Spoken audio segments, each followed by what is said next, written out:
All right, if you can all please stand for the Pledge of Allegiance. I'm going to call this meeting to order.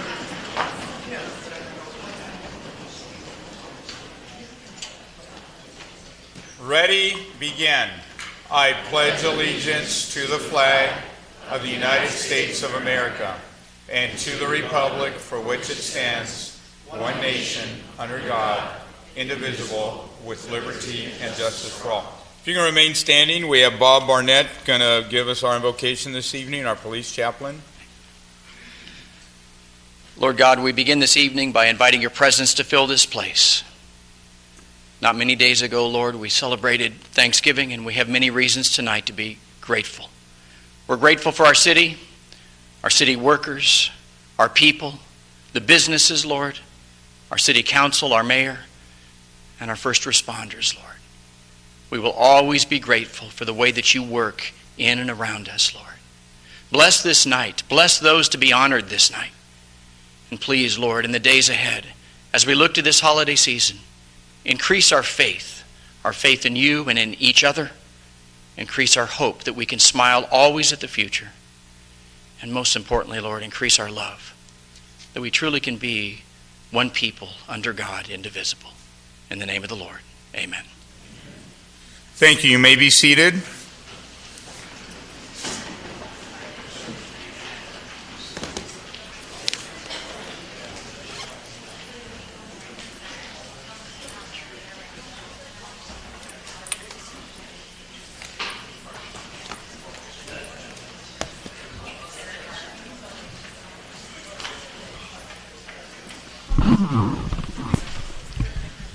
I want to ask folks here from the Orange County High School of the Arts, I don't know who's here representing that entity.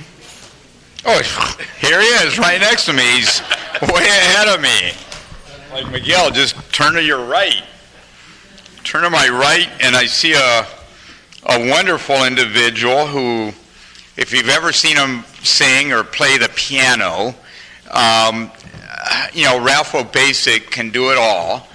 And he leads the Orange County High School of the Arts, and I think they're going to perform for a moment. But before they do, let me just say that this is 20 years since we embarked on a crazy journey to say, let's bring OSHA from Los Alamitos to Santa Ana.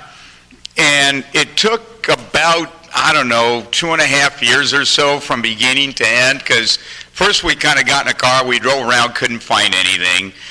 We went around Ford Street, looked some more, couldn't really find anything. We were looking for lots of land. As the fourth densest city in the country, we don't have lots of land. We've got lots of other things, but not lots of land. And then we started thinking out of the box and saying, maybe you can go vertical. Well, where do you go vertical? Well, we found a building on North Main Street. Then we had to convince this guy named Mike Hara, who's also a little bit crazy, that maybe it would be a good thing to do to go ahead and build this high school and build it for the High School of the Arts. And then the meetings began. I remember meetings at my home with board members from Los Alamitos crying because they were going to lose the school. And I remember telling them, look, you're not losing the school. You're going to grow the school. It's going to go to Santa Ana. It's going to flourish. It's still going to be your baby. Forever it's going to be your baby. But it's going to graduate. It's going to be a bigger, better entity. And now there's 350,000 square feet, a whole lot of square feet along Main Street and the whole area that's part of the High School of the Arts. There is an OSHA family. OSHA is the acronym for the High School of the Arts. And by that I mean people that graduate from OSHA never really leave OSHA.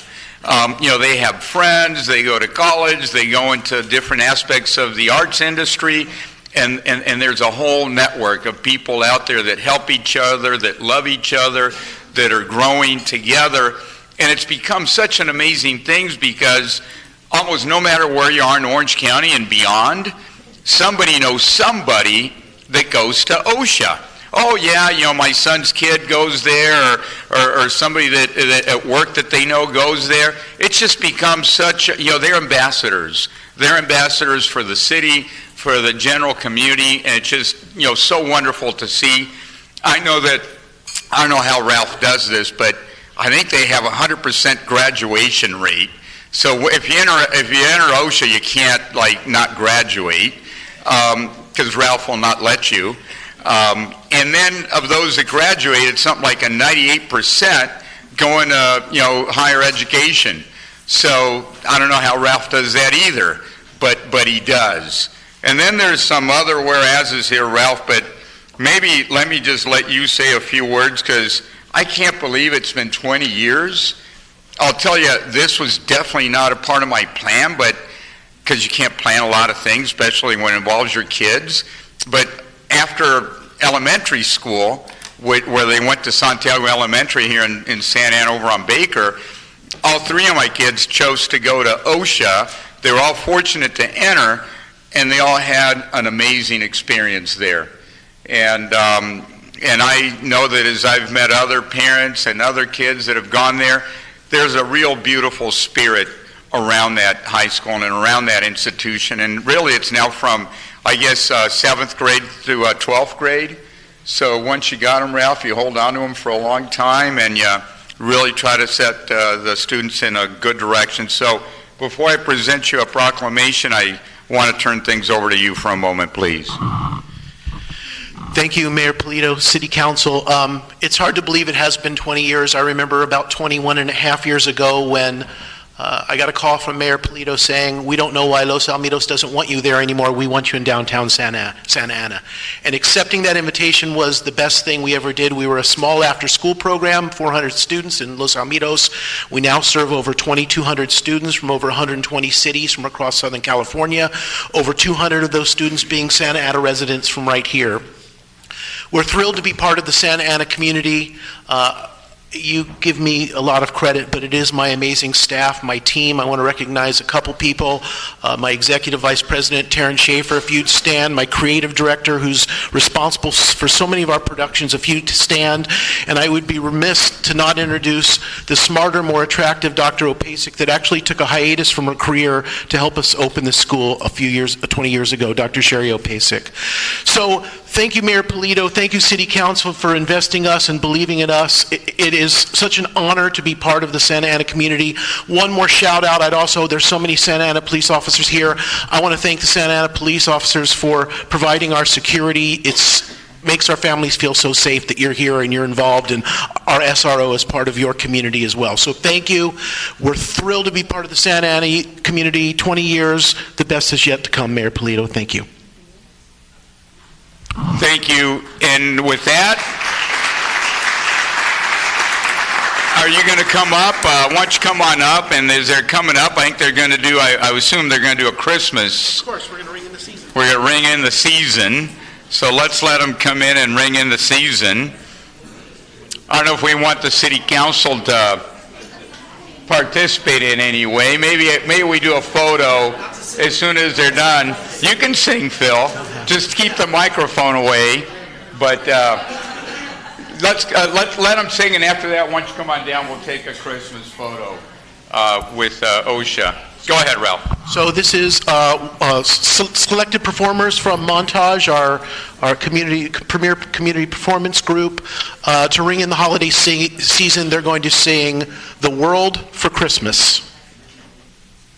Go ahead and sing, and then we're going to take some pictures. Please go ahead. It's the night before Christmas, and all through the house not a creature is stirring, not even a mouse. The stockings are hung by the chimney with care, but hopes for St. Nicholas I wish I could share. I am new to this world, I arrived here this morn, to this beautiful planet, though beat up and torn. I don't need a gift, need no more than I've got. Hear the unspoken wish from the tiny, tiny heart. I only want the world for Christmas, the blue-green forever.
follow your heart, but you follow a wind.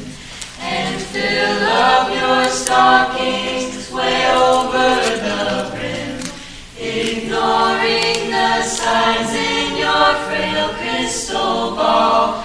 You wish away, wish away, wish away all. The moon on the breast of the new fallen snow gives a luster of midday to objects below. Why your eyes won't see when they're given all this light, I wonder, this very special night. I only want the world for Christmas, the blue-green forever turning world for Christmas, to restore, to repossess. Please make it last. My fate is in your hands. Oh, give me, oh, give me, oh, give me, oh, give me, oh, give me a present for the future.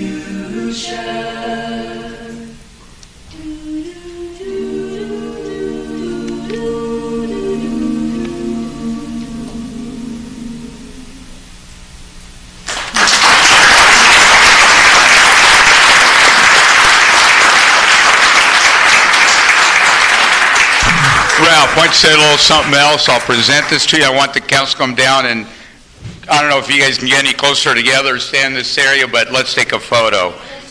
This is for the congratulations for the 20th anniversary here in Santa Ana. And as you say, the best is yet to come, but it's been a fabulous 20 years, Ralph. Yes, thank you, Mayor. Thank you very much. While we get in here, get you towards the front. Ralph,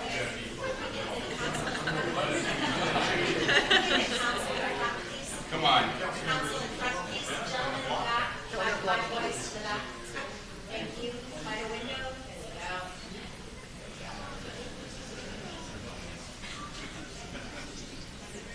Ready?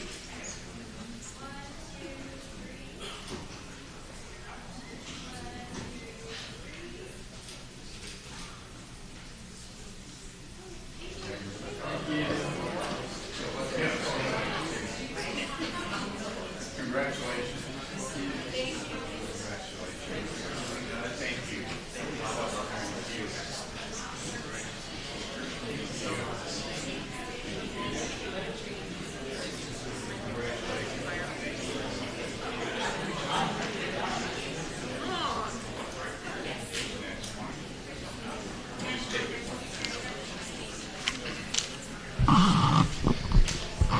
If I can have the members from the Santa Ana Police Department, Explorer Post 238, please join me up here.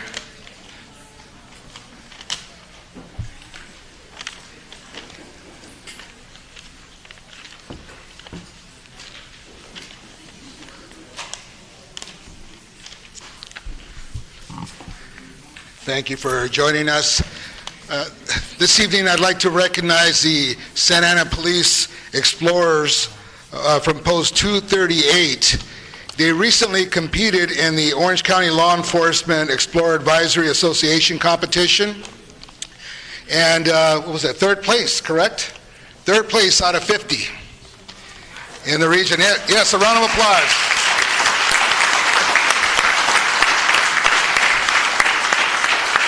I'm a big fan of these programs because they're similar to the ROTC programs that we have in high school also. So whether you're in an ROTC program or you are in the Fire Explorer or the Cadet Corps or the Police Explorers, they all have one thing in common that they teach, and that's leadership. Leadership and all of the traits that come along with it. So self-discipline, all those programs promote people, the individual to do well in school, to work as a team, and to learn to be a leader. Get your step up. You have to see it and step into those roles to learn from these, and also learn from your mistakes and learn from the good things and the bad things that come along with it. Also making a tough call. If there's one of the advisors can come forward and speak a little bit about, talk to us, share about the competition. Thank you. If you can share a little bit about this. Thank you, Mayor, City Council. Something that this guys aren't recognized for is all the work that goes on before the competition. So in only 2 months, these police explorers dedicated over 100 hours of their own time to practice in 14 different events that range from a bunch of different calls for service that we'd respond to normally in the field. So it's on their dedication and all the time that they put in with us, myself and my partner Albert Dejo, that shows their dedication to not only themselves but to the department and keeping up the tradition of Santa Ana Police Department. So huge honor to work with these young men and women, and definitely can't say anything but good things for them.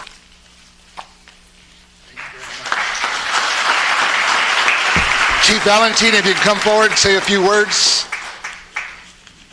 Sir. Thank you very much, Mayor Pro Tem and City Council, for this recognition.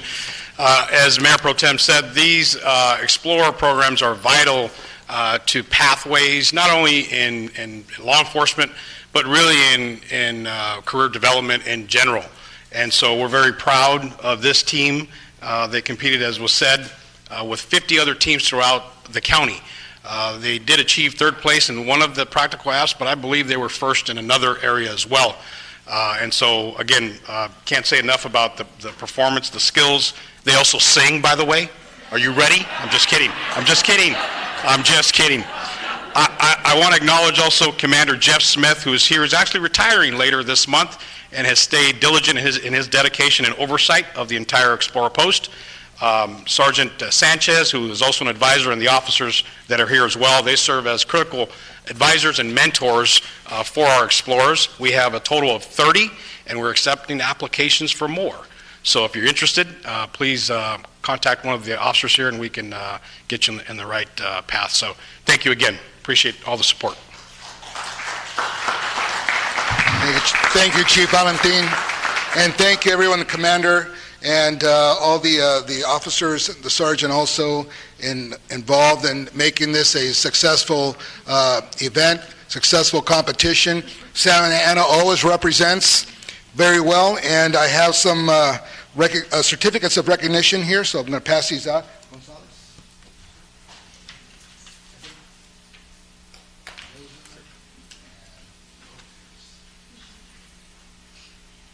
So on behalf of the Mayor and City Council, if you could please accept those certificates of recognition, and we're very proud of all of you for all that you do, and the officers for your dedication to the success of this program.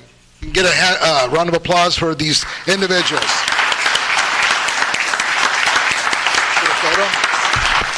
Let's take a quick photo.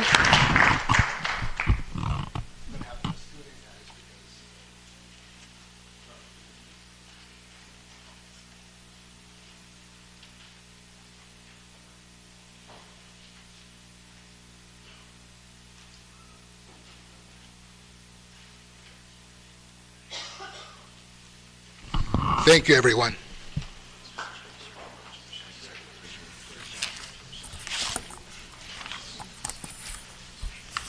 Thank you, Mayor Pro Tem. Now I believe Councilmember Iglesias is next, so we'll yield the floor to her.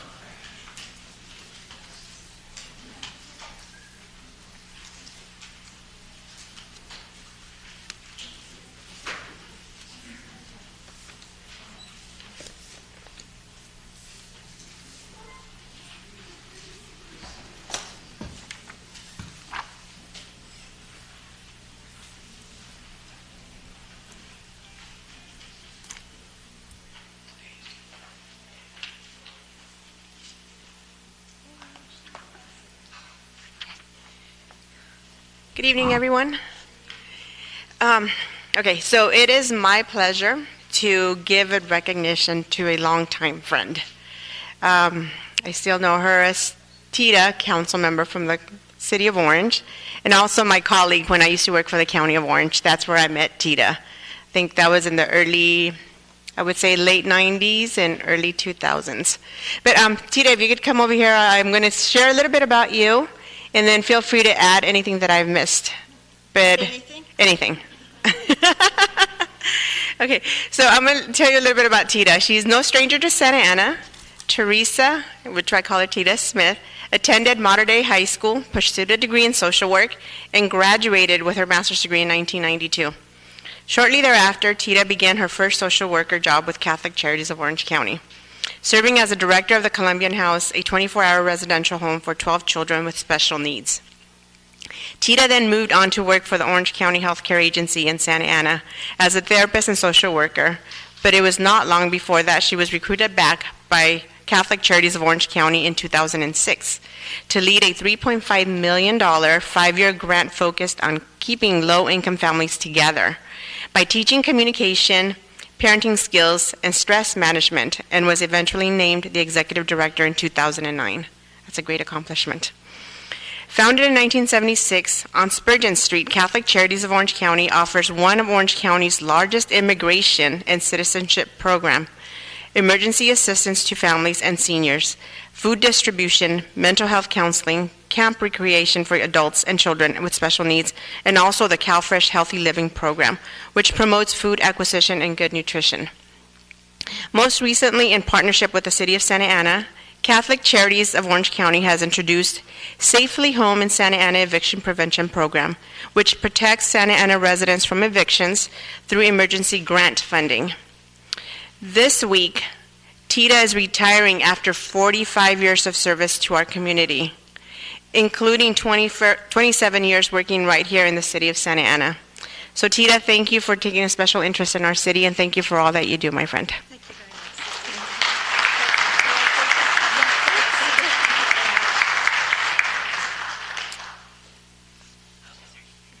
Well, I'm sorry with my back to you. I guess I'll face you.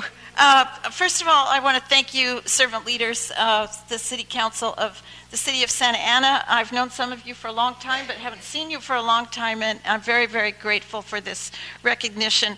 I want to tell you that Catholic Charities is so very proud to have been of service here in Santa Ana since June 3rd of 1976. We opened our agency on Spurgeon Street. Of course, I was a young child at the time and don't recall this, but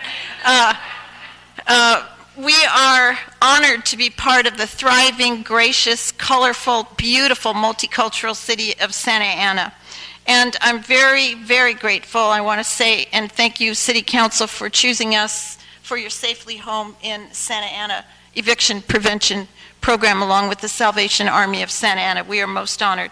Especially Councilwoman Iglesias, I salute you as being the only woman on the council. I know what that feels like, and it's very proud to represent. And I thank you for this recognition. I am very humbled by your kind gesture, and we thank you for your graciousness to all the things you cooperate with us, citizens and government alike, for all of those many people that we serve at Catholic Charities of Orange County.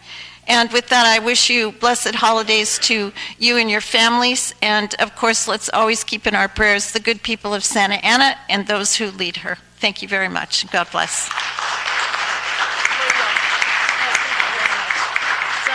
Before she goes, we have a certificate of recognition with reads in recognition of your outstanding contributions to the community. And it's stated, and it's on behalf of all of us here on the council. Thank you so much. Tita. That's very thoughtful of you. Thank you. Thank you very much. God bless. Take a picture?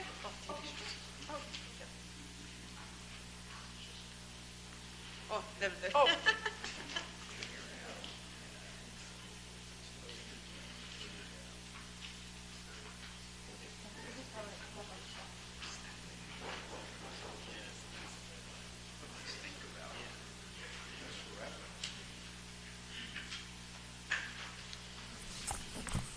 Now we have our next presentation,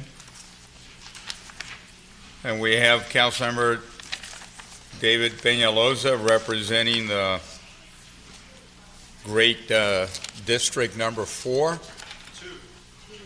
There you go. The better district, number 2. And it's Peñalosa, and go ahead with your presentation, please. First it was the last name, now he's putting me in that. Now, at least I got the last name right. Good evening, everybody. I'd like to welcome former defenseman from the Anaheim Ducks, 2007 Stanley Cup winning team, Mr. Kent Huskins. Kent Huskins here and his wife, Bree, did you bring the wife? No? Opened Huskins Coffee Company in July of 2018. And I believe when we first met, around that time, he told me about it. We met at the Zoofari over at the Santa Ana Zoo, and he said, I opened the coffee shop. I was like, cool, I'm a candidate for city council. I was like, what issues did you see coming across, opening a business in Santa Ana? And he just said, well, it took me about a year to open up a coffee shop. And to me, I was just like, well, that's a long time then just kind of to put into perspective how slow the process was to get a business up and going. But I wanted to recognize him initially for his grand opening and for choosing Santa Ana as a city to be home to his coffee shop, conveniently located in the 1901 building in Santa Ana off First Street. The coffee bar offers free parking for its customers, which is always a plus.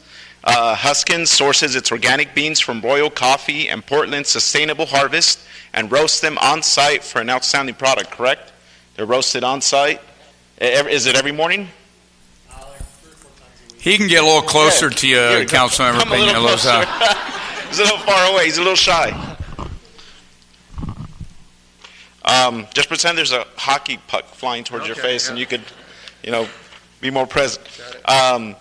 Partnered with native Santa Ana resident and coffee expert Megan Houston, Huskins Coffee has become a local favorite. In his second career, Kent has fulfilled the dream of owning his own business and has done so with the support of a great team. Huskins Coffee Company demonstrates the adoration Kent has for quality coffee and the care for his customers through the products he provides. Today, we recognize Huskins Coffee Company and thank Kent for bringing quality products through a quality business for our residents to enjoy.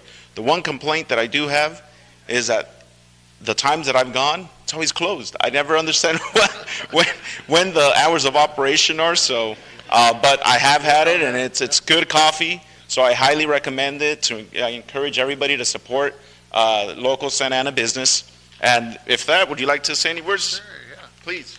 Yeah. Well, thank you, Councilmember Peñalosa and City Council for this honor.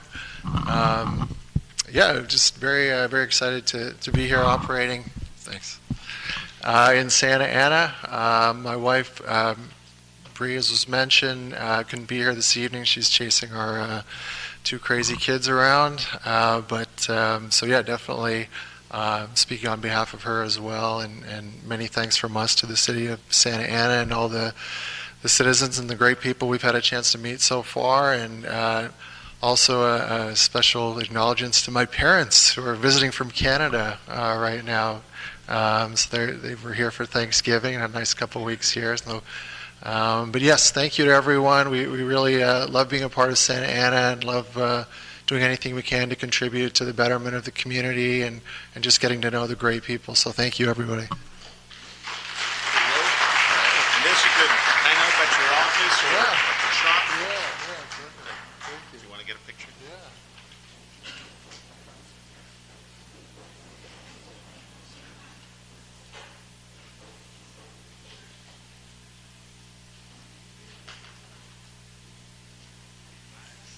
Thank you, sir. Thank you for that. Now we have Councilmember Vince Sarmiento. I believe he's recognizing Godinez Fundamental High School and Saddleback High School, their counseling programs. You've got quite a crew here. Go ahead, Councilor Vince Sarmiento. Thank you, Mr. Mayor. And I want all the counselors and staff from Godinez and Saddleback to come join me up here as they're coming up here. So Kent was just talking about Huskins Coffee. You know what ward that coffee shop is? Ward 1. So yeah, of course, we got good quality stuff there.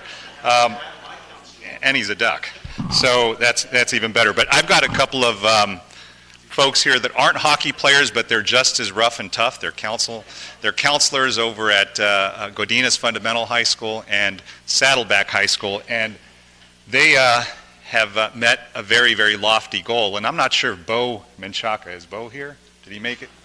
He's not? All right. Well, I just want to give a shout out to Bo because he's the one that brought you folks to my attention. And, and I know he's a hero in all our hearts because Bo does so much work throughout the city and just loves students all over the district. So, so who's heard of the race to submit?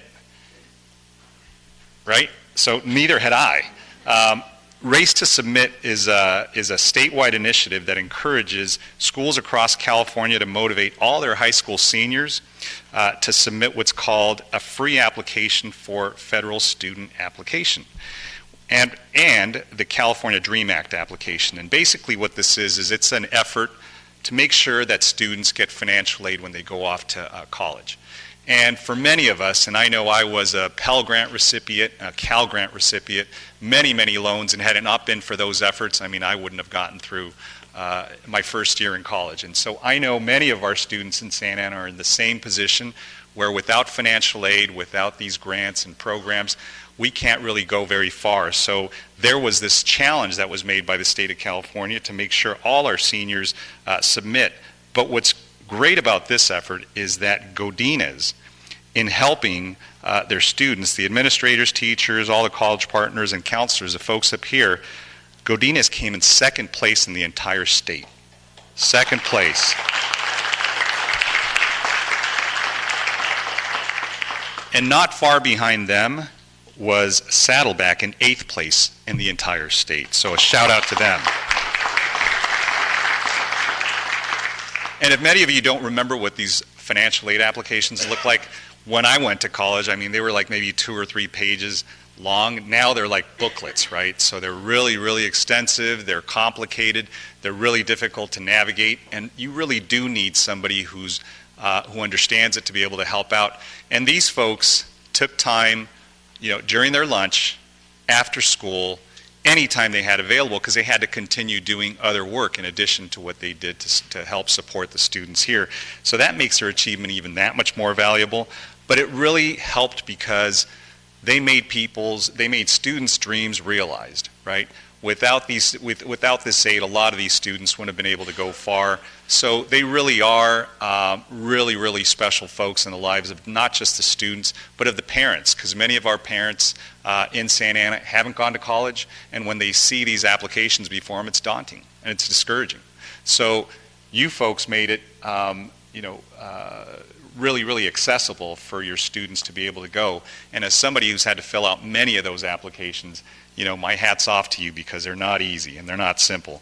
So I want you all to come up here, and I just want to mention your names really quickly, and I know not everybody was able to make it, but let me just go ahead and mention from Godinez Fundamental High School, Jesse Church, the principal, Felipe Samudio, the assistant principal of counseling, Jimmy Bravo, higher education coordinator, Alba Valenzuela, Elizabeth Castro, Michelle Olguin, Dr. Veronica Chavez, Matthew Hall. That's the Godinez team. Let's give them a big round of applause.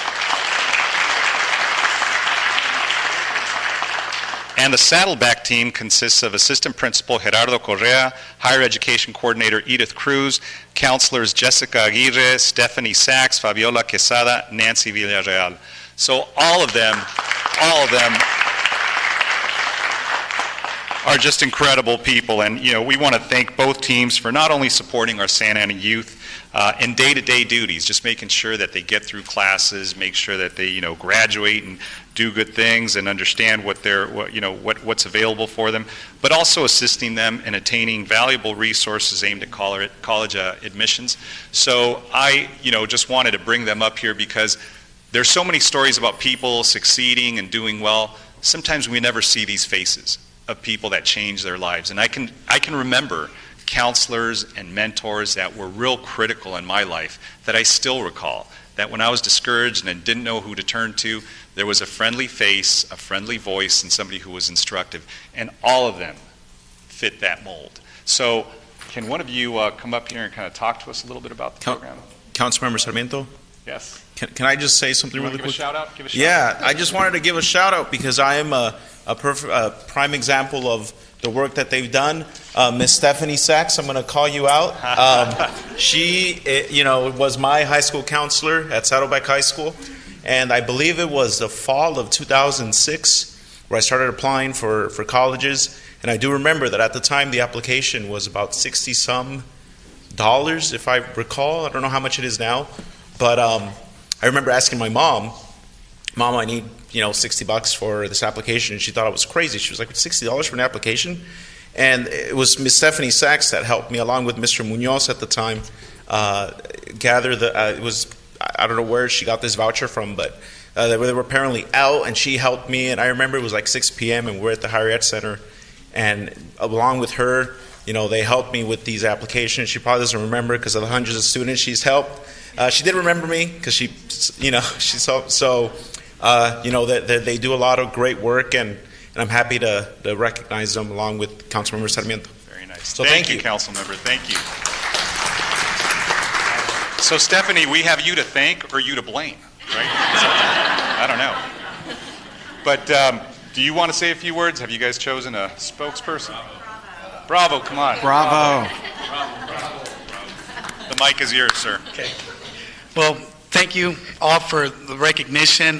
Just a little bit about what he was mentioning too is just, it's a lot of work that goes into filling out the financial aid applications and all that. Obviously, the goal is to get as many students into college, and and so the financial aid application obviously helps with all of that. This is just a small sample of all the great counselors that we do have in Santa Ana, and we definitely need more counselors. And obviously, it's a whole community at the school. It's not just our counselors, but also our teachers, our administrators, like Mr. Church and Mr. Eddie Bustamante. I apologize, and I do know him pretty well. So it's people like them that make a big difference in our community. And also our partners, our community partners like Santa Ana College, UC Irvine, Cal State Fullerton, and some of the other teachers and community members that come in. We also had people from like the Boys and Girls Club to come in to help us in filling out these applications. So again, we definitely look forward to this application season. It ends March 2nd, and so we want to make sure that we are hopefully top in the state again. And thank you for having us here tonight again. Thank you. So I've got 2 certificates of recognition here for Godinez Fundamental High School and Saddleback High School in recognition of your outstanding contributions to the community and placement on the 2019 Race to Submit Leadership Board. I just want to say thank you for also making sure that those that are eligible apply for the DREAM Act. So that's something real special. So thank you for doing that. Let's take a quick picture. Let's give them a big round of applause. Thank you.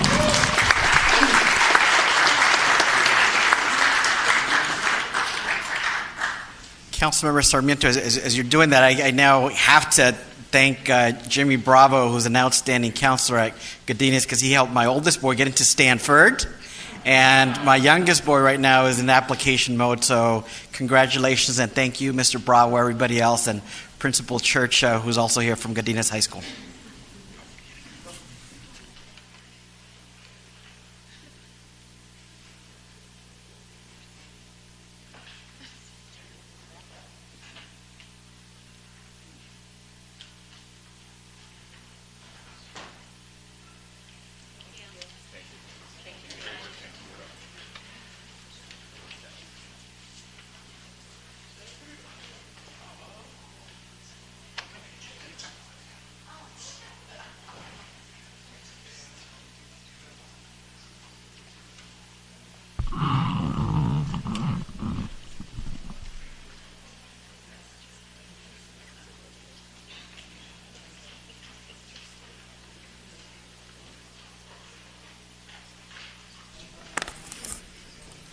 Thank you to all the counselors. They make such a difference in so many kids' lives.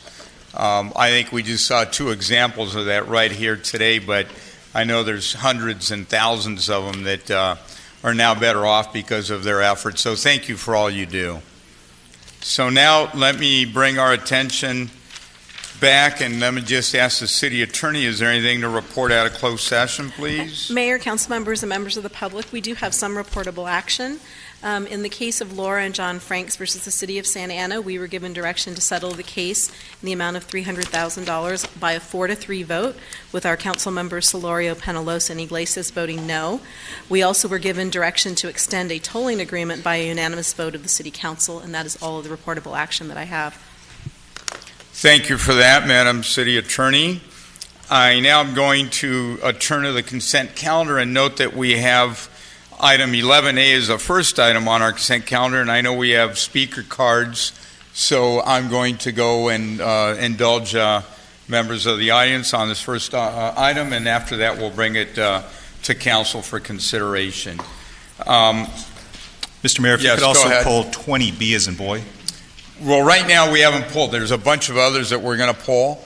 I'm just noting that 11A is the first item, so let's just get into that. Before we go with anything else, we'll come back and we'll pull the rest of the consent calendar. This is just the first item on the consent. Councilor Iglesias already gave me a couple items, so I'm not going to go into that. Right now, let's just listen to these speakers and we'll go from there. And we'll get you to where you have to go ASAP. On behalf of the city, Councilor Sarmiento is going to be driving tonight to San Diego, so we're all cognizant of the fact that he's volunteering his efforts. For a water conference, not for a water conference, not fun at a hotel or anything. He's going to go talk serious water business. And I think so is Councilmember Solorio, by the way, except you're leaving in the morning. He wants the traffic and the rain and everything else. I think the council member has an earlier role, so. There you go. Thank you. All right. First speaker on 11A, Mike Rothenhess, followed by Ellen Callaway. Mr. Mayor, I think that was Mark Rothenberg. But that's Go ahead, Mark. If I could just have hand something to the clerk. Madam Clerk.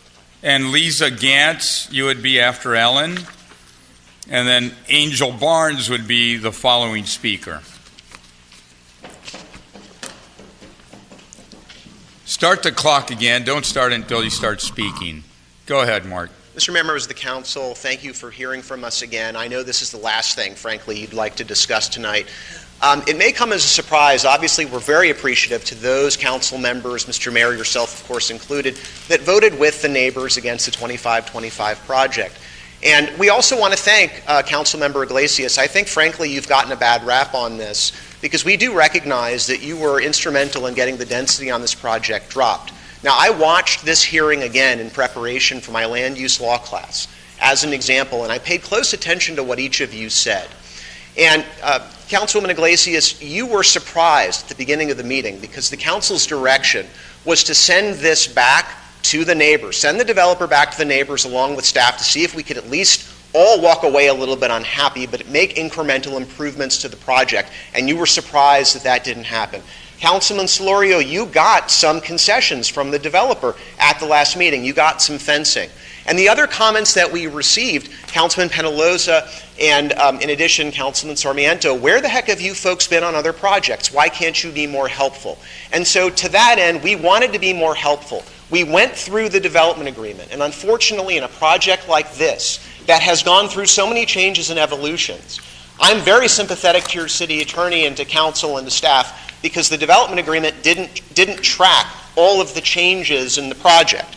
There were a number of missed opportunities and vague language in the development agreement that really, if you're not inclined to change your vote, and we beg you to do so, if you're not inclined to change your vote, and you're not inclined to put this forth to a referendum of the public, at a minimum we would ask you to defer this for a month and do what the councilwoman suggested, which is to send this back and to the neighbors. And I'd like to just focus on a handful of points.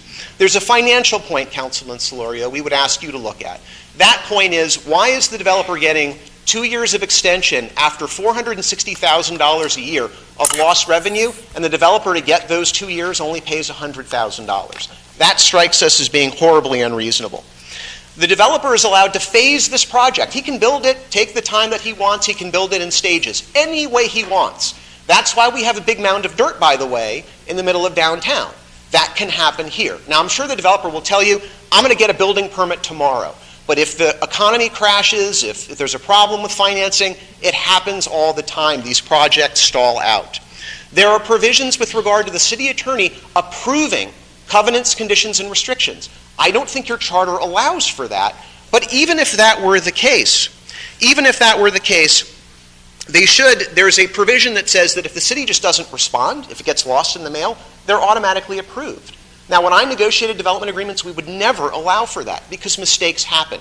You don't take silence as acceptance or approval of a document that's been sent to you. That's a huge problem. And finally, we would ask you to look at the issue of a pedestrian bridge. There's a requirement in this development agreement that the developer provide art valued at 0.5% of construction cost. The development agreement doesn't tell you how to come up with that number, but we would ask that as part of a discussion, if this were to go back for a month, to try to take some of the arrows out of our quiver, to try to address some of our concerns, to talk about a pedestrian bridge. Think about all the museum traffic that's going to be going back and forth across Main Street and how dangerous that is. Thank you. You're out of time. Please conclude. Thank you, Mr. Mayor. I appreciate it. Other representatives will be speaking about other issues, but we appreciate your consideration. Thank you, Mark. Ellen, followed by Lisa, followed by Angel Barnes, followed by Dave Fradkin. Good evening, Mayor and council members. I'm Mrs. Ellen Caldaway. I'm your constituent. I'm a Santa Ana voter. And I'm here tonight to object to the inclusions of 11A, 1 and 2 in the consent calendar on tonight's agenda. And I also object to the final adoption of these ordinances by council on the second reading without further informed discussion. Consent calendar really needs to be reserved for routine items, and with due respect, I think the one thing we can all agree on is that these have not been routine. And your final votes on the adoption of the development agreement and zoning amendment for tonight, they're not routine. They should not be enacted by a single motion without further discussion. So I'm requesting that council pull those two ordinances from the consent calendar for further discussion before voting. Now, what might inform your voting that you haven't already heard? Well, Mr. Rothenberg and my other neighbors have compiled a really helpful document highlighting and summarizing their key concerns. And I think that if you take the time to review that and provide the city staff and our city attorney with another opportunity to review the concerns presented in that document and then reconvene in January 2020 to make a final informed decision, we'll all be in a better place. Now, the development agreement, along with legal objections by a number of attorneys who have spoken, who have objected, should be evaluated during that 1 month deferral. City attorney, planning director should be given an opportunity, which candidly I don't think they've been given before, to clean up a number of problems or ambiguities in the document so the staff would have the opportunity to obtain meaningful concessions for the city that appear to have been overlooked. This is not the best possible deal. What other information might be of value to you? Well, if you still feel that you have not gotten the pulse of the community, I implore you to let the voters decide. Send the ordinances to a citywide referendum. If you're truly concerned that those of us in the audience who have spoken to you about this matter, for one reason or another, don't represent your constituents, don't have the best interests of the city at heart, let the voters decide. Please, don't put this burden on your constituents to conduct a referendum, but do that yourself as leaders. I can only speak for myself, but I would accept the result of a fair majority vote of my neighbors across the city. And then I could commit to you to work again for more green space at Willowick, planting trees in all of our city's parks, and finally completing a general plan that is up to date and meaningful for responsible development for all.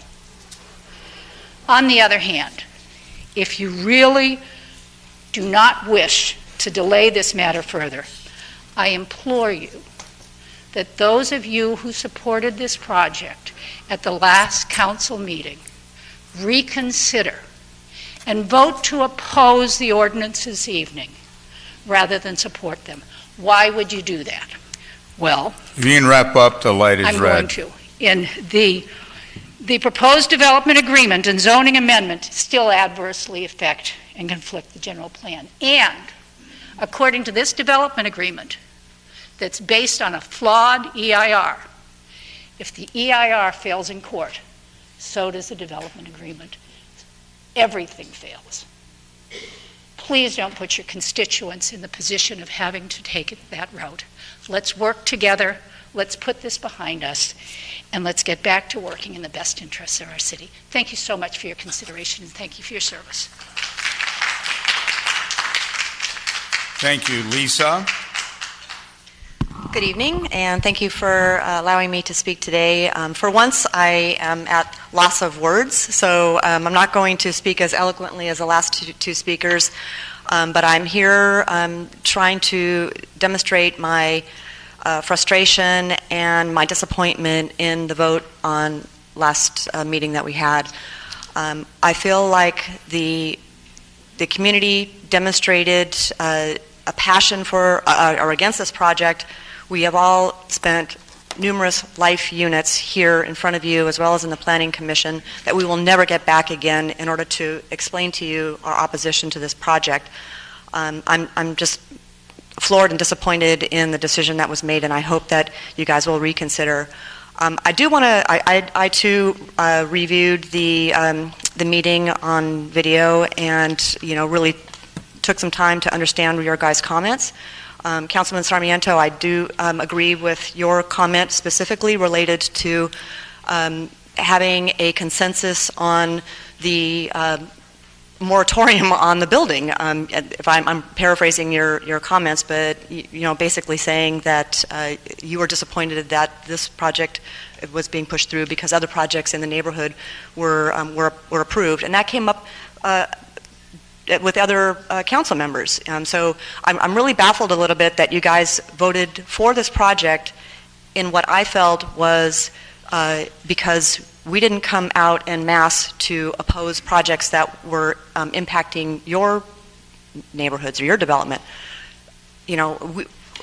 I, as well as other neighbors in the area here, came out very strongly saying we need to, put a limit to the number of high-density building and high-density housing. That was very loud and very clear. So I'm kind of a little bit baffled that the decision to support this project was more or less that because we all didn't come out en masse to oppose other projects in other parts of the city. That just doesn't make sense. So I'm here once again, spending another life unit, trying to appeal to you to try to, reconsider this. The community doesn't want this project. There has to be some other way in order to find the funding. The $200 and something thousand a year, it seems ridiculous. And Councilman Solario, and I think Iglesias, your comments on item number, I think it's 85A, to consider a dog park in the community, perfect. We've got a great piece of property to build a dog park in the area, so that I will fully support you on that. So thank you for the dog park at 2525. Thank you. Angel Barnes, followed by Lane Fradkin, followed by John Fradkin, followed by Dale Helvig. Good evening.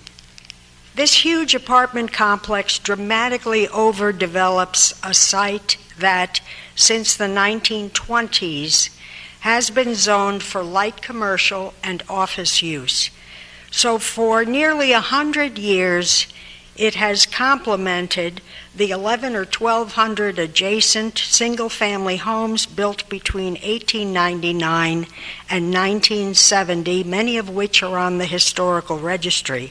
Today, you're being asked to adopt spot zoning of 2525, which is the creation of an island of a different use than the surrounding properties. As a retired judge, I can tell you that just 5 years ago, right here at this Court of Appeal for this county, it held that you must provide a compelling justification for spot zoning. And furthermore, prior to that, the California Environmental Quality Act CEQA required the City Council to consider a reasonable range of alternatives for that site.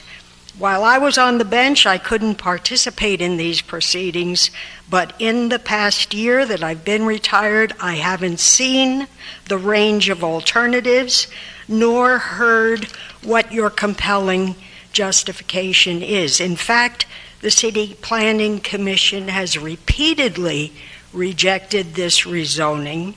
Over 80% of Park Santiago neighborhood is strenuously opposed to it. The next nearest neighborhood, which is my residence, Floral Park, is likewise strenuously opposed to it. It's inconceivable that 500 more cars will not adversely impact the traffic on Main, and 3 longtime Santa Ana realtors are prepared to testify and have testified before you that Park Santiago homes will depreciate in value between 12 and 15% if this site is rezoned. This is based on the public sales data from the Santa Ana neighborhoods where high-density rezoning has already happened, and it would equate to approximately $84,000 per house based on Park Santiago's 2019 median sales data. This is about a $100 million loss in property value in that neighborhood and a commensurate loss in property taxes. Given the overwhelming opposition to this project, if the same 4 of you insist on ramming it down our collective throats, it looks terribly suspect. And I really urge you to please show these voters that what they want and the value of their homes matter to you. Thank you. Thank you, Judge. Elaine, followed by John, followed by Dale, followed by Justin Chapman. Good evening, Mayor and Council. I'm Diane Fradkin, Park Santiago, and I'm here again to discuss this agenda item.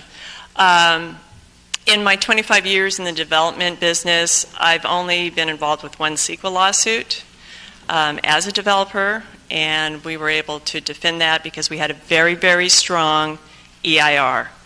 Again, your EIR is grossly inadequate and very challengeable, and I hate to say this, but it's really terrible to see that you would waste hours and hours of staff time and our time and thousands of dollars on a document that you supported that is very insufficient.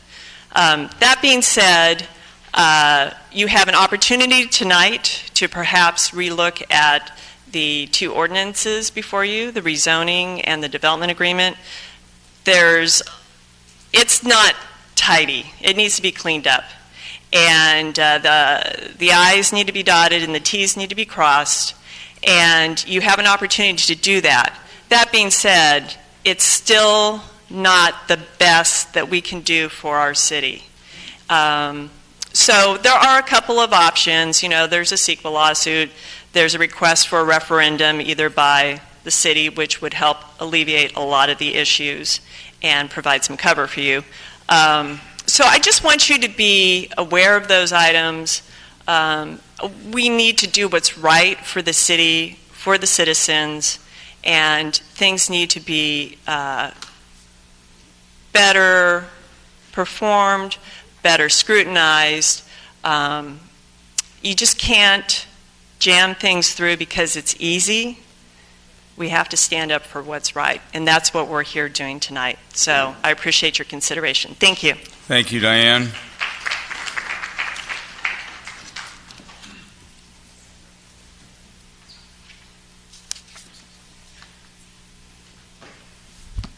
Good evening. John Fradkin, Park Santiago resident. I've got a quick handout for you. It was also emailed to you guys earlier today.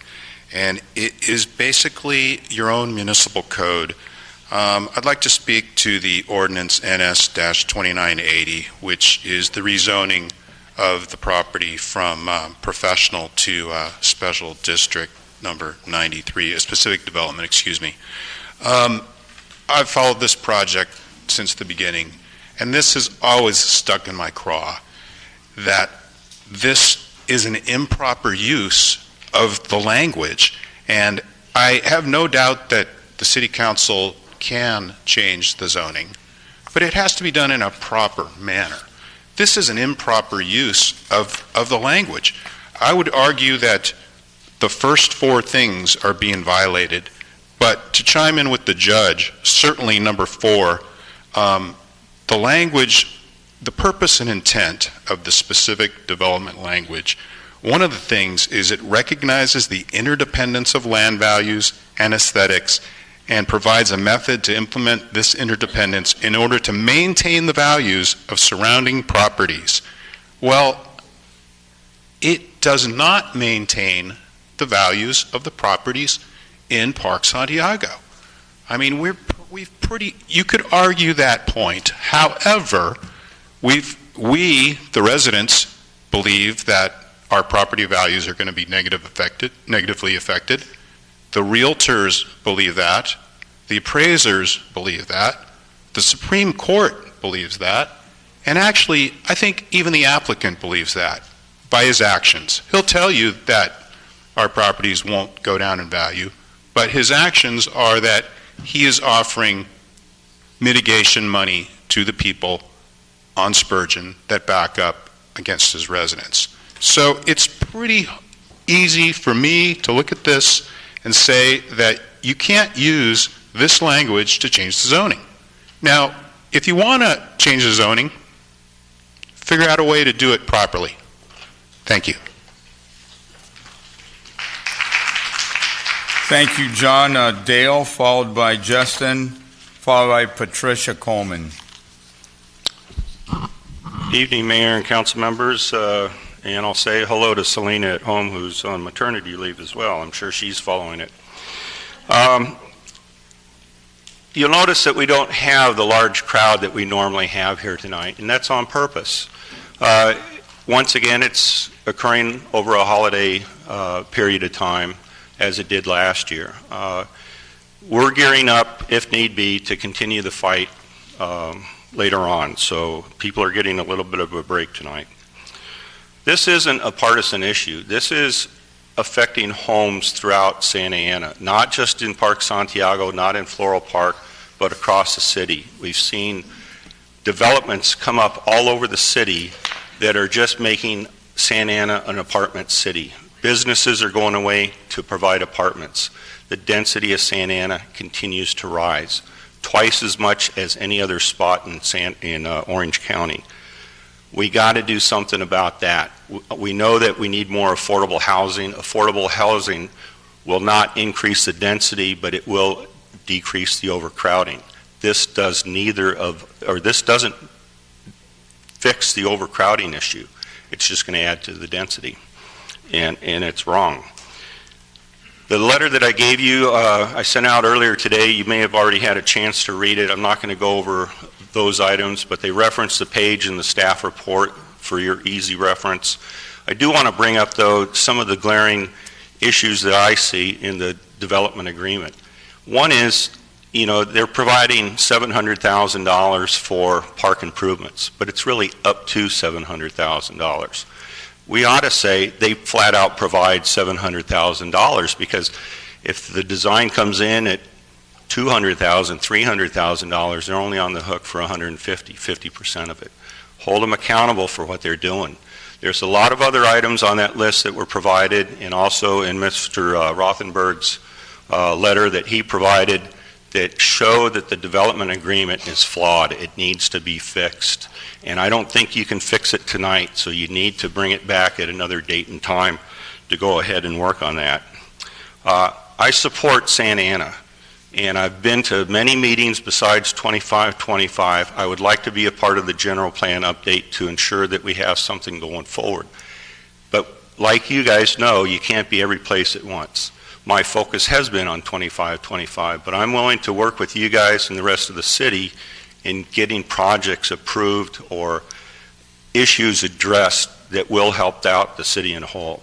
So we're not just myphobic, or I don't even know if that's the right word. I get blamed for a lot of things, but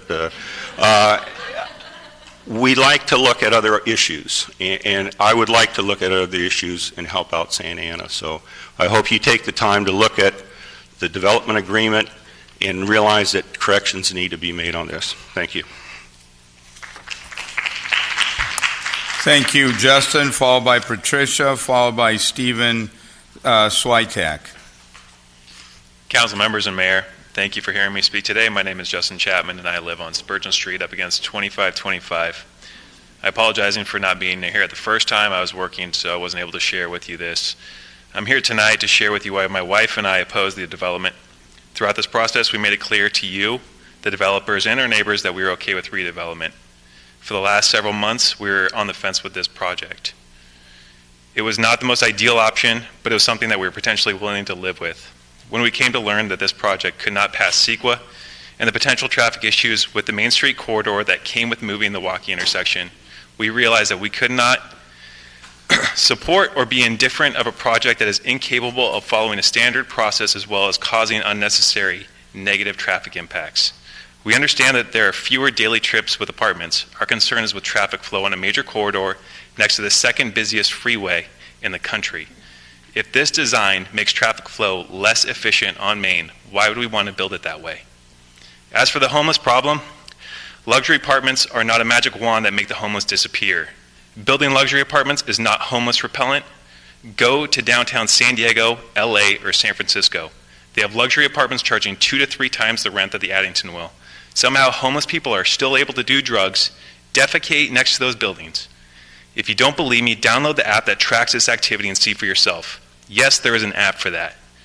If voting yes on the Addington means we get to amend state laws so that we can actually do something about the homeless crisis, then I will gladly fall on the sword for the state of California and let's build this thing already. However, that is not the case. We're just trying to build apartments. This will not solve the homeless issue. When you make your final decision, I hope that you were able to remove all emotion from your decision. Also, I hope you realize that because we made bad decisions in the past, that is not justification for making bad decisions in the present or the future. If you vote yes, please address the objections given to you by NSAPA with supporting facts. Show the opposition that traffic flow will be just as efficient or better with moving the walkie intersection. If it will make traffic flow less efficient, please give supporting facts for why that is a good thing for the area. I hope that you have all the information to put these concerns to rest. Please know that my wife and I want the best option for this property. If it was a museum going up, we would want the best museum possible. If it's apartments to be built, we want the best option possible, and not just for the developers, but the entire community. Please prove that to us that this is the best possible option. Thank you.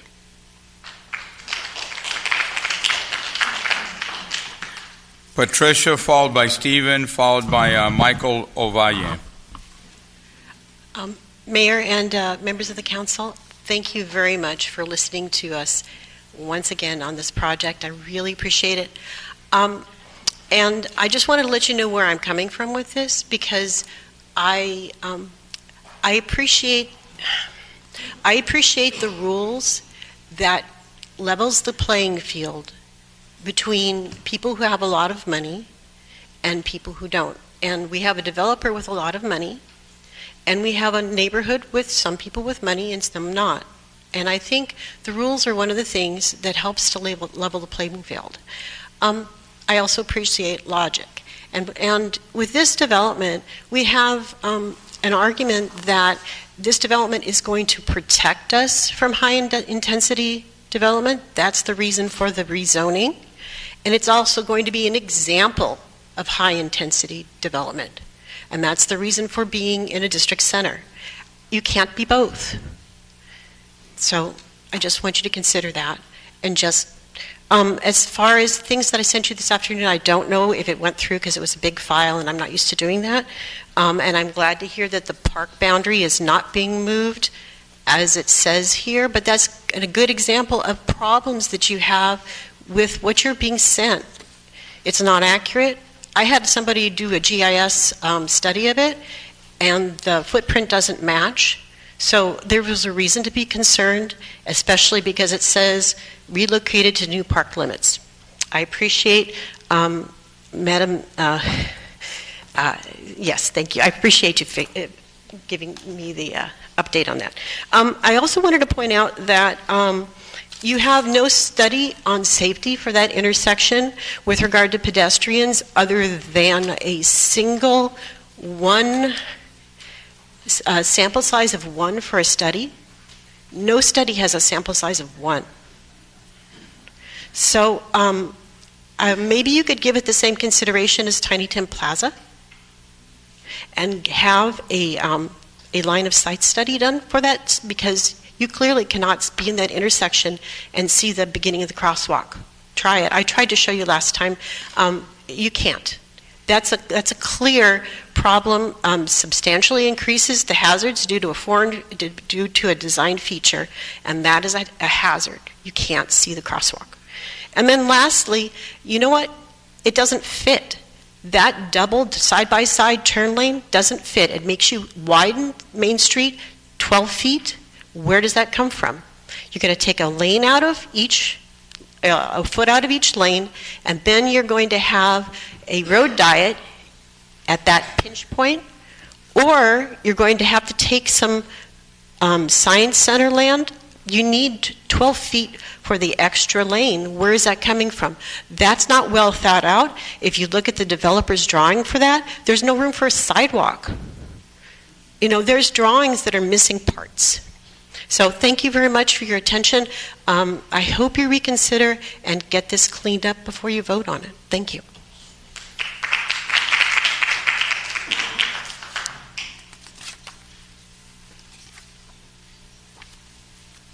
Good evening, Mayor, Council people. Thank you for allowing us another opportunity to discuss the development.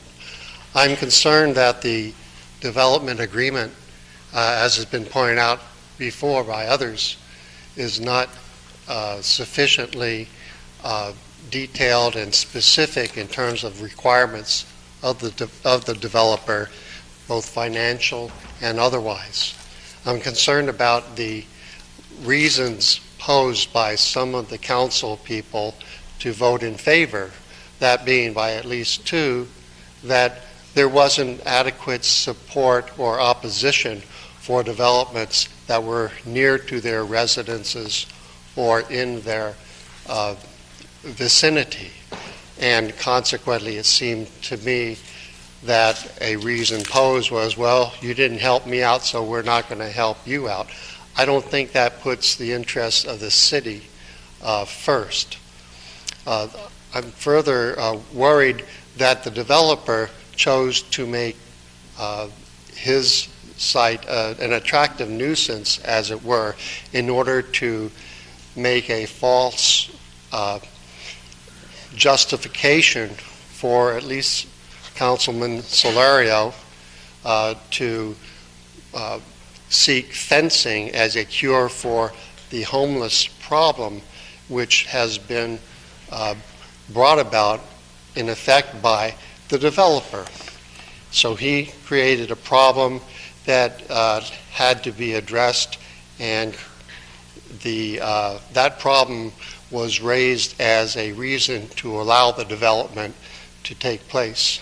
So I don't know if Councilman Solario is listening, because as I see all day, both here and the previous meeting, he's just playing with his electronic device. It seems like I haven't seen you look at a speaker yet, so I don't know. Both here and other places, maybe they should be checked as devices are checked at classrooms.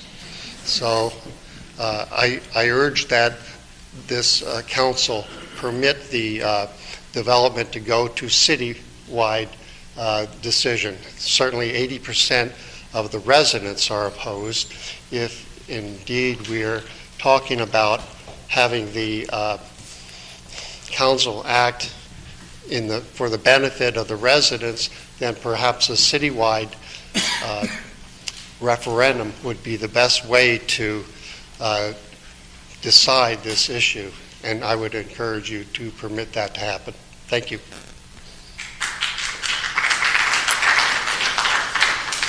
After Michael, we have Tim Rush.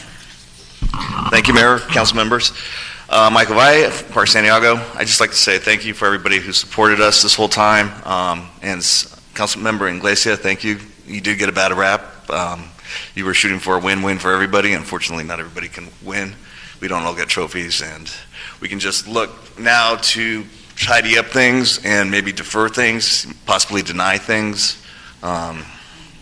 And going forward, with my layman's eyes, I read the development agreement. It's very boilerplate. It looks like it was copied off of the last development agreement. There's so many different things. They talk about storage. The plans don't show 250 square feet of storage per unit. Where does this all come in? We talk about the development fees, $50,000 per year for continuances, if that's the correct terminology, but you can get 450, not 50. So there's that. And just, again, thank you for everything you've done, and I appreciate you taking the time and possibly doing the right thing. And I wasn't going to speak tonight because if hundreds of people couldn't convince you guys to do the right thing, then what was I going to say tonight? But I appreciate everything you do, and once again, your consideration. Thank you.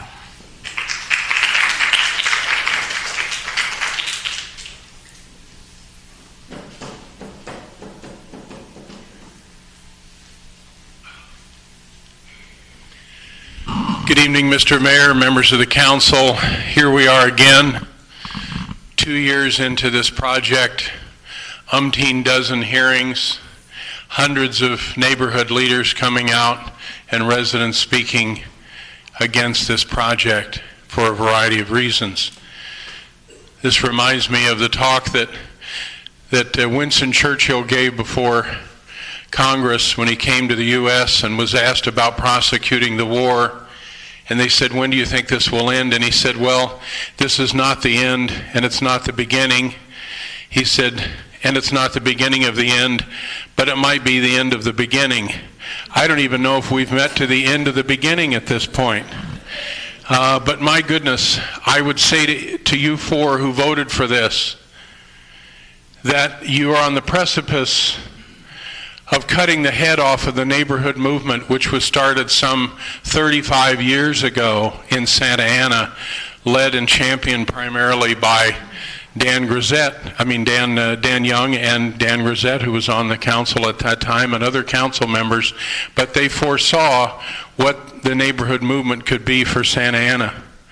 I don't know how you will ever stand in front of a neighborhood group and say, please get involved because we're going to listen to you. Many people are saying we're not being governed, we're being ruled, because that's what rulers do. They do what the hell they want to do. They don't do what their constituents plead and beg and ask them to do. So I'm going to ask you again tonight, please withhold your approval on this project. Thank you. Thank you. That was the last speaker, so now let me bring it to council for comment or consideration. Move the item. We have a motion by Councilor Solario to move the item. Mr. Mayor, I'd like to go ahead and put forth a substitute motion. Well, right now there is no motion because there was no second, but go ahead with your substitute. I'd like to go ahead and ask that we move the item to be denied, as I stated at the previous meeting. The environmental, the zone code amendment, and zoning amendment, and the general plan amendment. Second. Mr. Mayor, I have comments. All right, let's go ahead and comment on the motion. Go ahead. Thank you, Mr. Mayor. I can address the audience, but I think it's important for my colleagues. Right now, you guys have this experience over I do. State law requires 2 readings of ordinances. We have a chance to really consider what the community has said to us. And what the community has said is, there's a bunch of holes in this thing. I mean, we want to make sure that we're protecting the public purse because we know there's going to be litigation. And who wouldn't? There's gigantic holes in the way this was processed, the way it worked, as it was brought to us. And I know we have great staff. We have some really wonderful, competent staff, but there was just some big drops here, huge drops. And I think for us to just ignore that and push it forward would be reckless and irresponsible. And I think that we really need to consider this. Now, if my colleagues are not comfortable with denying it outright, I think as some of the members of the public had mentioned about considering a referendum, letting the voters decide, that's one option. But from my background in planning and the technical background that I have, it's like scratching a chalkboard, knowing that we're going to ignore some of the biggest flaws in this, whether it's just the whole concept of this zone change. I'm sorry, the general plan designation. The DC is not the right designation for this. I mean, they're just, for us to continue down the path like everything's okay, I would really implore my colleagues just to take a second and consider what we're about to approve. Again, thankfully, state law does give us a second bite at the apple. And again, I would ask you to just consider what you're about to do. Thank you. Mayor Pro Tem? Just going to thank you, Councilmember Becerra, for those words. I also, again, like to remind the council that at what point are we going to listen to the constituents? They're the ones that put us here. They're the ones that we answer to. We don't answer to anyone else. We answer to the public.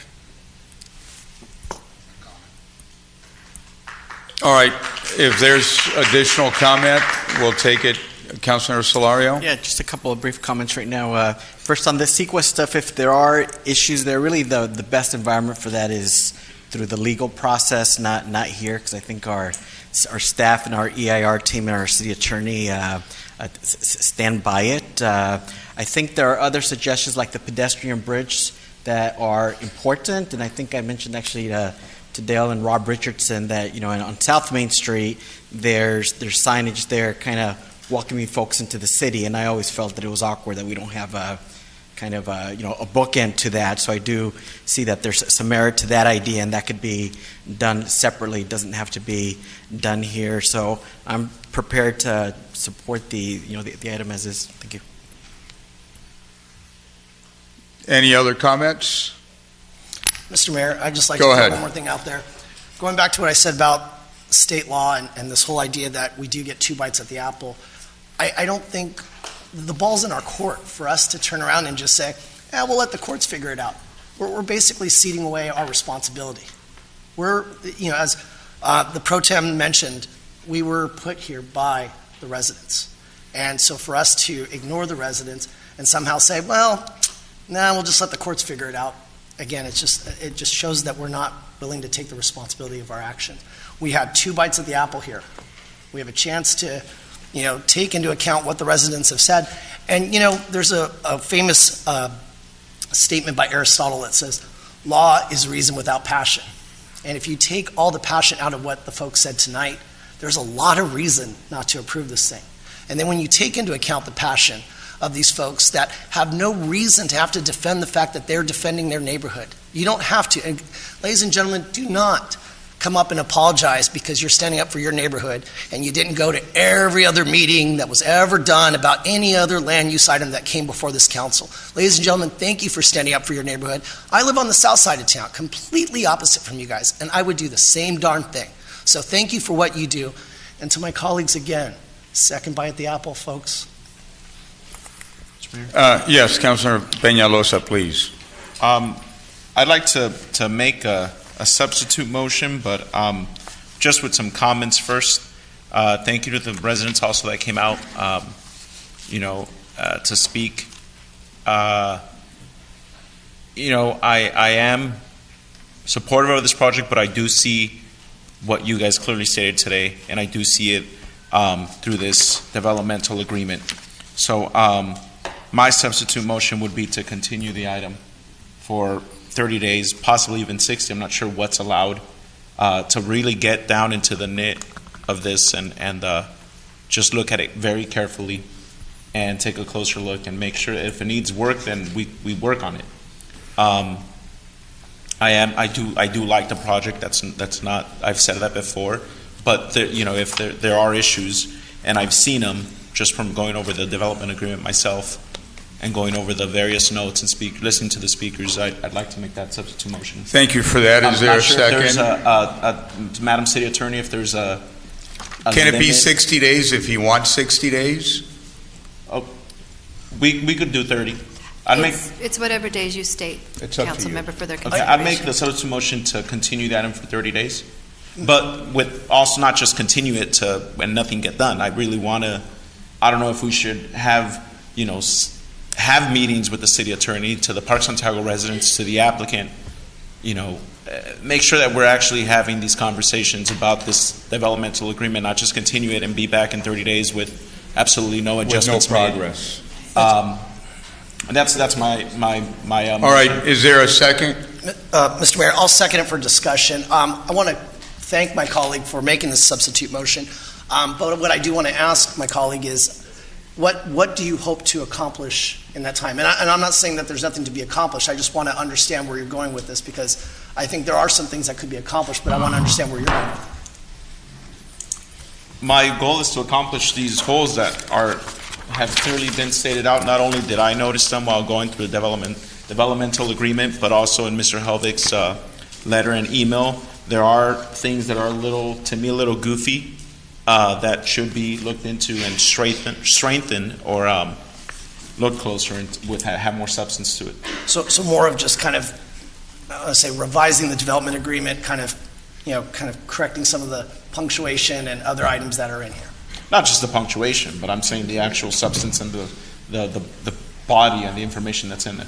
Well, commas matter, so I think that's important. But I know there are some issues that were pointed out in here that are a little more meatier than others, and that's why 30 days, I think any time to really reconsider and think about this is important, but I think we all have to understand that there's a lot of things that have been pointed out by our residents here that may take a little longer than 30 days. Let me see if you'd consider a friendly amendment.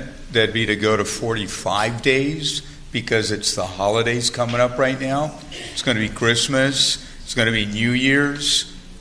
It's not a regular 30 days right now.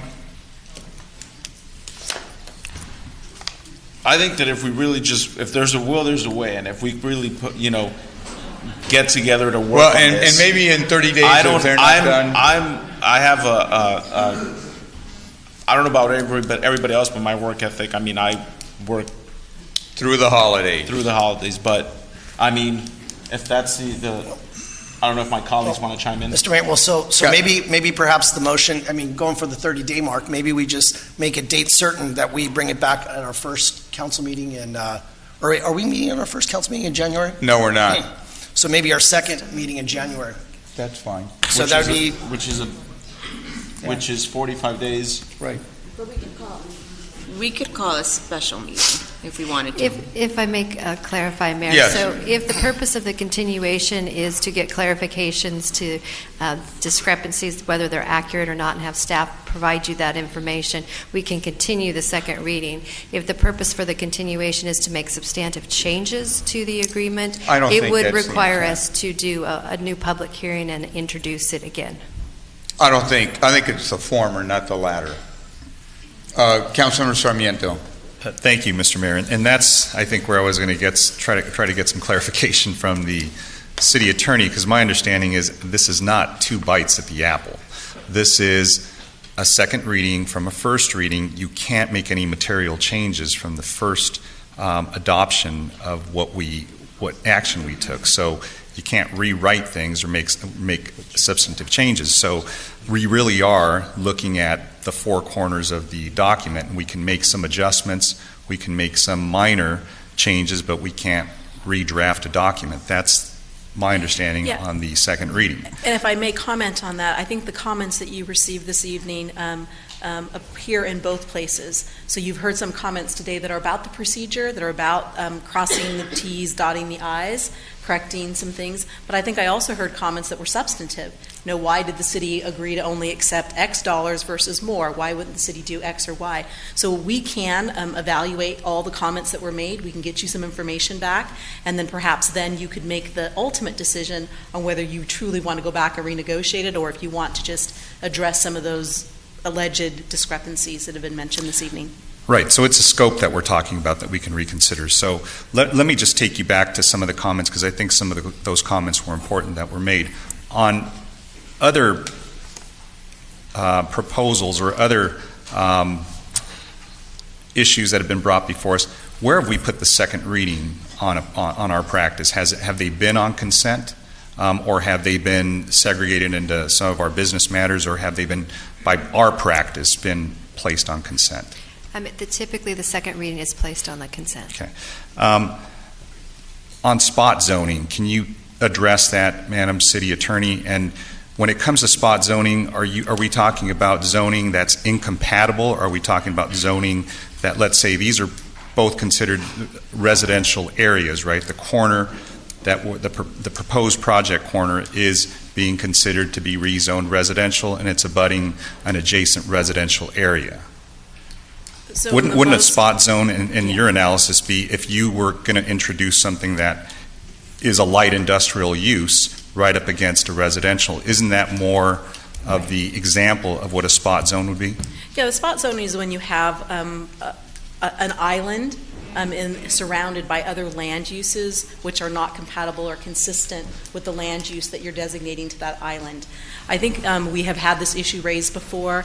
We discussed it with staff, and I think the issue here is that because it's a residential use adjacent to a residential use that we see throughout our community, multifamily residential up against single-family residential, and I think the determination was made that it was not a spot zoning situation. Okay.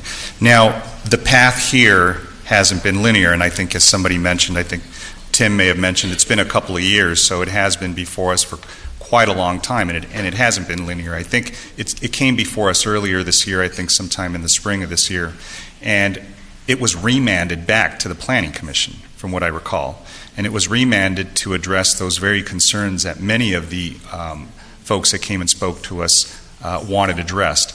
The volume of units, issues having to do with parking, traffic, the park, everything else. And so I don't think that there was an effort, because I think if there was an effort to just jam this through and not consider the comments and the really relevant comments that were made by the residents, it could have been adopted earlier in the spring. But the idea was to have that discussed further. The proposal came back to us modified with a reduced unit count, but also with something that I think none of us saw, which was a proposal to allow for parking for the cube. And so that's something I think that really hadn't been considered at all during the first discussion. So I don't know if that was something that could have been somehow kept from the council's consideration, but I do think that was something more that Senator Umberg had advocated for, received some money, and it looked like they were able to go ahead and bundle this. So finally, on the issue of a referendum question, the way I understand it, Madam City Attorney, the referendum could be achieved two ways. It could be achieved through the City Council direction, and it could be done by initiative by the residents or any other group, right? Or are those the two only limited ways or paths to get this considered on a referendum? A referendum, by its definition, is an effort by the community, the voters, to have a look at what you've approved. So it's only when you have an approval that you have the referendum. The City Council would approve ordinances, then the community has 30 days to file the referendum. The initiative can be placed on the ballot by the City Council. An initiative can also be placed on the ballot by the residents. But in this scenario, if the City Council approves these ordinances, then the citizens have a 30-day referendum period. If the City Council on its own, if it desired to propose that the voters approve it, as I heard some commenters say tonight, then you would be doing what is called a City Council sponsored initiative. Right, at a cost, right? Yes. Okay. Now, finally, my question to you is, because your office has been overseeing the analysis, the CEQA analysis, and all the legal documents that surround this, in addition to the planning department and our planning staff, what's your assessment of the integrity of the document? We have reviewed the document very carefully. There's also always going to be differences of opinion, but the environmental impact report, in our opinion, is not only adequate but solid. And we understand that there have been comments and people take issue with it, but a significant amount of time was put in reviewing that document and has been reviewed not only by the city's legal representatives, but by the developers' legal representatives as well. Great. Thank you. Those are the questions I have for now. Mr. Mayor. All right. Yeah, you made the second on the motion. Go ahead. I'd just like to ask the city attorney, when I initially talked about state law giving us two bites at the apple, if this council were to decide tonight to change course and vote to deny the environmental, the zone change, and the general plan amendment, what would happen then? So at this point, as you may recall, you adopted resolutions at your former meeting, and that certified the EIR. So in order to undo that action, you would have to have a motion for reconsideration, and you'd have to take that action. But with respect to the two ordinances, the one for the development agreement and the one for the zone change, if you decline to take action on that, your earlier action, the resolution approving the general plan, would not go into effect because there was a condition. And the reason we condition is because we don't want the city council by resolution to do a general plan amendment, and then if the other documents fail, so we condition and we say that the earlier resolution on the general plan will not go into effect unless the ordinances are adopted. So, but just to clarify, so if this council were to vote to rescind its action from the previous meeting, then the project approval... If the city council tonight did not affirmatively pass the second reading, then the earlier resolution would not take effect. Correct. If you continued those items and pass them at a later date, then it would take effect. But with the previous part, though, if we were to vote to rescind it, then that's it. Correct. If you were to vote to rescind it, then, of course, you would have to start all over again and go back to the Planning Commission. And I think that's the issue that the city manager addressed with respect to your development agreement. Development agreements, by law, have to go first to your Planning Commission, and they have to get a recommendation. So to the extent that you were to make any significant changes, we not only go back, but we go way back if you are going to make significant changes to the development agreement. Thank you. And I believe that maker of the motion acknowledges that, and so does the second. Do you have additional comment? Now Jose wants to speak. Councilmember Solorio and then Peñalosa. Yes, I'm generally open to a continuance. I'm not sure really honestly that it's going to accomplish much. I mean, I've read some of the concerns, and I think there are differences of opinion, or we're referring to different things, but if it's to clarify things, I guess we could. But maybe our city attorney can just speak generally again to the letter from Mr. Helvig in terms of you yourself and the EIR attorney have looked at that letter, and what were your conclusions? Yeah, we just received that letter today. I'm not prepared at the moment to address each and every one of those issues. If we were given some more time, we would do that with staff, and then we could come back to you and describe what our response may be. And if there was something needed to be addressed, we would make the recommendation that you make the changes and address it. Okay, thank you. Okay, yes. Councilmember Peñalosa, please. My comments, just in reference to I basically just want, staff to look and with the residents, everybody look at this carefully, investigate these claims. I've read it over myself. Some I agree with, some I don't. Like Councilmember Solorio said, there are differences of opinion. But I just want staff jointly with some of the community leaders to look at this, investigate these claims. Are they true? Are they factual? Can we address making those edits that are not so major where it would require sustaining it back? And in regards to the 30 or 45 days, we're supposed to adopt the schedule for 2020 tonight. I have no problem not canceling that first meeting in January. It's the 7th. That's 6 days after the holiday, the New Year's Day. Staff's back on the 2nd. That leaves staff 3 days to look at any staff reports or final. I see no problem having that council meeting on the 7th. Of course, that's up for discussion when that item comes up tonight. But that would be my motion. All right, so right now, the motion is to continue it. We don't know if it's the 7th or 2 weeks after that, depending on the other discussion. I would suggest the. I think I'm going to be out of town on the 7th. I don't know, but I'm pretty sure we've had this contemplated date for a long time. I don't think the clerk. How long have you contemplated, Madam Clerk? Sorry, quite a long time, and primarily because the agenda would not be generated on time. So when we come back on January 2nd, then we have literally 1 or 2 days to publish that agenda. So I suggest we leave it as was. I appreciate the intent.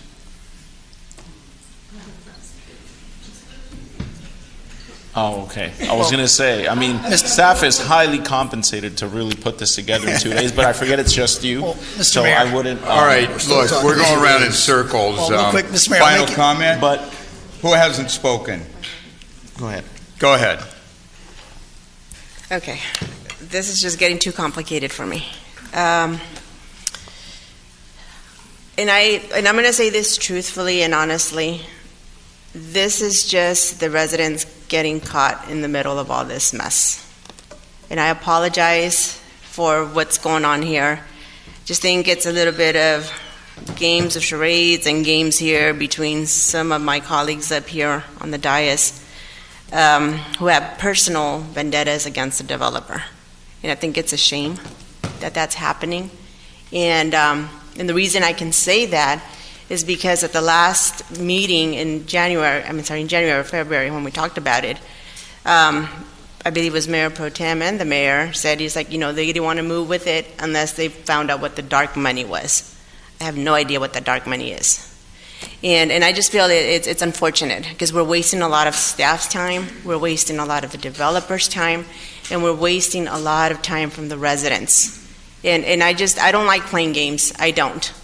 And I feel it's very unfortunate. I think, right now it's kind of like, the mayor saying, I won't be here. That's his way of saying, okay, let's do it for 45 days without you even noting that it's 45 days, that's what he's calling for. And I say, do it. If we're going to do something, like you were saying, I think we have very competent staff. Let's do it by the next meeting. I think if we have issues, I think our staff can do this. I am in support if you want to do this by the next meeting on the 18th. And I think, or whenever it is that we have our next meeting, I think we have to do it before we go on that break because it's just, and it'll give us enough time to do this. 2 weeks is 2 weeks, and I think it's enough time for us to get all these things taken care of. And, and today I walked the development on 2525, the property, and it's very scary out there. We, with Commissioners Chris Smith and also with Lisa Mills, one of the residents, we walked it, and we were told to leave by a transient who was coming out of the building. And there's a lot of transients there. It's not safe. It's not safe for anyone. I do like I've shared with you. I just don't see the negatives for this development, and I feel that with this we can iron out some things, but I think we could tighten it up a little bit. But I don't think 30 days is a way to go. I think by the next meeting, let's just do it. If we're going to do this, either yes or no. Both the residents are waiting, both the developers are waiting. We need to stop wasting everybody's time. Mr. Mayor, I'll make an amendment to my motion to do it to December 21st, which would be the next scheduled. It's even less. Oh, yeah, December 17th. It's 2 weeks. Well, Mr. Mayor, I'll go ahead and rescind my second of his previous motion, and I'm not going to be seconding that motion. And I think we're all ignoring something very fundamental here. You could tweak the development agreement all day. The fact of the matter is what's being requested can't be approved, and it is completely susceptible to a legal challenge, period. So we can sit here and change some dollar amounts and some mitigation factors, and that's all fine and dandy. But at the end of the day, there are some fundamental flaws. That's why we about should just what's let before the us. legal challenge take place, whether now Why or should 2 we weeks. wait for the legal challenge when we have it on our plate? That just does Well, not then make let's vote sense. today. I'm ready to vote today, but No, but I'll second the motion. And out of Councilman courtesy Solorio, I to agree with what you Councilmember said. I Mendoza. think a slight continuance, given the magnitude of flaws with what's before us, I actually agree with you on that. I don't think 7 days, 14 days, 30 days is going to do anything. So with that, I defer back to my original motion, which was to deny the 3 items. Well, right now, we have this motion. It was just seconded by Solario. So, Mr. Mayor, any additional comment, Mayor Pro Tem? My position was mentioned a minute ago by one of the council members, so I'd like to address it. You know, ladies and gentlemen, this stuff is really, really tough up here. If you only knew what's going on in the background. I've been very quiet for a very long time, and I'm not going to point any fingers, but the people behind this development or sitting in this room, I'm not going to point fingers, okay, or say who it was, admitted to me that they were part of that dark money, okay? We don't need that kind of business here. When this dark money was getting behind this development and started going after this gentleman right over here, and the people that were coming out and tarnishing this man's reputation, you know, you only have one reputation. Every individual here has one reputation. You have to take care of it. When you go out there and you come after someone, just because, you know, you're coming after, you know, something that you want, monetary value, or you're trying to make some cash out of that, give me a break. That's where I'm going to draw the line. Now, if the FPPC wants to come and talk to me, I'm right here. I'm always truthful. FBI wants to come and talk to me, come and speak to me. I'm right here. I'll be happy to talk to you. The thing is that I'm getting sick and tired of these kind of things running around, and you know what? This stuff is terrible. It's terrible. Like I said, if people here only knew what was going on, how many special interests are working together to get this stuff done. And that's why I'm a no. I'm a no when people are doing these kind of things. Now look, there's a recall after me. There's a recall after another council member here. You know what? If you want this job, you can have it. But I don't break. I'm not going to mess around. And I'm sick of it. Now, those are my comments. And you know what? Better be careful what you're doing up here. All right. With that, I'm going to just go ahead and call for the vote. We have a motion with a second. Wait, Mr. Mayor, what are we voting on? The motion is to continue it for 2 weeks to the 21st. The 17th. 17th. May I say something? Briefly, you already had comment. The dark money is from the POA, from the Police Officers Association. That's where the dark money came from. And then so, you know, I guess we have differences of opinion where dark money is coming from. So that's who's recalling us. The dark money's working together, and I told you many times. Yeah, I know. All right, with that, we have a motion and a second. Those in favor? Madam City Attorney? Go ahead. Clarify that. Like I said, I just don't want to continue it just to continue it. I need this to everybody to know that I want these conversations and people and staff to look into these claims and to check them for accuracy. Are they true? Because if they are true, this could lead to another continuance until they're addressed. And that's where I wanted to see, is to make sure that these claims are looked into. I saw them, some I agree with, some I don't, and I don't want this to, you know, be the morning of the council meeting, like usually happens, and get an email from staff saying, oh, here are no, I need an answer by, it shouldn't take long to go over this, have legal, and look at them. I understand, Council Member, your request, and staff certainly can do the clarifications for you in advance of the 17th. In fact, we've already started on that process. Okay, thank you. So, Mayor, can we clarify the vote? Or the motion, I believe the motion is to continue the matter for 2 weeks until the 17th. And a second with Solario, right? Correct. Yeah, second with Solario. So those in favor of the 2-week continuance, press... Just for clarification, but taking into consideration that things are going to get done, not just for the sake to the best of their effort, and then we'll take it up in 2 weeks. What's to the best of their effort is I would say it's addressing all of the concerns that have all been, of them? yeah. All those, Because I just don't want to come back and say, oh, we're only able to get one. Well, all the comments are submitted today, not just Mr. Helvis. Hold on, we've received... Go ahead, Councilmember. I'm sorry, Mr. Mayor, I apologize. We've received a ton of communications. If we're only going to say Mr. Helvig's letter, that's fine, but we've also, over the last 2 meetings, we've had a ton of communications. So if you're going to ask our staff, who I believe wholeheartedly are able-bodied, to have them go through all of that and come back and, you know, less than 2 weeks and say, okay, here's everything fixed, I don't think that's reasonable for them. Well, they can try. They've looked at it already. So you're just trying to address the issues that supposedly we haven't. So just for clarification, are we only saying that we are expecting staff to address Mr. Helvig's letter or all the communication? Because there's a lot of flaws pointed out from various members of the residents here, from the folks tonight to the 100 plus that came out 2 weeks ago. So what exactly are we asking staff to do? Because we don't want them to come back and go, oh, we didn't know that's what you wanted. So let's help them by clarifying what we're asking them to look at. Maker of the motion, most of it please. was echoed in Mr. Helvig's letter anyways, but it's about 95% the same. The same claims. So are being Mr. addressed. Helvig's letter then. Sure. All right, we have a motion and a second, and it's up to staff to understand it. So with that, It's not up to staff. those in favor, No, please. it's not up to staff. It's not up to staff. Correct. Go over these claims. Okay, Correct. No, let's just vote. Those in favor. I don't, no, If you could chime in. yeah, the city manager wants to speak. Go ahead, city manager, then we're going to vote. Mayor, my understanding is it's primarily Dale Helvig's letter to go through and provide the clarifications for the items that he is pointing out.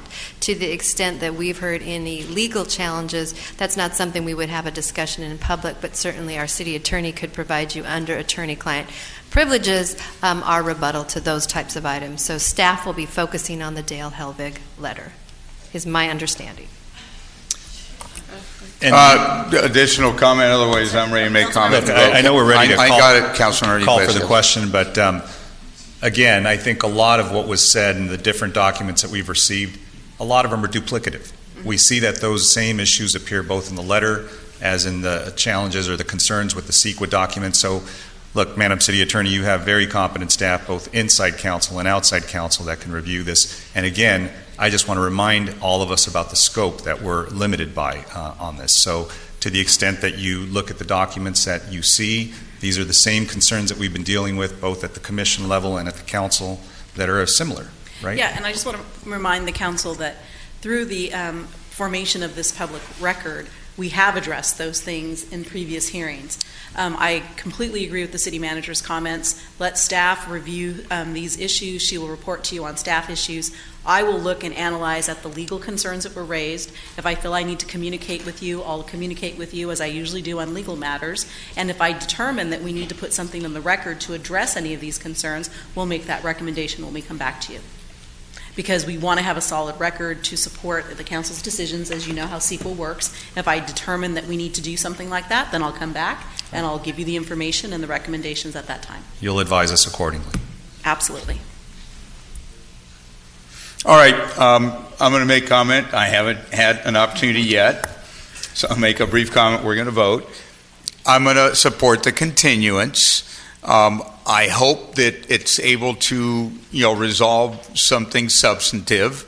If it's not, then at the next council meeting, I'll probably go back to my original position, which is that it's a good project in the wrong location, and that I just believe it is not an appropriate project to approve. And for me, it's not a personal vendetta. I did approve 1,224 units over at the Heritage, which is over by Red Hill and Dyer, and it was the same developer, and that was on a 4-3 vote, and I voted for that project. So just want to put that in context for the record. Mr. Mayor, may I just ask one Final question? comment. No, just Go a ahead. question. Just from a calendaring perspective, if we were to go ahead and vote for the continuance to the next meeting, when would the staff report be available for us? Or when is it required to be available? My hope, sir, would be to get it to you prior to the council meeting, so allow me to have at least 7 days. ASAP, they're going to make their best effort, which is why I wanted more time, but let's see what happens. They're going to make their best efforts. So with that, those in favor, please press green. Those opposed, go red. So motion carries. Can we get a different color for Councilmember Becerra? I know he's new, and he's already gotten a birthday cake, and he's gotten a reception coming up. When's your reception, council member? Tomorrow afternoon. Tell people where. It'll be here at City Hall, What time? 5 o'clock. There you go. If anybody wants to come, there's a free reception tomorrow at 5. And with that, let's continue with our meeting. Now I think we're beyond the first item. Hopefully that was the longest item. Councilmember Sarmiento, if you have to leave, I would like to excuse you. Well, go ahead. I'm just going to stick around for one of the consent calendar items. Is that where we're going, or are we going Yes. someplace else? Consent right now. 20B. All right. 20A, 20B. Okay. Councilmember Iglesias has 28, 20C, and 22D. And Councilmember Sarmiento, which item did you have? 20B as in boy. 20B as in boy. Why don't we take those first, because then I know you have to leave, and then Yes, I'll thank you, Mr. entertain the balance. So let's go to 20B. Unfortunately, or fortunately, I don't know, but I do have speakers on that item. Let's go ahead. Paul Berry, followed by Bia Tretuli, followed by Gerald Tretuli, and then Patricia Coleman. If you can all please come and speak, go ahead. Please, Paul. Yes, I'm Paul Berry. I've been here before on climate issues, and just briefly, I want to thank my ward council member, David Penalosa, for hosting a meeting with people interested in the CCA movement, and coming to the meeting was Mr. Min and Ms.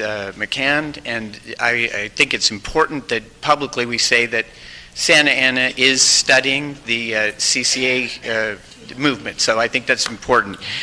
With regard to this item, this is very interesting. You've got your last item was one about infill, and this is somewhat of an infill issue as well. I came here because I will use this section of pedestrian infrastructure that's being proposed here in 20B. This is, we're talking about a pedestrian connection to Santiago Park. I ride bicycle all over the place, and I will use this. Looking at the cost, it's like $1,200,000. I have no background in with Aramex construction or the price, so I have no idea. It's been brought to you by, I would imagine, your planning people, and it's probably very easily approvable. I don't know, but it's good. I would just want to point out it's a rather small section and quite a block of change there, and this is the kind of fundamental issues that you're dealing with. It's very complicated. Later tonight, you've got 75A, which is about the fire codes. This has to do with the distributed energy. This is a change. Infill and distributed energy are the two biggest things you're going to handle over the next 5 to 10 years.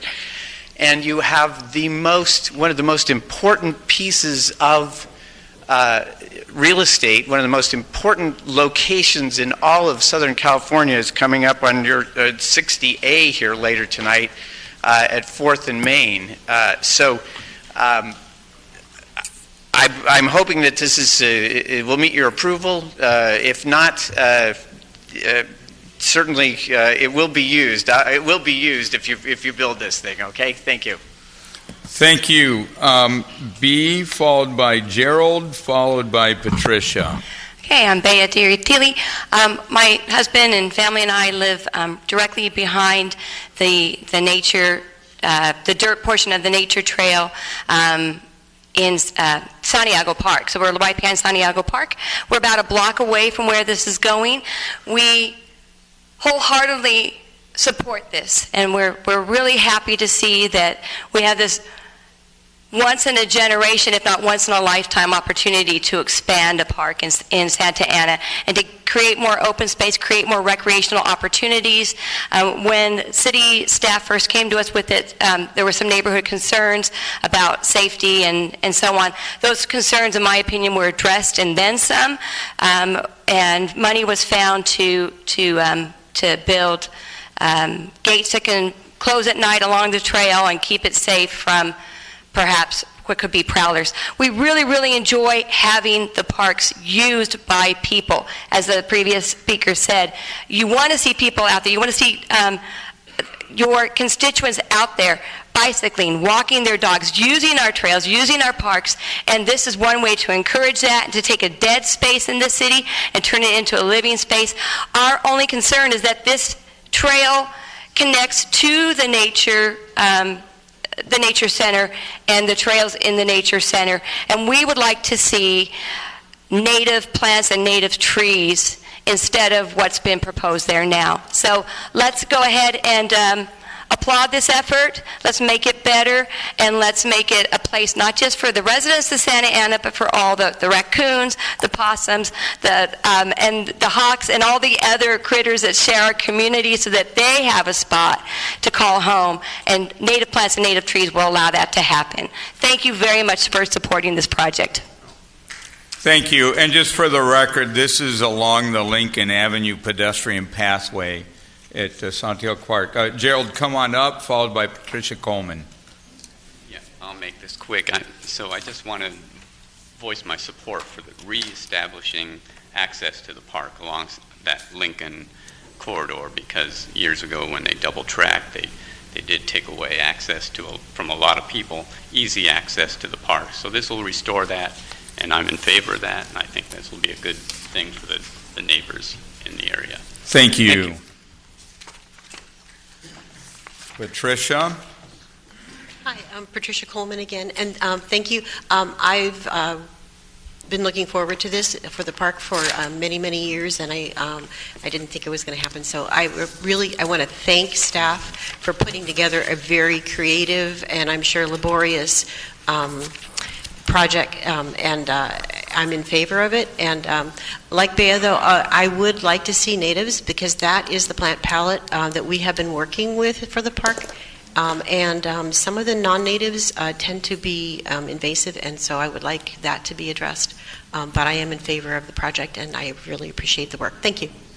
Thank you. Councilor Sarmiento, I will defer to you. Yeah, thank you, Mr. Mayor. I just had a question for staff. I think it's a good project, and obviously it's going to serve a good public purpose and a community benefit.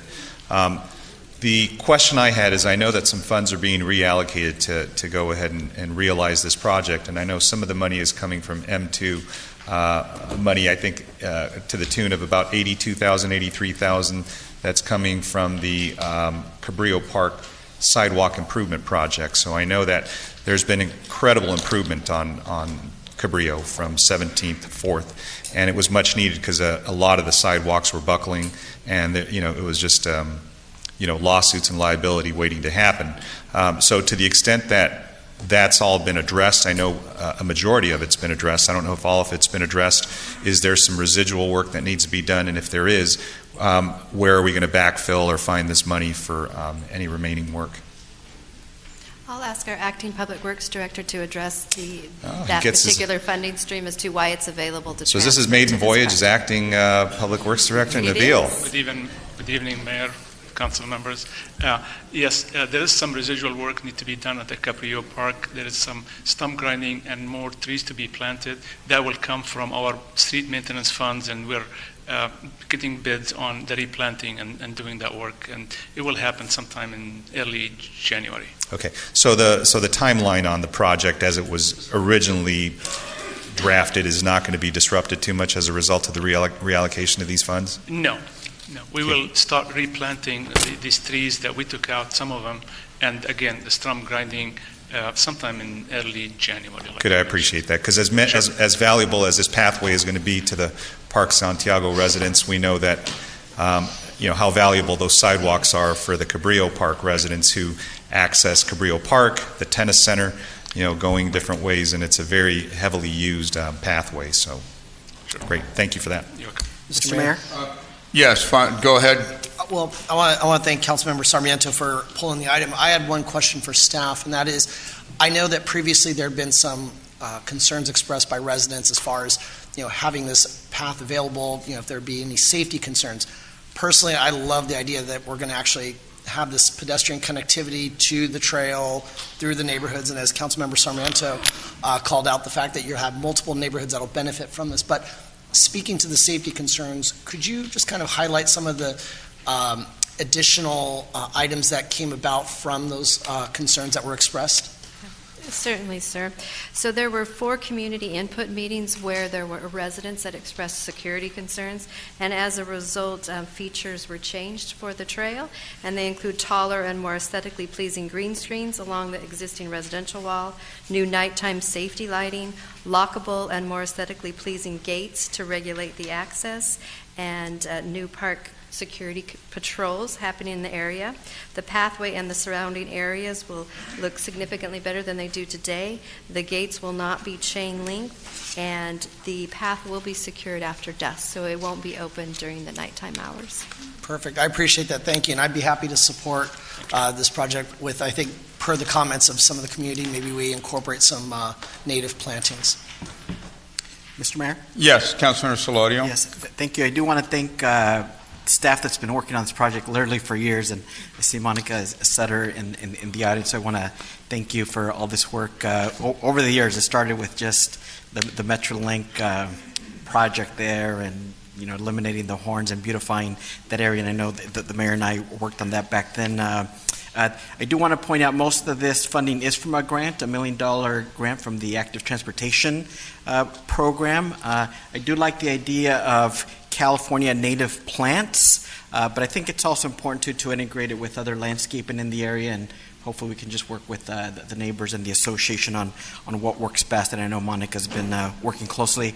And then finally, there are safety issues in that part of town, largely because of the creek, and so we want to be mindful just as we put this project together and have areas be accessible, that we try to keep issues and vandalism away and open it when it's safe and usable for everybody. We want this to create a better, safer situation for Park Santiago residents, not worse, and I know there's been a lot of good planning already on it. With that, I'll move the item. I'll second. We have a motion and a second. Those in favor, please press green. All right, Councilmember Sarmiento, you can now go to the conference, I believe. Thank you, and thank you for pulling that item. Now I'm going to go to 2 other items, or 3 others that have been pulled, then we'll consider the balance. Councilor Iglesias, you pulled item 20A, I believe. Do we have any speakers on 20A? We do not. Please go ahead.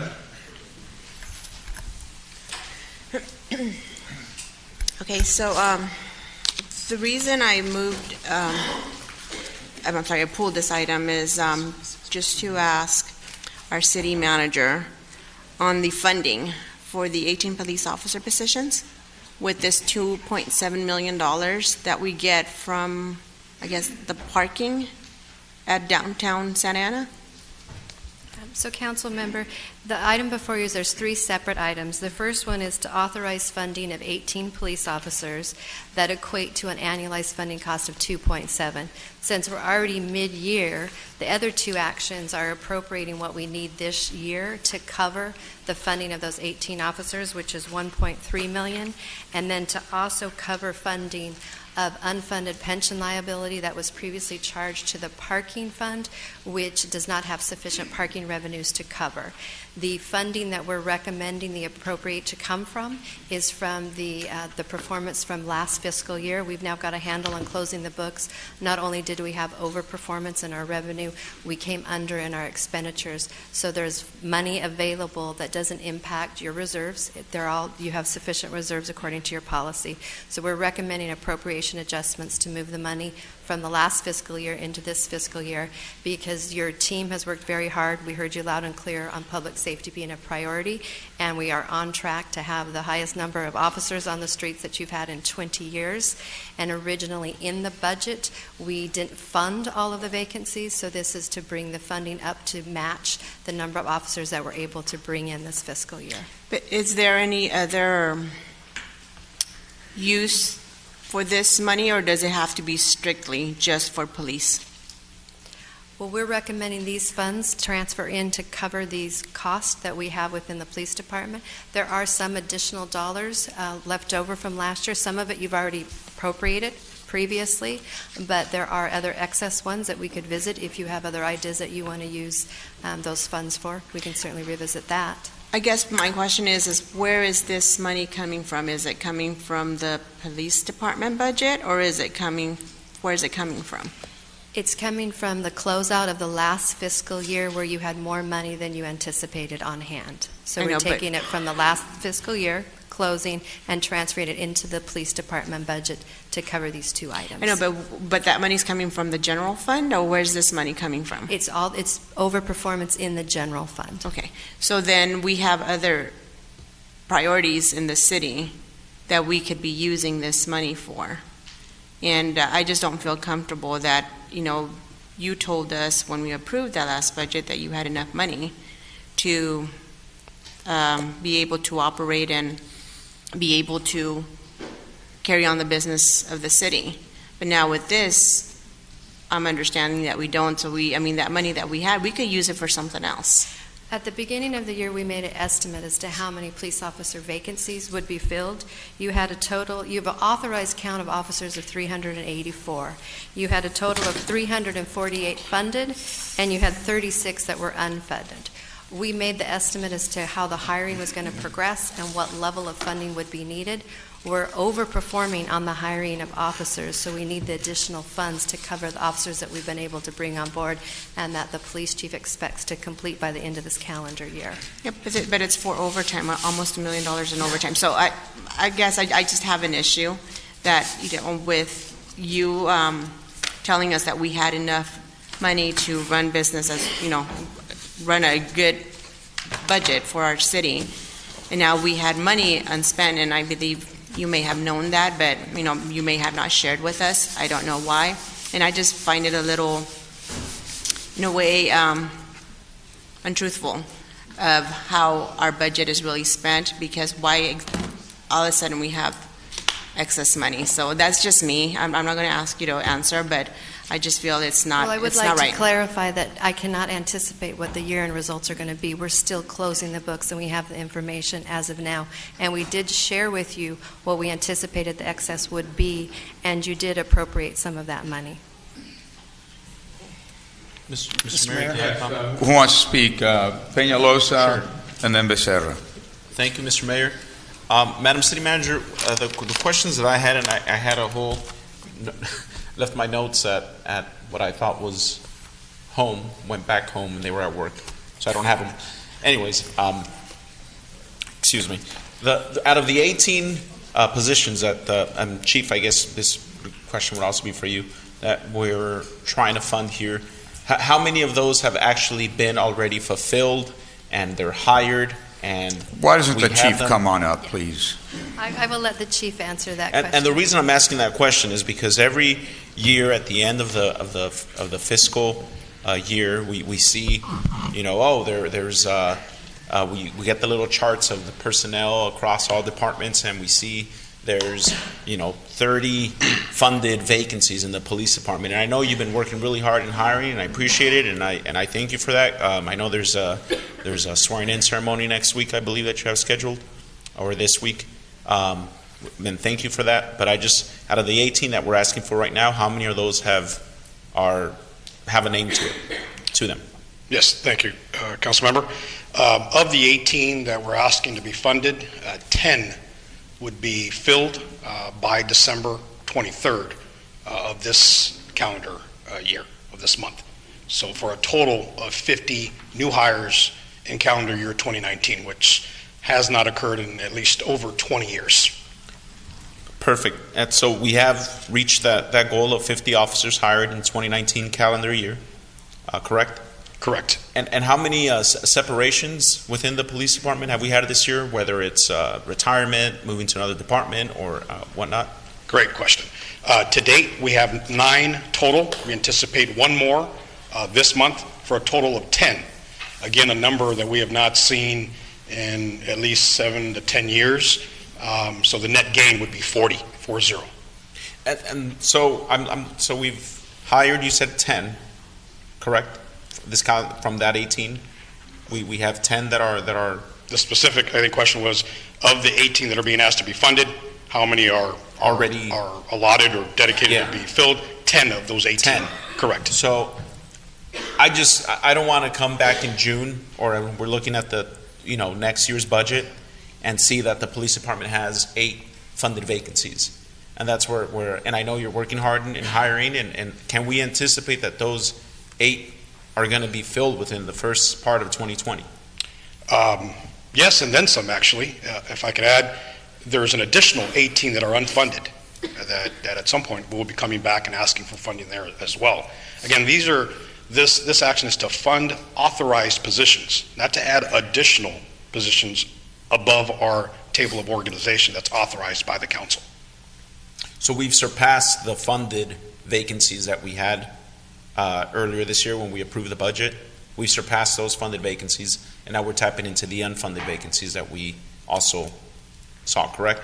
That's a correct statement. Our goal was to hire 50 in the calendar year, a very overarching mission, which folks have been working very hard with your support to accomplish, and that's what has occurred. So we can anticipate that in the next budget cycle, we will see the police department ask for an additional appropriation to fund the remaining, I believe you said, how many on top of the? Today would be 18. Today? 18, yeah. But coming back in June, how many would you be requesting? Well, we also have attrition to address. We had low attrition this year. Next year, we've benchmarked will be higher.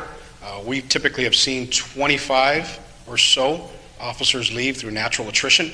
The anticipation is we'll be near that number next year. So we'll have additional positions to fill based on attrition as well. Okay. So we just have to continue the course and see where we're at. Yes, sir. Awesome. Thank you. Yes. Additional comment, Councilman Becerra, and then Mayor Pro Tem. Thank you, Mr. Mayor. Madam City Manager, so is it safe to say that typically speaking, as you guys are preparing the budget, you guys try to conservatively estimate what the allocations are going to be, correct? Yes, sir. What we typically do of all the authorized count, we look at realistically how many we think are going to be filled, and we'll fully fund some, and we'll partially fund others, and then we won't fund some of them outright. So the chief has just done a spectacular job of bringing in new police officers. So this is a good problem to have. Well, I was just going to say, you underestimated our chief and his department if we're going to frame it, right? I mean, this is not that we're that we have this problem because he's not doing his job or our department's not doing their job. My understanding is, from what you said, 384 sworn officers is what we're shooting for, correct? That's the authorized count, correct? Per this council's direction. Yes. And so this council's direction was to go with 384 officers. The chief is doing what this council asked him to do, which is hire, hire, hire. He's dealing with attrition, and the money, just so I understand this correctly, so we've got money that was sitting left over from the previous fiscal year. And part of our action tonight is simply just to move it into the same column, but under the 1920 fiscal year budget, correct? In the general fund, correct. Okay, thank you. Okay, we have Mayor Pro Tem. Thank you, Mr. Mayor. Just want to congratulate Chief Valentin for great work recruiting all these fine police officers. He didn't lower the standards.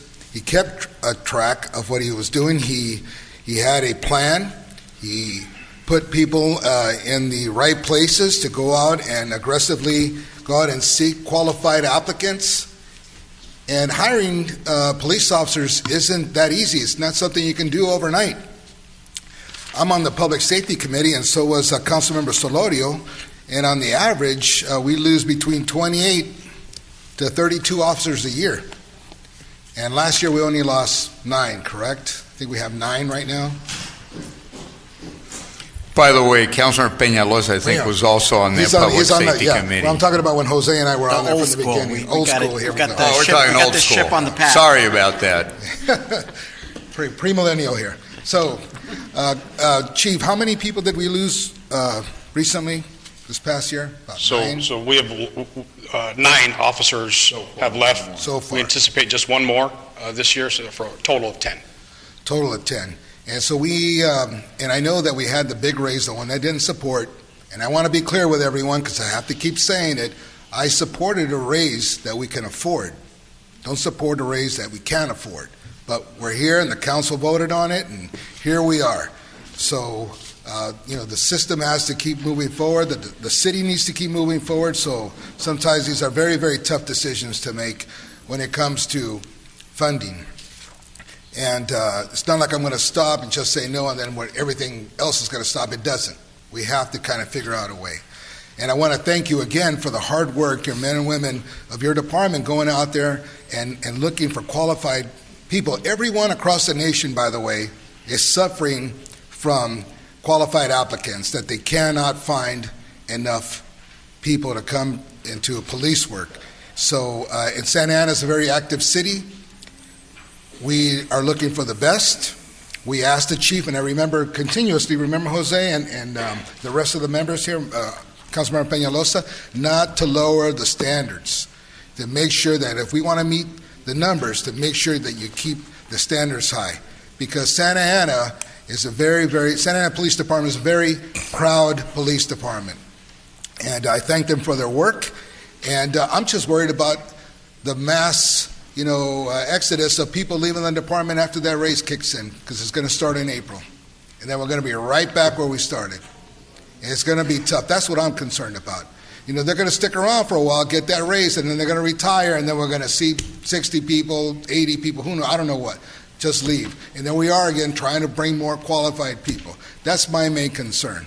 And I don't know what's going to happen. Can you speak to that briefly, please? Chief, do we have a plan for that? I mean, do we continue? Do you expect a mass exodus at some point? So there is, based on age and years of service, we've looked at the officers that we do have, and that's where we anticipate a much higher number of attrition, in the area of about 25, maybe 30 for 2020. So what we've done in 2019, essentially, we need to duplicate in 2020, and we're prepared to do that. If I could just pause for a brief moment and have Deputy Chief Enrique Esparza stand up. He's here with us tonight. He's the Deputy Chief that I put directly in charge and overseeing the hiring effort, and so I want to acknowledge his hard work.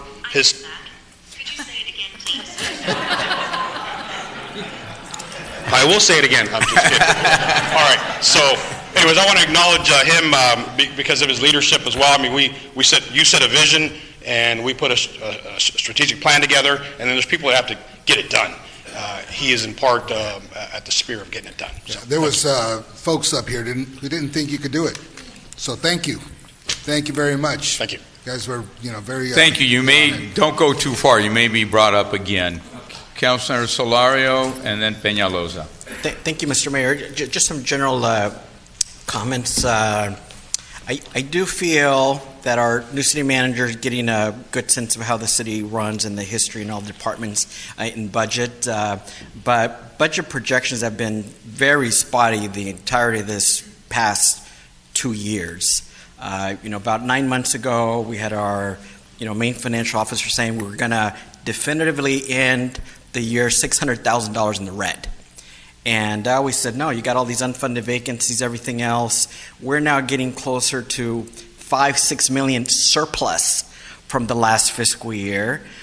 So we obviously could afford the raises back then and this extra staffing. I know it was referenced that we're overperforming on hiring, and we're not overperforming on hiring. We're just on track of the hiring. The chief's intention was always to hire these 50, so that was a known thing. I do want to see our department get to 384 and beyond, but today I still have some questions, so I don't know that I'm prepared to support this today. I think I want to see more resources, more officers, but I think the community wants to see more in the areas of homelessness enforcement and anti-camping.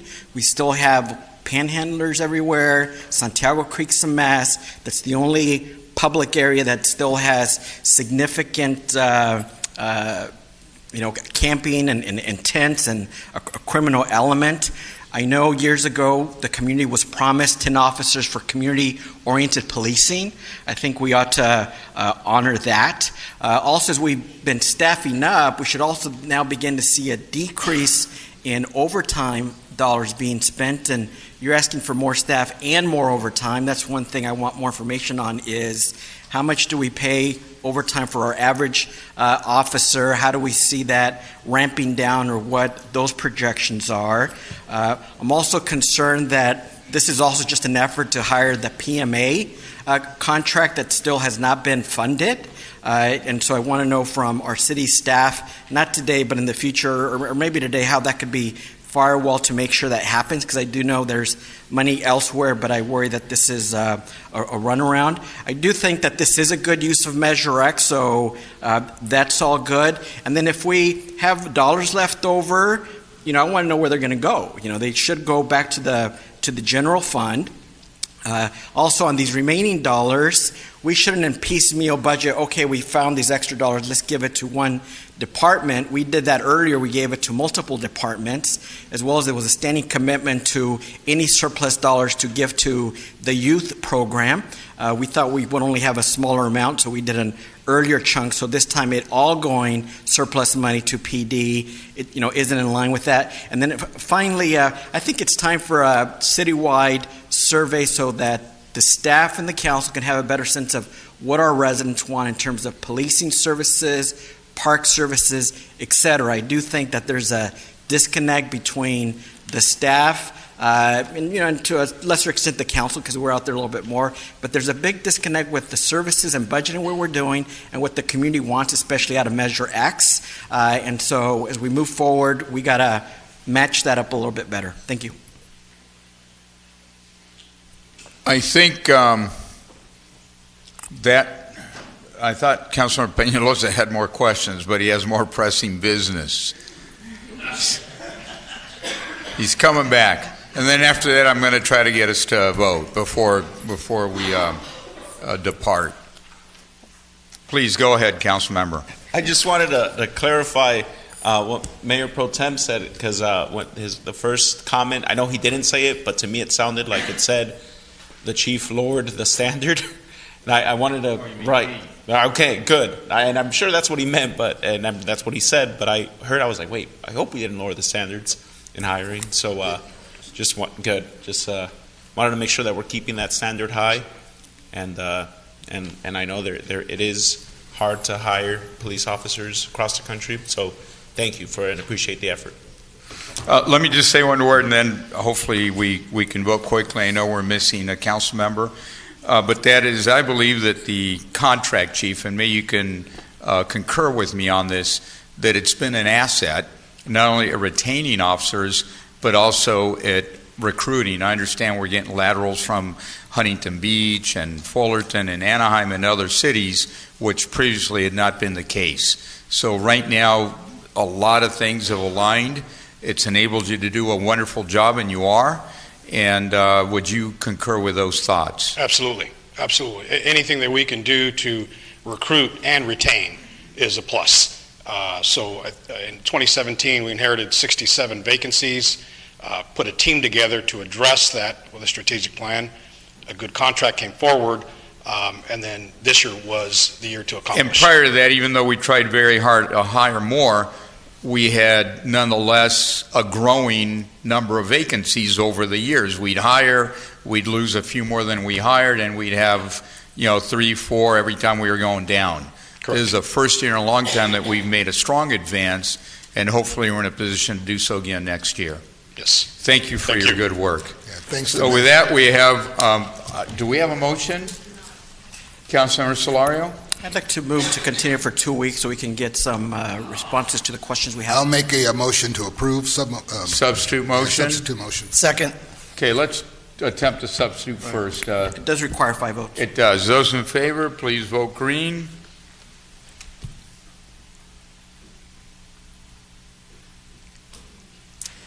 Mayor, the item will not pass because it requires a supermajority. And Councilor Solario didn't vote? Correct, because I have questions. I'd like to move for a 2-week continuance so that we can get questions or answers. Till the 17th? Yeah. Okay. I'll second. All right, those in favor of the 2-week continuance, please vote green.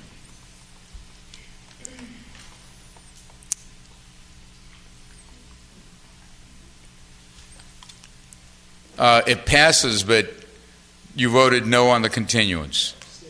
Got it. All right, just want to make sure. So with that, motion carries. Next item, I believe, is item 20C, Councilmember Iglesias.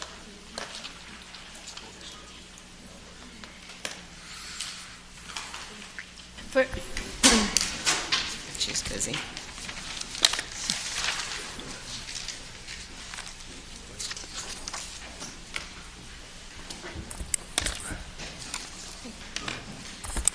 Okay, Christine, for this one, I just, I know is this a grant that the police department received, and we're looking in collaboration with the Homeland Security in order for us to receive this, or? It's federal funding associated with the UASI program. It's for programs that are geared towards terrorism related. So we're basically accepting the money. Yes, this is recognizing the upcoming receipt of this amount of grant for the federal government.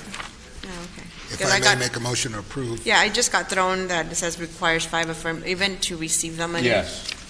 Yeah. Any type of an appropriation adjustment does. Okay, but this is just, it's a grant, it's not. It's a grant. Okay, I'll second. Okay, we have motion and a second. Those in favor, please press green. Councilor Iglesias seconded the motion. Okay, it passes. Next item, I believe, is also Councilor Iglesias. Was that 22 Diaz and David?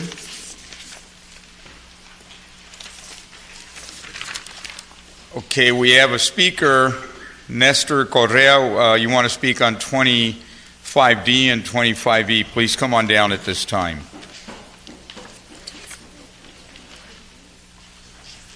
Good evening, Mayor and council members. My name is Nestor Correa, and I work for the Small Business Development Corporation of Orange County. We own a loft at the Artist Village. We've been here since 2002. I've only been working here 18 months, and that's the first time I even came to Santa Ana. I've never been to Santa Ana before. Just passed by going to San Diego. So I've been here 18 months. I joined the Downtown Inc. I'm a board member there, and I'm just very surprised. I've been a board member of a lot of committees, a lot of organizations, and the Downtown Inc., the people are highly organized, they're dedicated and passionate about this city. Plus, they're made up of the residents, business owners, homeowners, and all of us are all volunteers. And during our meetings, we even have other people come in and attend. So it's open to everybody. They have, I've only been 18 months, but they've successfully done the banners in the Artist Village area. They put those together. I've seen different events that have come about here in the city. I can't believe it, but to me, Santa Ana is a destination location, and I think a lot of it has to do with what Downtown Inc. is doing. Mm-hmm. These people put events together. They don't make a ton of money on them, but you know what? All the business owners appreciate the people coming in. People come from all over the place. I don't live in Santa Ana. I live in Whittier, but I've been coming out here with my family, enjoying some of the events that they're having here. I think it's great what you're doing here, and if every city in the United States did this, we'd all be a lot more prosperous.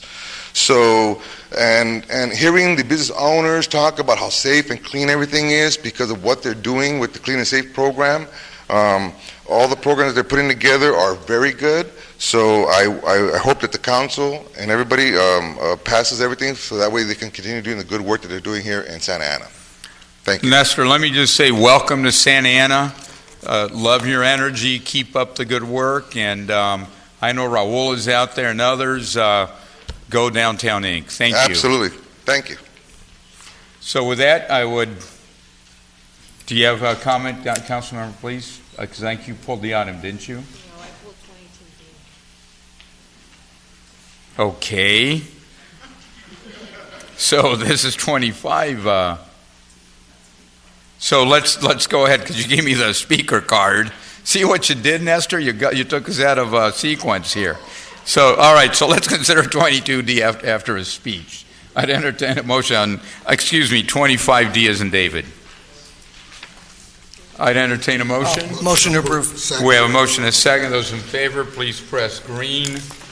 Now we're going to go to the item that Councilor Iglesias actually pulled, which was item 22, Diaz and David. Councilor Iglesias, please. I voted for it? Yeah, I voted.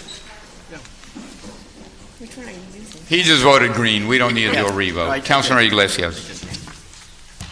Okay, so for 22D is contracts award for office furniture, installation, and related services in the amount of $1.1 $240. And it says it's going into different, I guess, into different departments. And I see that we have 5 different providers, or I guess vendors, that are going to be providing us these, the furniture. I don't know, and I don't think I saw it here. Maybe I missed it on the council for the staff report. Was it identified how much is going into what department and how much we're spending? Yes, council member. Included in the staff report, it lists by city department. The approximate amount by each department is in the staff report.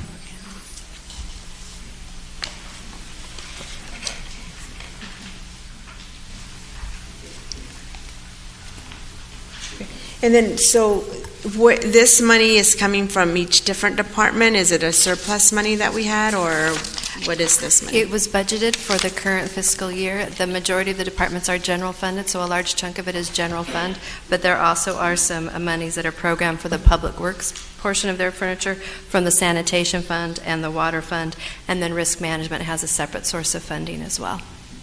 So was this like kind of like you were saying, like surplus money from the last budget, or where was this money coming from? These were requests made by the departments during the budget hearing process, and they were built into the current year's budget.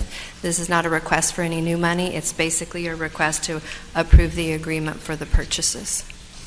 Okay. And this was part of the budget that we approved earlier. That came before us? Right. Correct, the current fiscal year budget. Okay, so. Thanks for those. Councilor Solario, please. Yes, I do think that this was appropriately budgeted, and these are just the contracts to implement. Really, a lot of this is deferred need. You know, there's been years and years that we haven't replaced furnitures or deficiencies in our office environments, and it's important that employees have good, safe areas to work. I would like to see if, with the police department, for the dispatch center, I do see that there's an interest in buying chairs, but when I visited the dispatch center, about 9 months ago or so, or 6, the walls were torn, there was a missing TV, no real plants, and that's the heart of the PD operation over there, and I want to make sure that we make an effort to not just tidy everything up, but lift it up a little bit, and and maybe as part of this overall contract, we may be able to do that. Thank you. Quick question, Councilor Iglesias, please. Yeah. So now that I was able to open it, for the library, the New Hope Library, it shows the amount of $100,000, and I know that in my request, and I believe Councilmember Solorio too, we've been putting an emphasis on library, and for us to really make it inviting to the entire community. And I just don't think, we're spending $50,000 for the city manager's office, which hardly anyone visits, and then we're spending $100,000 just barely at the library. So I don't feel is adequate. I just feel that we're not really putting the money into where it's supposed to be. I just don't feel comfortable with the appropriation, the way it's. Who chose this, and how did you guys come up with this? I'm not comfortable with it. All right. Do I have a motion on the item? I'll make a motion to approve, and I just wanted to. Go ahead. Is there a second? I'll second with Second, comment. Sarah. Go ahead. Make your comment, Councilmember. In regards to the furniture, you just learn a lot. When you guys bought the office chairs for the closed session room, and I think I asked, why these bulky office chairs, and they said, risk management. These are the ones that risk management approved. I'm sitting there like, oh, geez, But with that said, I'm happy to see that at the New Hope Library there are getting new desks and bookcases and seating tables and workstations and whatnot.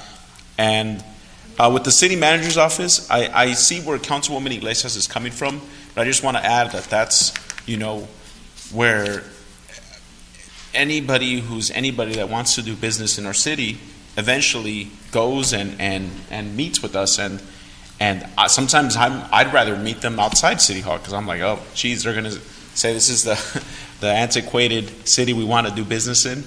And I'll harp on the walking into the 1960s every time when I first walked into the 8th floor, so I'm happy to see that. But with that, those are my comments, and thank you. All right. We have a motion and a second. Councilor Becerra? Mr. Mayor, I'll keep it quick. I agree with Councilmember Solorio. I would rather have our employees have a safe place to work and furniture rather than have to discuss claims because of inadequate furniture or workspace. And I do visit the city manager's office, so I don't think it's quite the desolate place that nobody goes to. And as Councilmember Penaloza said, there are quite a few folks that have to go through your office. And one thing I want to applaud our city manager in regards to this item is I took the opportunity, like many of my colleagues do, and I asked the city manager on a number of the consent calendar items today, rather than pull them all off the calendar. I had the opportunity to talk to her about this one, and I applaud the fact that I had asked her about the fact that these 5 companies were not from Santa Ana, and I was a little bothered by that, but she informed me that the whole purpose of this particular item was to actually give us a cost savings by working with these folks, piggybacking off of other existing contracts. So with that, Madam City Manager, thank you, and ready to vote when you are, Mr. Mayor. Thank you. Really quick, Mr. Yes, Mayor. go ahead, Councilor Peñalosa. Just to piggyback a little bit on Councilmember Becerra, we've had this before where I see the breakdown of different vendors that we choose in other cities, and sometimes the difference is only for $5, $10, $30, and we've addressed that in the past with, we should be, shopping in our city and using local vendors. So let's always keep that in mind. Even if the savings are, under $500 or, I don't think it's substantial enough to go out of the city. So those are just my 2 cents. Thank you. And before we vote, I just want to note that I believe none of this money is going into the mayor's office, which is an antiquated office, and I like it that way.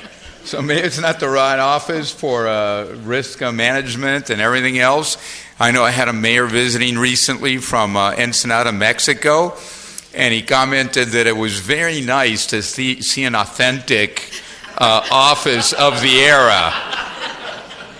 That's what he said, I think, an office of the era. So if anybody wants to visit, you're welcome to visit the mayor's office anytime. Yes, Councilor Iglesias, go ahead. I just don't want them to be a misunderstanding, and Councilmember Becerra, I do look at the agenda and I do ask questions. So I don't know who you were referring that comment to. But what I wanted to ask the city manager is I'm not against what you're doing here. I'm just saying $100,000 for the library is nothing compared to $50,000 to, in my opinion, an office that hardly anyone of the community visits. It's half of it. Why can't we put more money into the library? That's why I was asking who chose this amount. The $100,000 is for New Hope, so it's not for your main library. New Hope needs a lot of remodeling. It's old. It's old. So that's what I'm saying. And I think it's in just a addition little to bit. the furniture purchases, there is a lot happening at New Hope, as well as renovations and improvements. They're just not in the staff report because this is furniture purchases. All right, we're going around in circles a little bit here. Councilor Solorio? Just to add a little bit more to, I think, the context that Councilwoman Iglesias is trying to provide is we have other pots of money like $4 to $5 million that we now have in that youth fund, and we need to find dollars to support things that the community needs, parks, anti-homeless stuff. We should have an urgency to be programming that youth money, and I don't see it. We made mention before that, the Youth Commission is going to help program that. I think 2 or 3 meetings ago I suggested maybe the Parks Commission can also recommend how to use some of those dollars. We don't want that precious money that we set aside to help youth and libraries to just sit in a fund.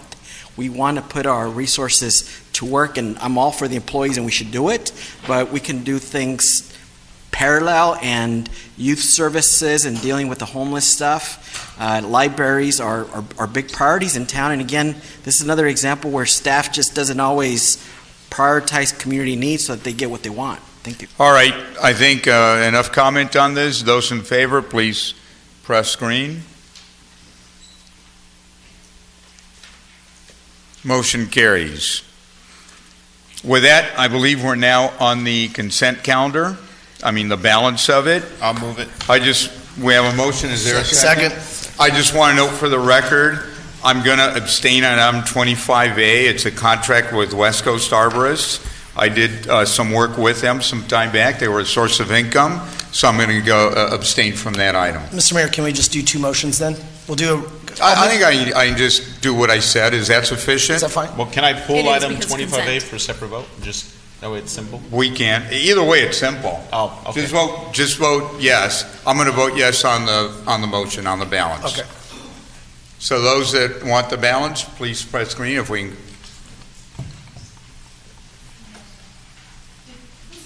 Who's second?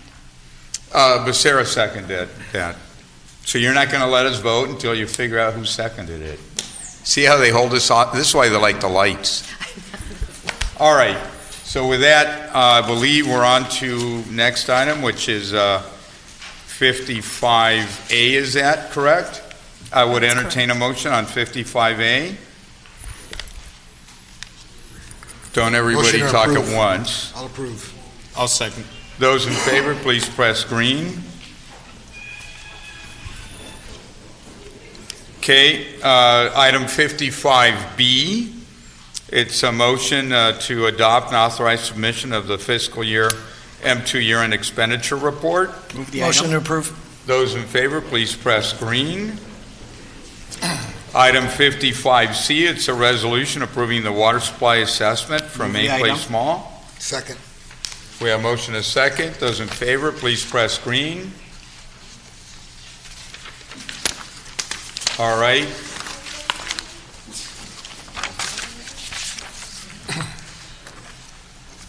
So item 60A, a resolution approving a site plan review. Move the item. We have a motion, Actually, a second with comment. Okay, go ahead. part of my, I love this project. I think it's great that we're introducing housing to the downtown. One of my concerns, though, in regards to this particular project is, you know, while we saw the folks that have been pushing for preservation of many major key components of our heritage in our downtown, as this project moved through the process, what we've seen here, what's that? Go ahead. I think we're about to approve this project, but clerk just handed me 4 speakers, so we ought to give them a chance to speak. Well, then, Mr. Mayor, I'll withhold my comments until. Hold your comment. We have motion and second. Come up and speak and realize that all you can potentially do is talk us out of it. So with that, Adam Wood, if you're here, you want to speak, come on down. Micah Tardif, Tim Rush, and Raul Yanis.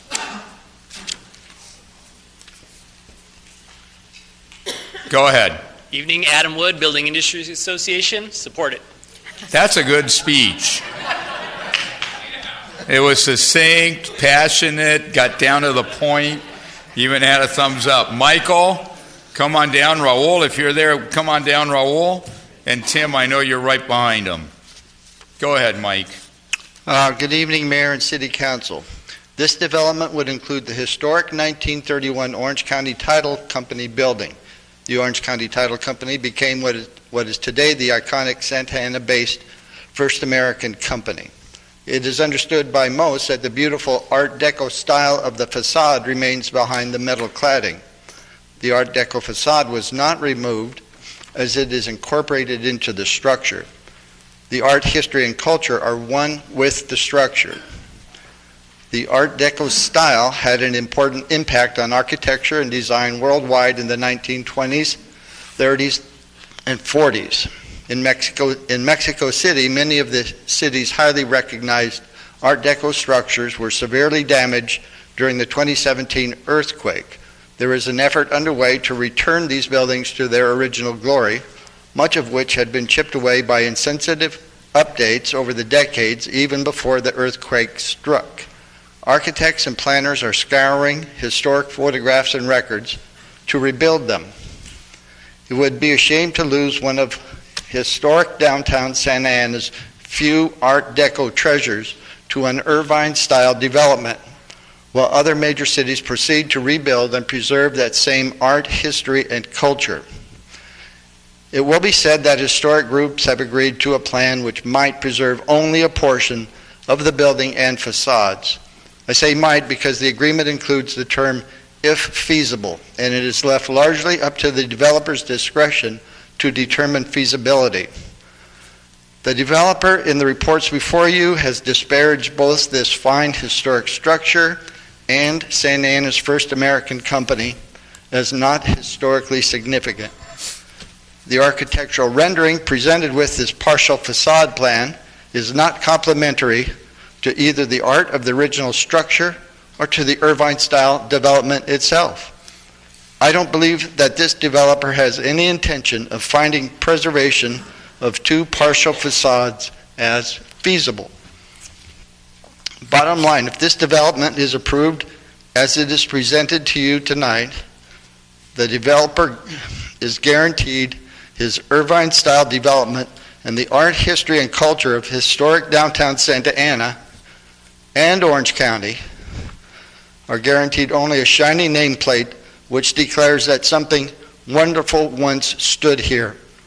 Please delay the implementation of the approvals for this development for further investigation and discussions which I believe should lead to making the entire historic and beautiful 1930s Art Deco Orange County Title Company building a shining jewel of this development and historic downtown Santa Ana. I will just add that this development is in major violation of the Santa Ana Transit Zoning Code as regard preservation of the historical character of the entire downtown area, not just the National Historic District. Thank you. Thank you, Mike. Raul, followed by Tim. Good evening, Mayor, members of the council. My name is Raul Yanez. You know that. I've been a business and property owner in the downtown for the last 40 years. How many? 40. 40, yeah, not 40, 40. 40. Yeah, that's right, correct. Yeah. Keep going. Last September. You got it. Turned 40 years, yeah. Anyway, downtown business are struggling, and I believe that the project, like the Toll Brothers, will be a great benefit to the area. The project will bring over 300 new residents who will shop in the downtown, because the project will include retail stores as well as restaurants and on the street level. It will bring additional visitors to the area. So let's welcome Toll Brothers to the city with open arms, and I support this project, and I hope you will do so as well. Thank you, Raul. Thank you. Thank you. Tim?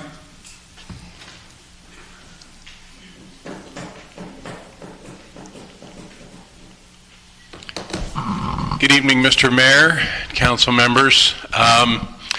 As you know, I've been down here a number of times on this project, and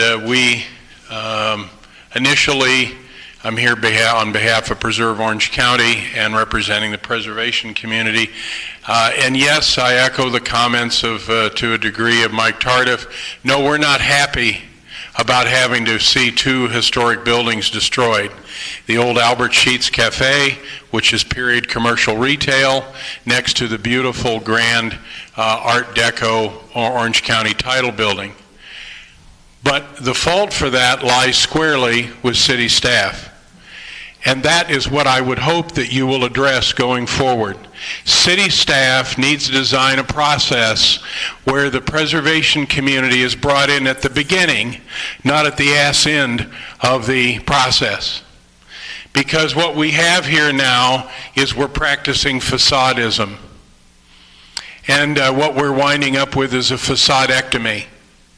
Now, I'm not real happy about that, and I've taken plenty of beatings from Mike and other people in the preservation community. But aside from filing a lawsuit and stopping the development and holding it up for a year and a half, I felt that maybe that the best compromise was what we have today, which is where Toll Brothers agreed to hire a preservation architect, to partner with them, and to incorporate the facade of the Orange County Title Building into their new development, and to do it tastefully and respectfully. And I do believe that it's going to make their project a landmark, a new landmark, and one that will make it a destination in town. But the victim here was Toll Brothers and the preservation community. Had we been brought in at the beginning, we wouldn't have wound up with this awful sausage of facade-ectomy. And Phil, I know you served on the Historical Commission, and others of you here on the council appreciate what our historic downtown means. It's just unfortunate the staff doesn't share that same vision, and I hope that'll change going forward. Thank you. Thank you for your comments, Tim, and for all the work you do over the years and all things you volunteer on. So with that, I would entertain... Mr. Mayor. Go ahead. We have a motion and a second. Yes, we do. I'd Go just ahead. like to comment. You know, this particular project is kind of one of those textbook cases of perfect compromise. And what's also very interesting is that every speaker that came up to talk about this project all had something very insightful to add. You know, Tim is actually... is very correct. Mr. Tardif, you're absolutely right about trying to treasure what we have here. And I think that looking at all the work that Mike McCann and Toll Brothers have done to bring this project into downtown, I'm really happy to see that we're going to see a new mixed-use project. I don't like the idea that we're practicing facadism, and I do think that staff really needs to kind of tighten the bolts to make sure that we don't allow folks to come into town and think that we don't care about our resources, that we don't care about our assets. But having said that, I am in support of this project, but one thing I do want to kind of tweak on the conditions of approval, if I may. I'm actually going to rescind my second and offer a substitute motion, which would be to approve the project before us. But what I really want to see is on condition number 10, where it says the professional should have experience in architectural historic preservation. I'd like to see that changed to the professional shall have experience in architectural historic preservation. It's not a should, it should be a shall. And under... Is there an additional to the motion, or is that the motion? Well, one more item, Okay. and that is under condition 10A, toward the end of the paragraph, we have the idea that the developer is going to just provide a report to staff and tell the preservation community that the report's there, and voila, they're the judge, jury, and executioner, and on they go. I would appreciate that if we had some language in there, and I'll defer to staff if there's better language, but I want something in there that doesn't just give all the cards, the whole deck, the whole table over to the developer. I appreciate everything that the developer is doing, but I think there should be a little bit of a checks and balances here as to what we see once they do the removal of the skin, and we see what the Art Deco facade underneath looks like. Okay. Let's just accept those as friendly amendments. So let's go with the reasonable. original motion, but these are amendments to the original motion. Well, and if I may ask staff, what I really want to kind of drill down on this for 10A. I don't want to come back later and have somebody say we didn't put a should or a shall somewhere we should have. So, thank you.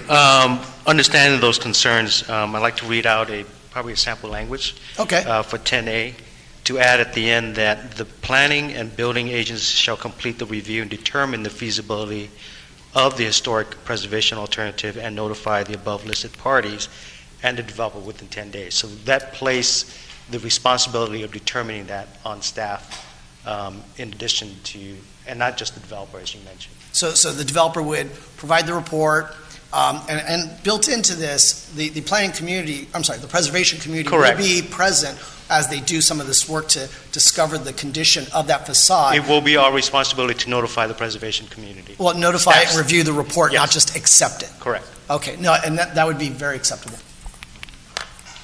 Just, Councilman, I just want to make sure when the society participate, if they have a real problem, I want you to bring it to council and say, wait a minute, we somehow can't determine something. If they're happy, you're happy, developer's happy, architect's happy, we don't need to hear about it. But, Perfect. but we need that feedback if there is a problem. Councilor Iglesias, please. Okay. So it's going to be my generic questions that I ask regarding the parking. What's the parking ratio per units? So the parking ratio for this project is at 1.51. This is a project that is located in the Downtown Transit Zoning Code. The Downtown Transit Zoning Code is a development code area that look at and encourages development that are mixed use in an urban environment that is near transit-based multimodal opportunity. Downtown is a perfect example of that. It includes walking, it includes access to buses, the new streetcars that are coming through. So those are all opportunity for reduction of parking requirements.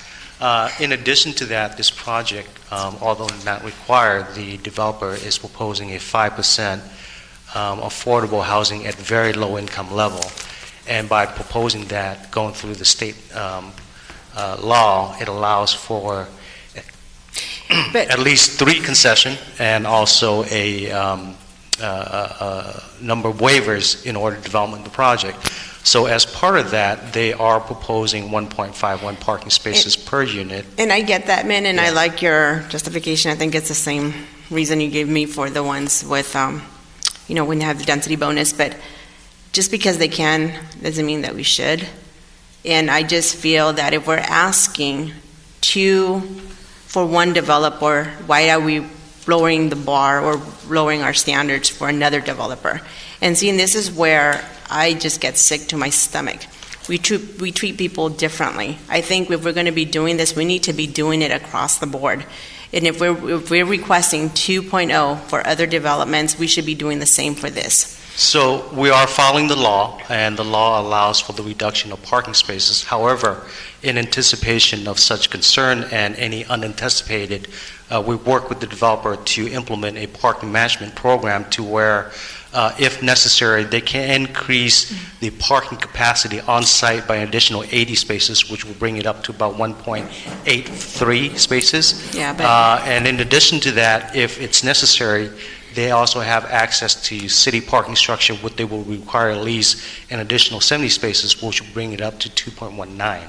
But with that, it actually meets the transit zoning code standard, actually exceeded by 0.4 spaces. But we're using city resources. I'm not going to change my vote. I just feel that it's something that we have different expectations for different people. And one thing that I want to say about this project, and I don't even know I have no idea who the Toll Brothers are. I'm very disappointed that I've been on this council for almost a year. And about 3 weeks ago, I was approached by the consultant of this project to meet with me. I mean, what an insult. I mean, I've been on this, so it's kind of like, okay, I already have the votes, I don't even have to meet with everybody. So it's just, for me, I just feel that we need to have some standards, some priorities, some requirements of individuals that want to do business in the city, that, just give us common courtesy. And I just feel that this project is, like we had 25-25, we had the residents come in and, pose their, not opposed, but share their concerns. The same we've had with the historical commission, and I know their concerns are valid. And why aren't we doing the same thing for them? And why aren't we postponing this this project? I don't know.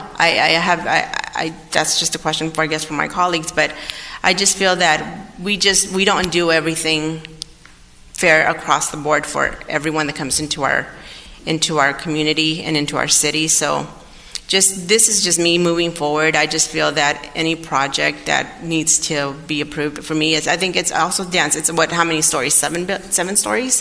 7 and 5. Yeah, so it's high. I mean, we went from in 25-25, we went from 6 to 4, and it's still high.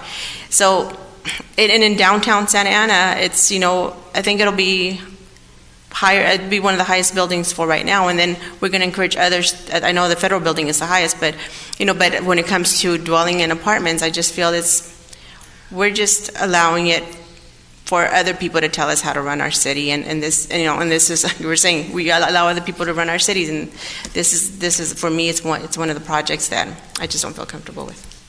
Mr. All right, let me make a couple comments and I'll continue with the council.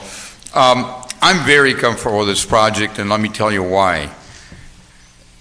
We have the streetcar right next to it. We don't need cars all the time.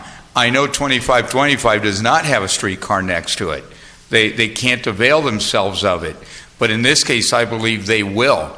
And we have to take that into account as we design our city and as we move forward.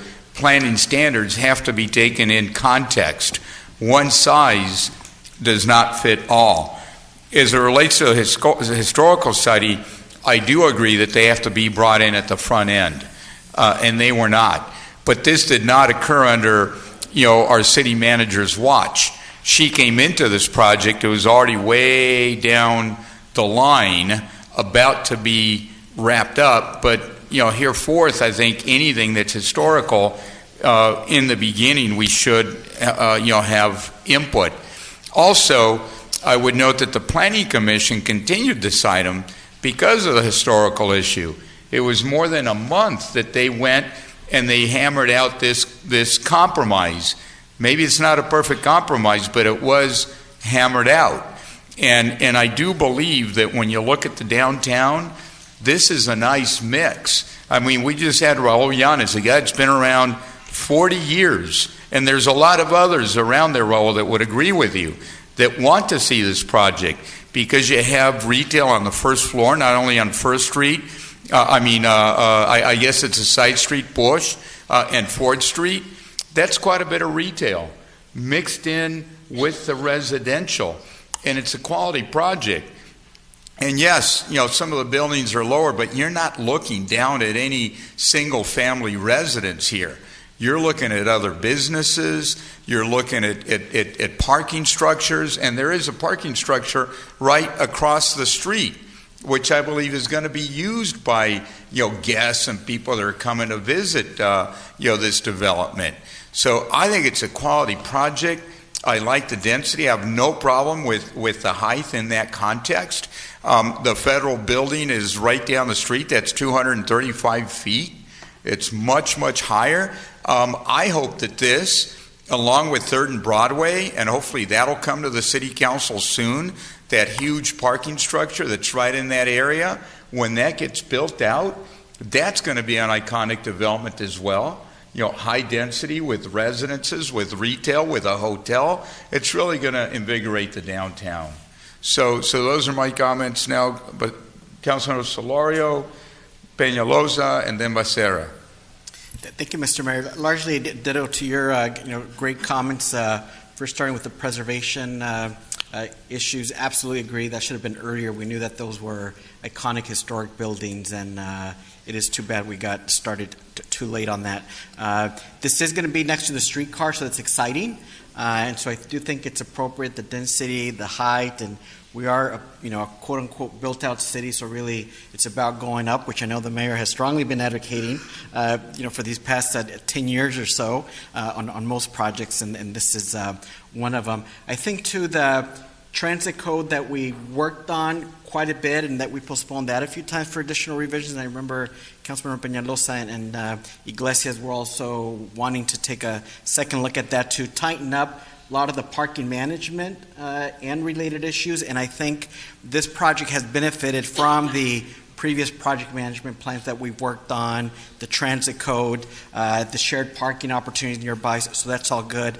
But I especially appreciate that they went out of their way to talk to the residents, and they came up with things like, because of the dogs again, they needed a little area for extra, dog park or places, for folks to walk their dogs. And so within their property on the first floor, there's an area for dogs, and I think that's awesome. And then to see local, business owners and the two downtown associations, especially, business owners like Jose Ramo and Mr. Yanez being here, thank you for the support. This is going to be a nice symbiotic relationship between residential and small business, and so that is fantastic, and that's why I am very supportive of this project. Thank you. Okay, Councilor Peñalosa, I believe. Thank you, Mr. Mayor.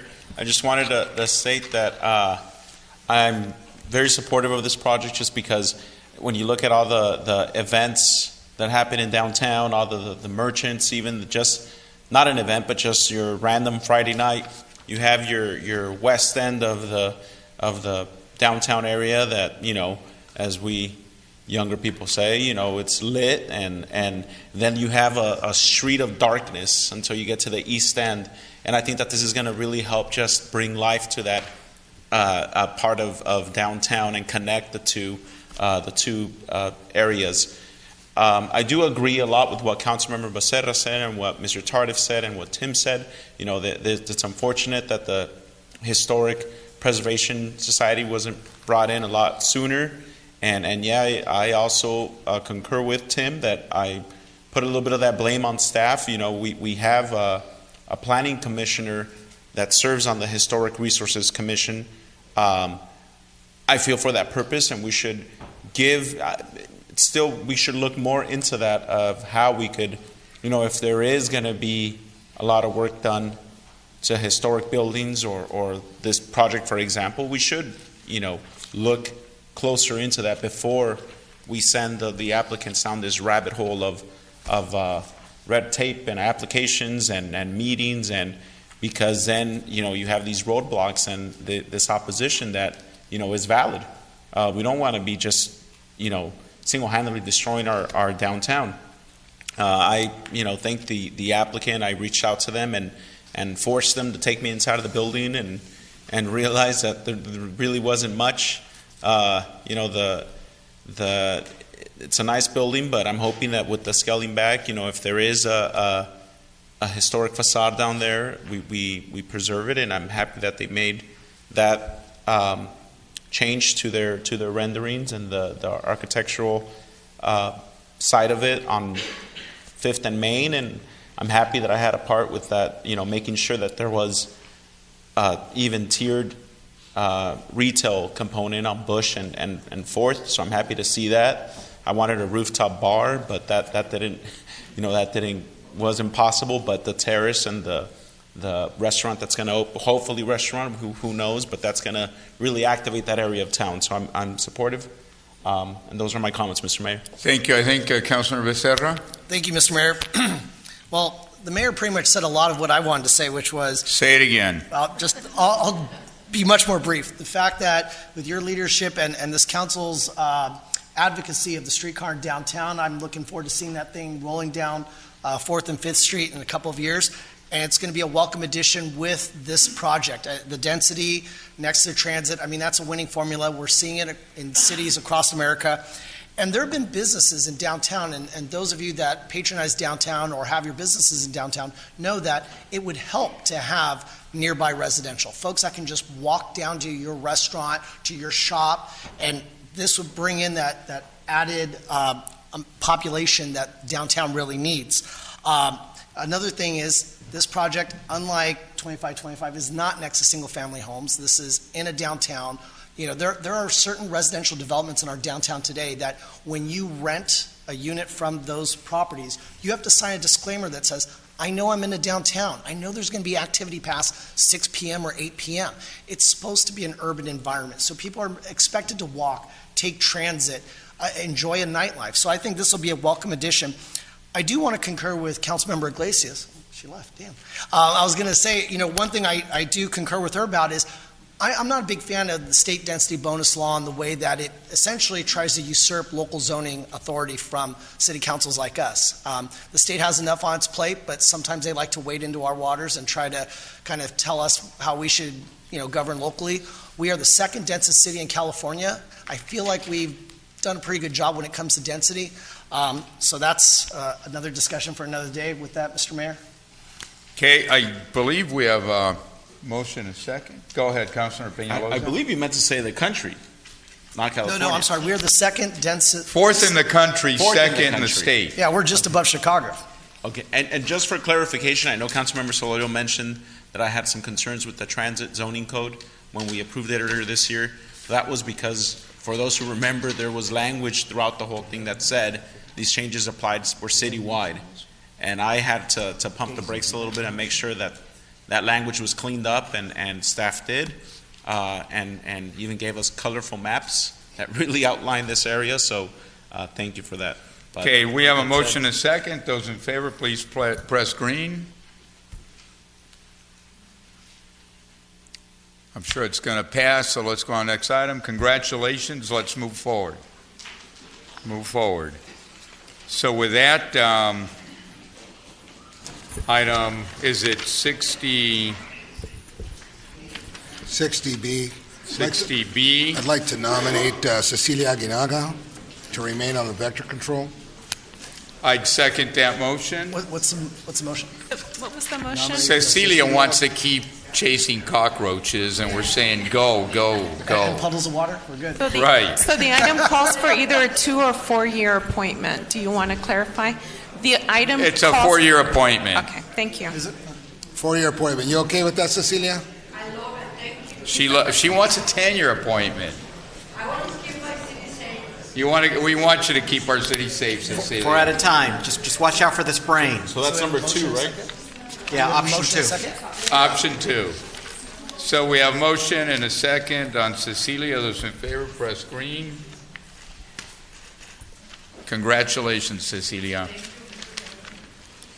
Good luck to you. We're glad you go to all those vector control meetings.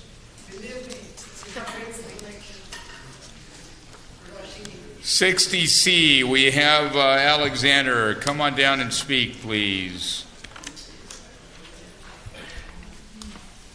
Hello, good evening, Council and Mayor.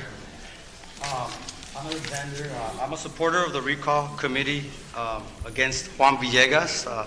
The role of Mayor Pro Tem is up for appointment, and it's in the best interest of the city and its residents to have a new appointment. Mr. Villegas is not a good representative of the city of Santa Ana. In fact, how can a person that publicly supports Donald Trump and his anti-immigrant policies be the Mayor Pro Tem for Santa Ana? Mr. Villegas has multiple incidents related to alcohol abuse, which have been documented by 2 contacts by Orange County Madam Police City agencies. Attorney, is this appropriate? Months ago. During public comment, we have to. No, it's not accept public nominate comment. He's for talking critical. about the re-election of Mayor Pro Tem. 60C. And he's going a little bit into personal allegations. I understand, and I understand that they're difficult. I would ask, you may ask him to be respectful and to refrain from Please making be those as comments. respectful as you can and try not to be personal. Okay, so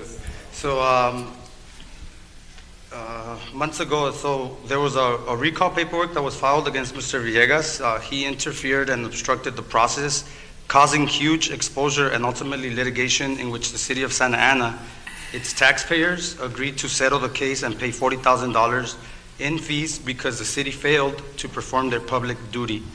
Mr. Villegas has attended the White House multiple times and most recently during Hispanic Heritage Month without shame in support of President Donald Trump. Please consider this appointment seriously and appoint a person of integrity that stands for its residents, not one that supports a presidency that attacks our immigrant community. Appoint a person that is lawful, respectful on staff, and does not break the law or illegally interfere in city matters.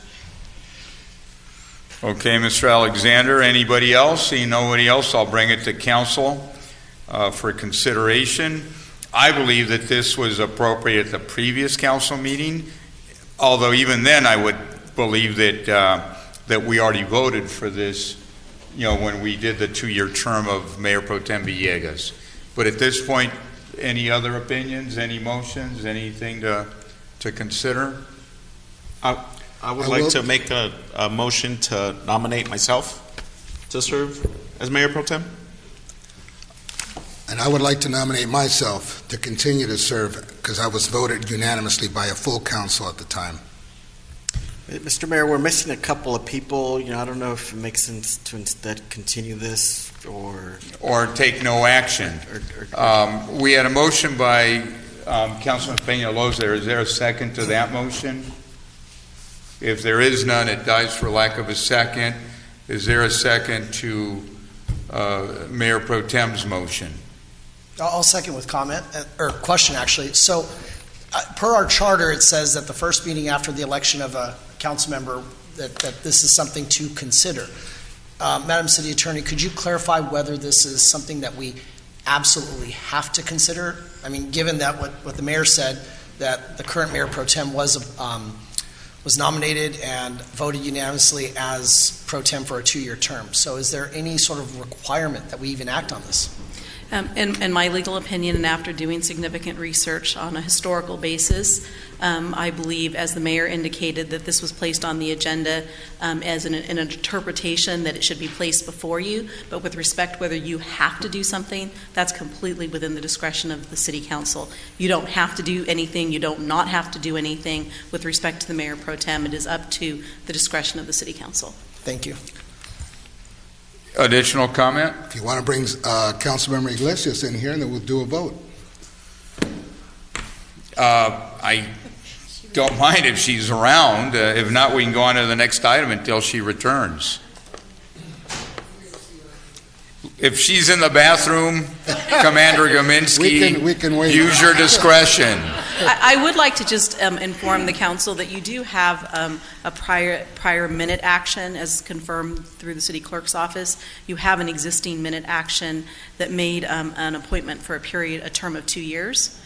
So technically, if you don't need a new vote to change that action. If we take no vote, the previous action Correct. would prevail. But if Commander Gominski's successful, we'll consider. Meanwhile, why don't we let's move on to item 65A. Maybe we can agree on that. I would entertain a motion on 65A. Motion to approve. Second. Those in favor, please press green. Just the calendar. 65B. I'm thinking a little more time maybe not be a bad idea. Can we do 30 days on this one? Sure. All right. So we have a motion to continue 35B for 30 days made Second. by. Well, I was going to make by you. And I'll make it. You'll make it. Second by Becerra. Those in favor, please press green. In the meantime, we're all going to look more at this e pluribus unum and should it be stacked or linear and here or elsewhere or whatever. Oh. All right, motion carries. Item 75, is it A at this point? Do we have any speakers on that item? All right, let me, nonetheless, to make the city attorney happy and to comply with the law, we're going to go ahead and open up the public hearing. Seeing no speakers, I'm going to close the public hearing on 75A and bring it back to council for consideration. Mr. Mayor, motion to approve. Mayor Pro Tem seconds that motion. Those in favor, please press green. Motion carries. Item 75B is in boy. Any speakers on this item? Okay, I'm going to open up the public hearing. And Nestor Correa, you're on a roll. You want to speak again? Is Nestor here or he went home?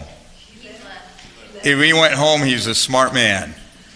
So with that, I'm going to close the public hearing and bring it to council for consideration on 75B. Second. Those in favor, please say aye, or go ahead and press green. Motion carries. 75A is Councilmember Iglesias. Why don't we go to 75B and call on Councilmember Solario, please? You mean 85A and B? 85B, I mean. Because 85A is Iglesias and Peñalosa, unless you want to take up 85A. And they're both related, so either way. Go ahead. Go ahead. Go ahead. Let's start. So 85A is to discuss and consider directing city manager to direct staff to study the feasibility of a dog park. At 2525 North Main, no, I'm kidding. Hey, we're looking for a homeless shelter site too, so. That's right. We have. Just low density. I don't know how the neighborhood would feel about a homeless shelter next to their. All right, we And, have a speaker. Do you want to hear a speaker? Sure. Chris Schmidt. And Councilwoman Iglesias, I know Councilmember Solorio has spoken in support of a dog park eventually, and Councilwoman Iglesias as well. I'm sure all my colleagues like dogs, so go ahead, Chris. Good evening, Mayor, City Council members. I'm excited to see this agenda item tonight. It's been years that I've been hoping we could have a dog park. One point in time, the city discussed opening a dog park off of 22 in Bristol. It wasn't the best location. I've been to several dog parks in Orange County. I don't go to one because I saw a dog get attacked there. The one in Costa Mesa is a dirt lot. I actually go to Laguna Dog Park off of Laguna Canyon Road. So I fully support this item. I'd like to suggest there's some land in the back of Centennial Park that I think would be an ideal location for a dog park in our city, and I hope you guys support that as well. So thank you very much. See you all later. Okay, let me come back to Councilor Peñalosa, please. Thank you, Mr. Mayor. Thank you, Chris, for those comments. I have to agree.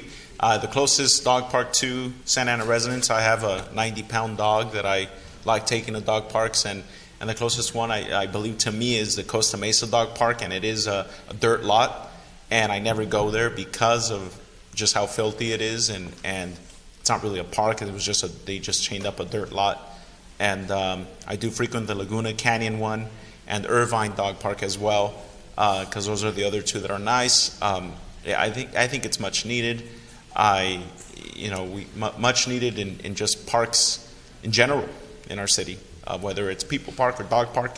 But I would like to see a dog park in our city. There's a huge population with dogs. We all love animals. Dogs, I hope we do. And I just would like to see this. I eventually, looked into.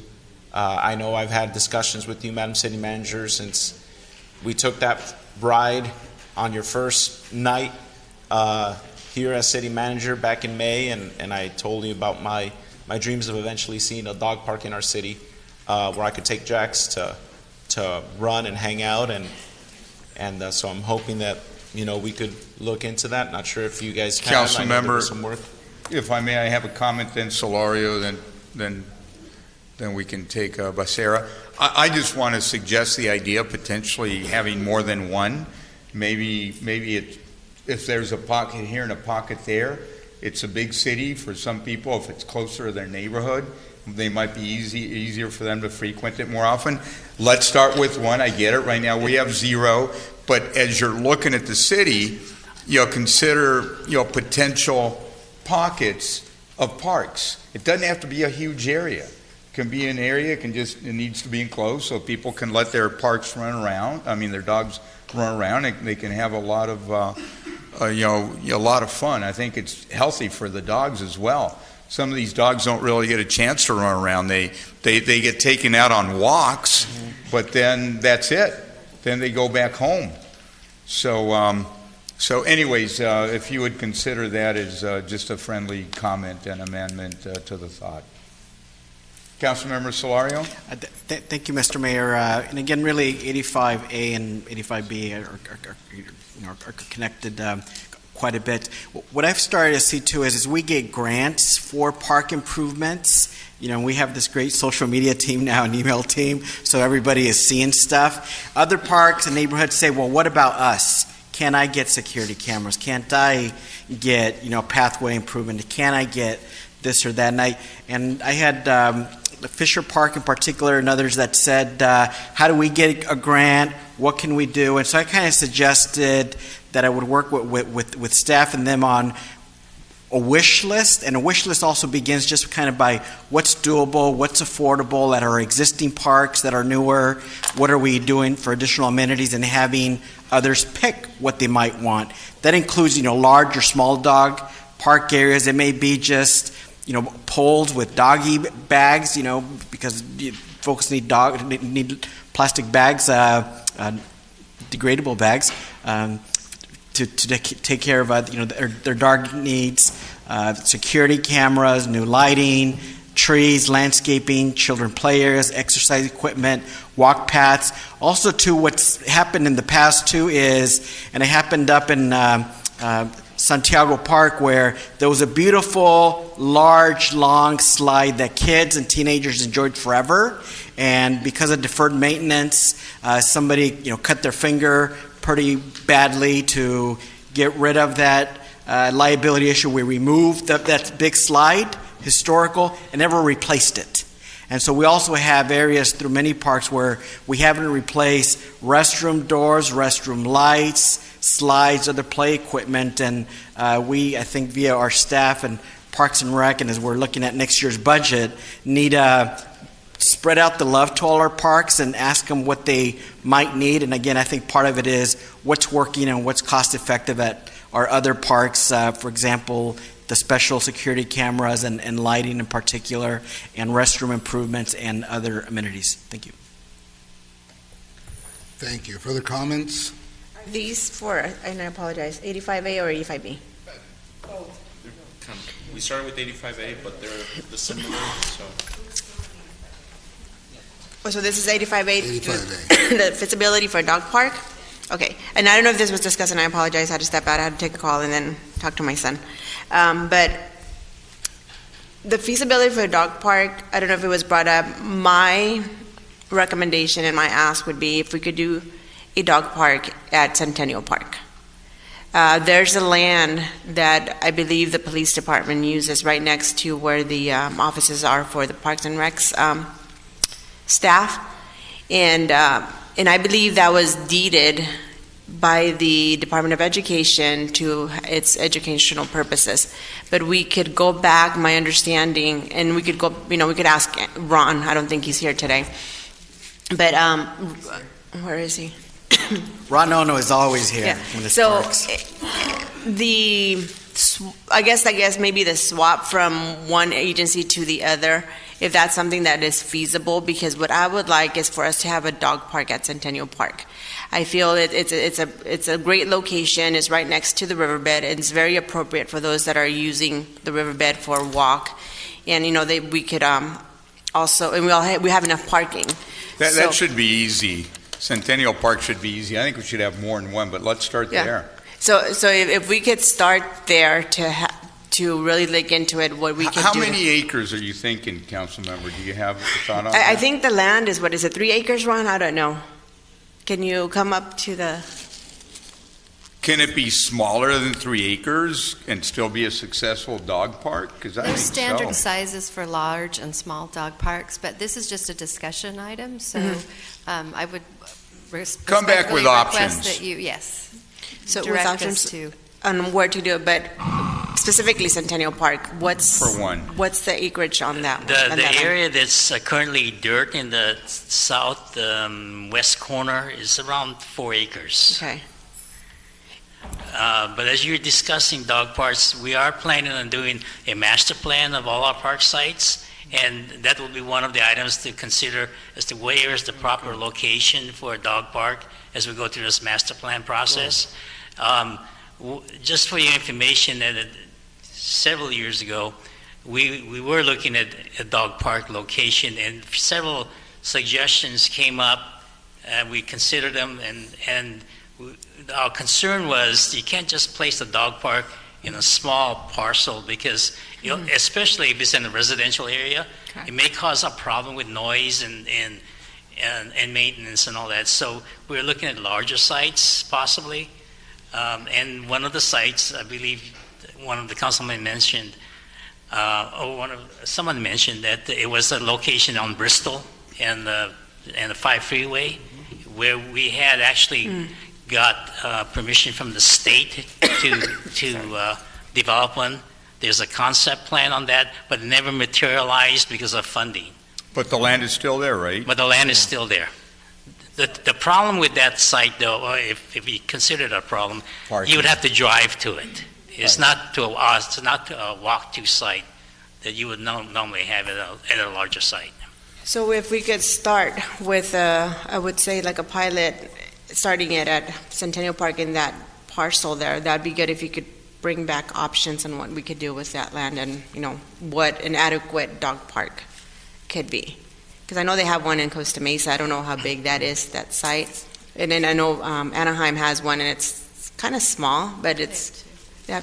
So I would want something like for big dogs and also for, something adequate. Let me ask a question, then go to Solorio. How long would it take for you to come back with your master plan where you're looking at the city, including Centennial Park? Want to answer that? Our Executive Director, Ms. Redloff. Council members, a parks master plan, which this city has never had, it's a comprehensive study of our entire park system. So in addition to dog parks, people want skate parks, people want tennis courts and ball fields and such. That takes about a year to do that, and it includes the community. And I know you want something quick. Something might, we could do whatever you direct us to do. But it does take a little time to do that. And so Can you do both? Can you come back with a short term and still do the master plan? Because I think we need that master plan. So what I'm hearing is there's a majority already that has an interest in a dog park. What we can do is we can carve that out and let us do a feasibility study for a dog park that would entail identifying all viable locations throughout the city and potential cost estimates, and then bring it back to you. You got it. Could I request, if it's okay with you, that we start at Centennial? That be the first one, and then we could move forward with the others? Yes, we'll include that. Okay, Councilor Solorio? Thank you, Mr. Mayor. Yeah, I think what makes sense is staff to come back with a feasibility on Centennial, the site that has been preferred in the past, because again, we should have multiple and large and small options too. And then there was another interesting area too that the site I saw, and they even gave me a satellite image near the lawn bowling center. There's one area where it's like the roof, but there's grass and dirt, and I think even police dogs used to train up there, and that might be another site as well. And Centennial may make a lot of sense as well. So. Okay. Thank you. Mr. Mayor, real quick. Yes, Councilor Peñalosa. I just wanted to say that I also agree with Councilwoman Iglesias on that location at Centennial Park. I think it'd be, because we also don't want just a little sliver just throughout the park, if maybe away, and I'm sure you guys will, look around Orange County, look at the different sizes of parks dog parks that already exist in Orange County, and see how close we can get to those, because even the ones that already exist in Orange County, they're not that big, and it just gets crowded, with all. So I would like to focus on one central area where we could build a nice size dog park, and I agree with the Centennial Park location towards the back. One more thought, if I may, before we leave the subject. There are other cities, Long Beach, for example, maybe it's a little more analogous to Santa Ana in terms of population and density and other things. I know Gerardo Moed is over there now. Let's go to Gerardo and say, how many dog parks do you have? And what are you doing? And how big are they? And how far apart? And how do they work? Because I definitely want to start at Centennial. I think it's there. It's easy. But let's think about folks that are not going to be able to get to Centennial. There's going to be, and there might be pockets here and there where we can do something. So if we can just, think out of the box a little bit. So with that, go ahead. Just really quick, I just feel that even, because I do frequent the dog parks in Orange County a lot. With your dog, right? With my dog. Just clarification. Obviously. And I do run into a lot of people that live in Santa Ana. I feel like the people that would normally take their dogs to a dog park will make that effort and drive, because already driving to Irvine, to Laguna Canyon, to Costa Mesa. I think they will drive, many of them. So that would be I don't think that's a big concern of mine, is where, how can people get to it. But you have to have parking. Right, yeah. And Centennial Park has a parking lot. So. All right, so enough on that for now. I believe we did not take an action on a previous item, 60C. We had a motion and a second. The motion was to just reaffirm Mayor Pro Tem Villegas for the remaining of the term. Those in favor, please press green. Certainly. Why was this even brought up for discussion? That is a good question. However, I think it was placed on a previous agenda, and then it's still there. We don't have to take any action, I believe, and if it doesn't, if we don't take any action, it could die because we took no action, then the previous vote that we had a year ago or whatever would prevail. So, Madam City Attorney, Is that correct? What I just said? Yes, Mayor, what you just said is correct.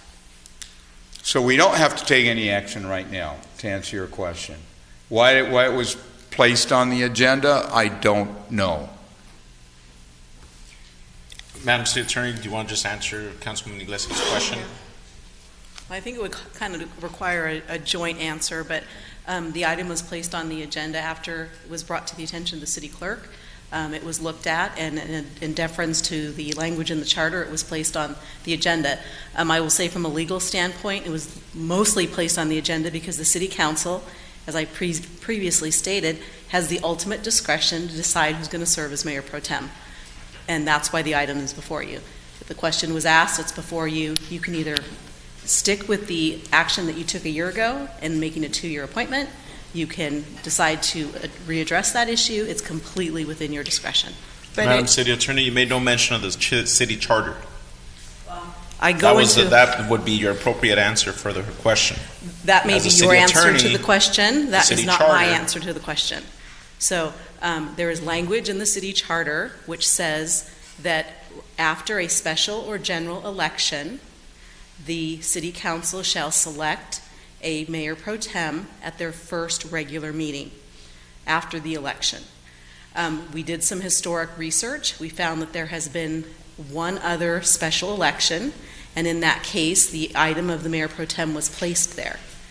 What you have to do is put it all in context. We went back and looked to the late 80s and up to the late 80s, I think early 90s, and the city council has traditionally chosen a mayor pro tem every 2 years when it is organized. Why did they do that? Because there was a subsequent municipal code provision which I did not have an opportunity to discuss with some of you, so that's why I'm clarifying this issue, which states that the city council, after it elects council members, shall then, after it organizes, so it's when it reorganizes, shall select the mayor pro tem. We could spend all night talking about the terms of the charter, we could talk about the municipal code, but ultimately, council members, you get to choose who's going to serve as your mayor pro tem. When you do it and how you do it is completely up to you. So the item was placed on the agenda in a direct answer because of the language in the charter. That's why it is before you. But now it is solely within your discretion to decide what you're going to do with that. Madam City Manager. See, was that simple? Hold on, please continue. I'm sorry. Go ahead. No, I said, see, the last sentence was a simple answer to a simple question, which you should have just said 10 minutes ago and avoided all that dialogue. But thank you, Madam City Attorney. Okay, Mayor Pro Tem. There was also, I was elected unanimously by the council when we had all 7, and there was one member who had to resign, and that was the intent of this council to serve. It's been a tradition that we serve 2 years, always. It's always been that, except for that one occasion. And just because we look at, there's letter of the law, and then there's spirit of the law. Am I correct? Okay, and so this is the spirit of the law. I know we added one member to the council. If you want to hang your head on language, in there it says members, and it says plural, not member, it says members. So members would be 2 or more members joining the council. But the intention of the council when they gave when they elected a mayor pro tem, here you go, and if you look at the report, it states there, it says from 2018 to 2020. And I was just hoping to continue to serve in this capacity because that was the intent of the council.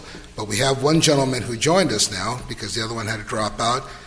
we want to start all over again. But, you know, it is what it is. I'm a big boy. We can take a vote if you want. Those are my comments. But thank you for bringing it up. Okay. Councilmember Iglesias, you have the floor. Yeah, so I'm just, I guess, lost for words because when 2 years ago, last year, God, it just seems 1 year, forever. correct. We elected Councilmember Villegas to serve, but you were saying that because of the charter, now we could bring it up for discussion. So this would be the only time when it comes up for discussion, when someone is... No, and that's the point I'm trying to make. You could bring it up at any time. You don't need to have a general election or a special election to bring up the issue of the selection. It's completely within the discretion of the City Council. You have this charter provision which says when you have these elections, because most cities do that, you should get together and you should organize and decide who's going to serve as your mayor pro tem. But you don't need the charter provision in order to take that action. That's why at the end of the day, in consulting with the clerk, we decided that it would be placed on the agenda for you to look at, but you don't have to put it there and you don't have to take action. And let me just make this comment because I think this is really important for the council to consider. Your charter was adopted in the 1950s. This language is original language that was in that charter when you adopted it. If you literally want us, your appointees, to comply with the literal language of that charter, the next time when you have an election in 2020, the very first meeting after the election, we'll be asking you to select a mayor pro tem. Even if members on this council will be termed out and never returning, we put it on the agenda for you to do that. I think from a common sense standpoint, that is not the spirit of the charter. And I think that's really important. But I want to get back to the original thing. You have the discretion to do it. Okay, Councilmember Peñalosa, please. And I think that's why 6 months ago, I 85 of the item to look at the charter and look at updates, which you guys still haven't. I don't know what's the status on that, why it takes so long to bring it back to us for discussion or potential ad hocs. And it just seems like staff, the leadership, I don't, why has it been 6 months? Every time I see you, I'm working on it, but it's something that has been done multiple times. Please don't interrupt. Has been done multiple times, but we haven't seen it. There's a lot of things in the charter that should be updated, should be looked at, should be taken to the voters of Santa Ana to clean up, to remove that outdated language.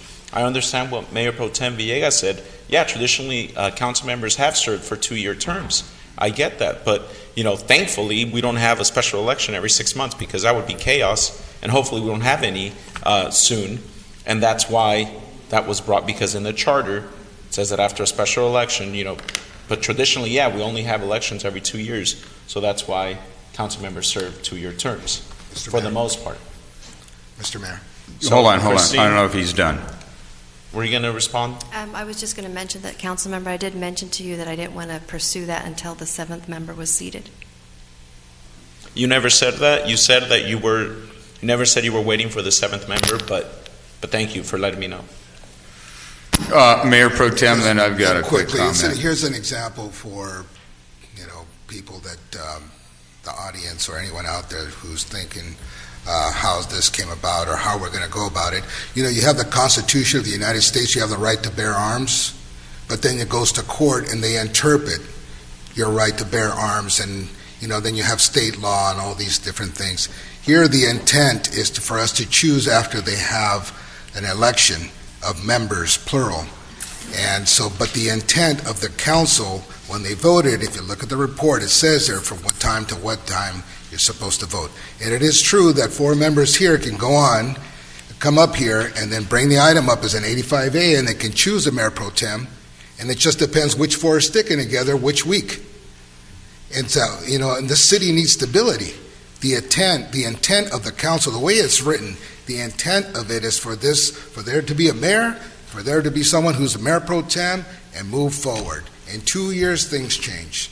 All I'm asking is that we keep the tradition of the council and allow me to continue to serve. If you want to take a vote, we can take a vote. Mr. Mayor? Yes, and then I've got a comment. Go ahead, Councilmember Mine's super Becerra. quick. I just want to respond to Councilmember Pelosi. I 1,000% agree. We need to shake the Etch-a-Sketch and get this charter updated, contemporized, modernized, however you want to phrase it. But I 1,000% agree, and now that the seventh member's here, I'm happy to join you, and let's get it done. That's it. Let me, real quick, let me just say that I believe that portion of the charter, you can call it antiquated, but it isn't. It clearly states that any time we can take this up. And what the city attorney is telling us is you can do it, and you can do it right after an election before people are seated, which I think would be silly, because if you did that, then when you council members got sworn in, they'd say, we want to take a vote now because we just got sworn in. So we just have to use our common sense a little bit here, that's all. And we're fine. We can change it so it says you'll do it after a general election when, council members are seated. But at the end of the day, I don't think you want a charter that says you don't have a choice. I think it's best to let the council, at any moment of time, if whoever the mayor pro tem is not, behaving to the pleasure of the rest of the council should be able to say, I'm going to agendize it and vote on it. Period. I don't think we need a charter update or anything else to be able to do that. We have that power, and we should have that power. Mr. Mayor? Yes, go ahead. That charter, that language with the mayor pro tem wasn't even in my purview, and it still isn't as part of the charter update. There's just so much other stuff that's not what I was referring to. Fair enough. But the city attorney did say the charter, there's a lot of language in there that's still from the 1950s that needs to be looked at. Not the mayor pro tem specifically. Have that ability. Fair enough, no problem. Right. Yeah. Fair enough. So we are where we are right now. We have a motion and a second for Mayor Pro Tem Villegas. I suggest we take a vote. If it fails, then it's over, it's done with, and we move on. And if somebody wants to agendize it again, we could agendize it at every meeting and vote on it over and over and over again. I think that is not a useful use of our time.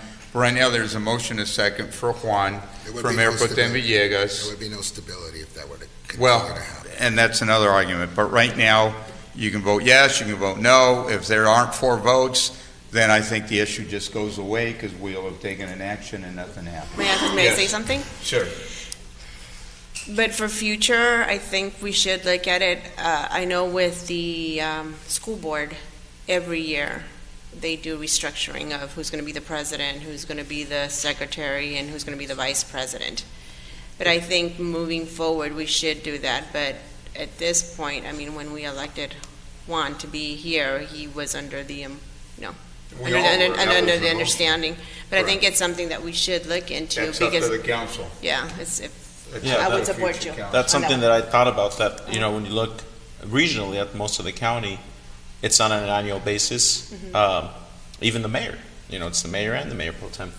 But well, elected mayor is different. It's different. No, I know. All right, just clarifying. All right, you're taking press green. He's taking everything out of context. Yeah. Yes, I agree. But if that's something that you want to look into, I'll be with you. Yeah, we're taking a vote right now just to keep it as is. Keep it as is, basically, and then we move on, and we go on to other issues. He's not there. All right, motion carries. Now let's just move on. Is it the Housing Authority next, Madam Clerk? That's correct. Okay, I would entertain a motion on the Housing Authority. I would excuse Councilor Vince Sarmiento from not attending as part of the motion. Second.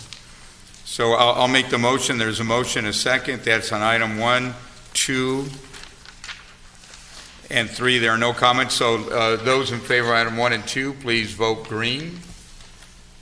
Councilmember Solario is entering the room, so he did attend the Housing Authority, and we will wait for him to vote. Iglesias, I think she voted already. Villegas voted twice. You voted, right? Who?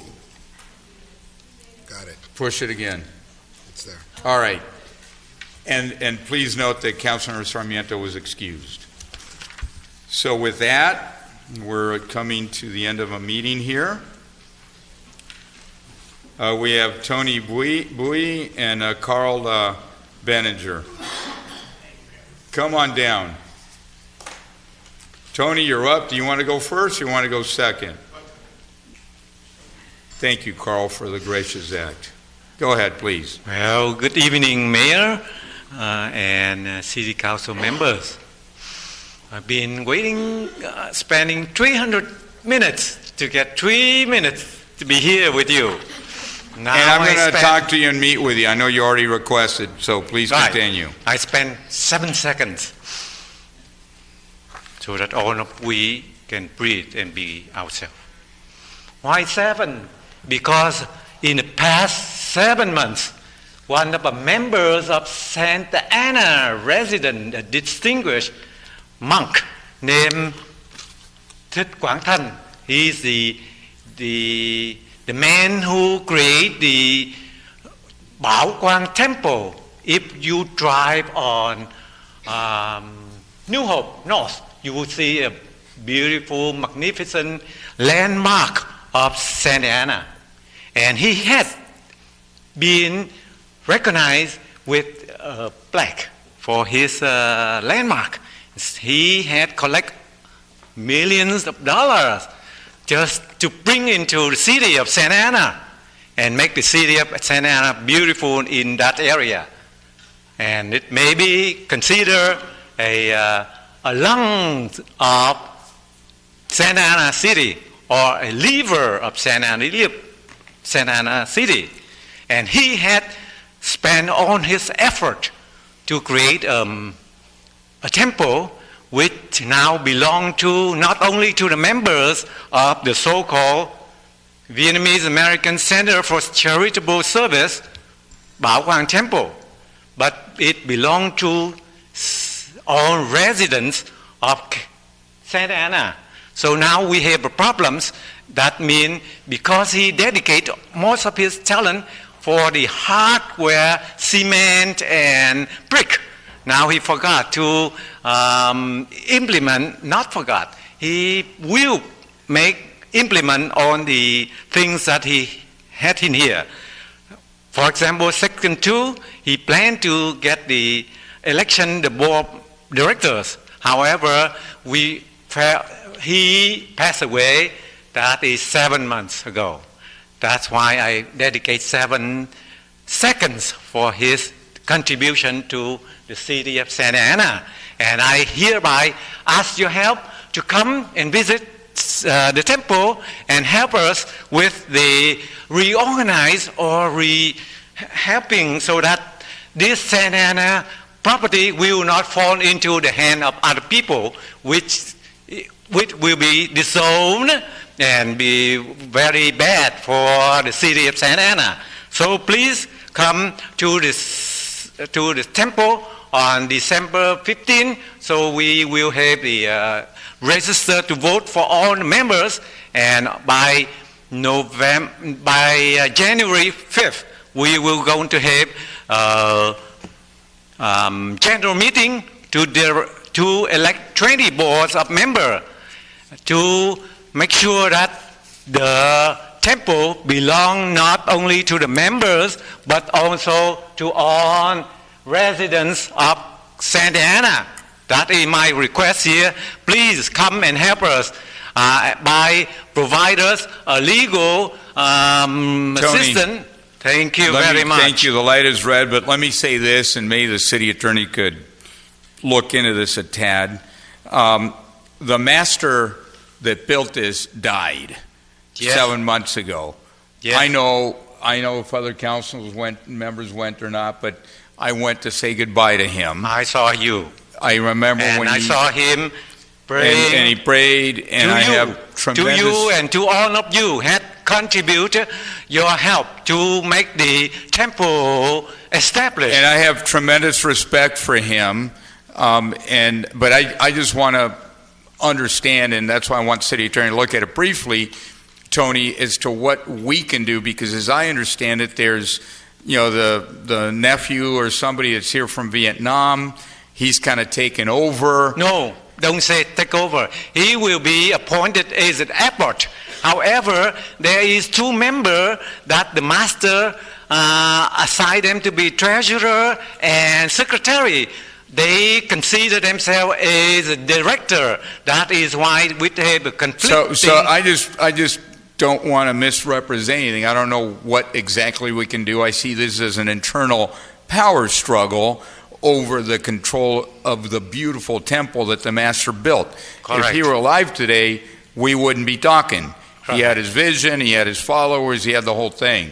Yes. Right now he's left, and it is chaos. Yes, I need your advising or at least suggest some public legal So advisor. maybe briefly before the 15th, if staff could look at it briefly, maybe we can give you advice, maybe we can attend things, Right. maybe we can give you our blessings. I just know that I think it's limited as to what we can officially do. Because this is not belong to the members, but belong to Santa Ana's residents and the property of Santa Ana too. And it's a blessing to the entire city that temple is there. Thank you, Tony. Thank you very We'll much. talk more. Carl, come on up, sir. Thank you. Thank you for your concern. Thank you, Tony. It's been a long night. I'll keep this simple. It was announced yesterday that Mr. Pat Murphy will be leaving Mater Dei High School to become the president, head of operations of the Arizona Coyote National Hockey League team in Phoenix. What I would really ask the council to do, and maybe Mayor you'd like to do this, I think we should honor Mr. Murphy. We've already invited him. Oh, you are ahead of me. Yes. Thank you. That was my main point, and thank you very much. He does deserve it. Just walk around the campus and see the many good things he's done for the school, which is a great reflection on Patrick's a wonderful man, and he was there, I think, for 30 years. 30 years. He's going to be sorely missed. I hope it doesn't get too hot for him out there in the desert. Maybe he's going to retire there eventually. I'm not sure what is going on, but yeah, I've already invited him. He's trying to find a time that he can come here to the council so we can properly recognize him, Carl. I appreciate it. I will also tell you that Steve Salat is going to be taking over as president. He also has a lot of Santa Ana roots. Yes. He was a priest here for many years, and I'm sure he's going to be wonderful heading up He's Mater a Dei. graduate of Mater Dei in 1972. Really? Yes. Did you go to Mater Dei? No, I did. Two of my children did. So I do own a brick over there that I paid for in tuition. But no, he's a graduate of 72. Good for you, Carl. It's a wonderful institution, and we thank you for coming down and telling us that. I just want to, in closing, Juan, we definitely support you. You're doing an excellent job. Thank you, sir. Thank you very much. As Mayor Pro Tem or in general? I'm just kidding. Trying to make a joke, but anyway, sometimes people don't laugh. I think we're coming towards the end of the meeting. City clerk says that's correct, so why don't we take a city manager's report? Just 2 quick items, Mayor. On Saturday, December 7th, the Santa Ana Police Department is collaborating with the Loaded Cafe for their annual Pancakes with Santa. This event will take place at the Santa Ana Police Department from 8 a.m. to 10 a.m. And they're going to have a lot of family-friendly events, so we welcome everybody out to that. And then on Saturday, December 14th, we're excited to unveil the new Mariposa Park and the Jerome Park Fitness Zone with 2 ribbon-cutting ceremonies. That's all. Thank you. Why don't we start with Councilmember Solario, please? Thank you, Mr. Mayor. I'm just here very quickly wanting to find the date of a fantastic new event that's coming to Santa Ana. It's called Downtown Santa Ana Tamale Fest 2019. Eddie Quiarez and the Kiwanis and others are putting that together, and that seems like a fabulous idea. Again, that's Thursday, December 19th, 5 p.m. to 10 p.m., and you can look it up on Facebook and get more information. Is there a specific address? It says West 4th Street will be closed for the event. All right, so maybe it's multiple. Yeah. All right, just Big trying to area. let folks Yeah. at home know. Thank you. Keep going, please. That's all. That's I almost it? wanted to wish everybody happy holidays, but I think we, have another meeting between now and then, so I'll say, I'll reserve those comments we'll wait till for then. Merry Christmas for that. Yes, thank you. Councilor David Peñalosa, please. Thank you, Mr. Mayor. Just wanted to hope everyone had a nice holiday with their families, and wanted to, Madam City Manager, tomorrow there's a Thornton Park Neighborhood Association meeting. I already spoke to Nabil, Mr. Nabil about it. I'd like to possibly have some of the water guys there to give an update on that water increase. The water increase, which I voted no on, and the water resurface or pipe construction that's been going on for months in that neighborhood.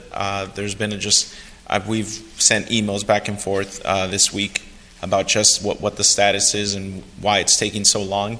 So I looked at the agenda for the Thornton Park Neighborhood Association, and I didn't see any of that as an update scheduled for tomorrow's agenda. So that'd be good to be out there just to give those residents an update. Just wanted to, and that was it actually. And with the water increases, not sure if we had.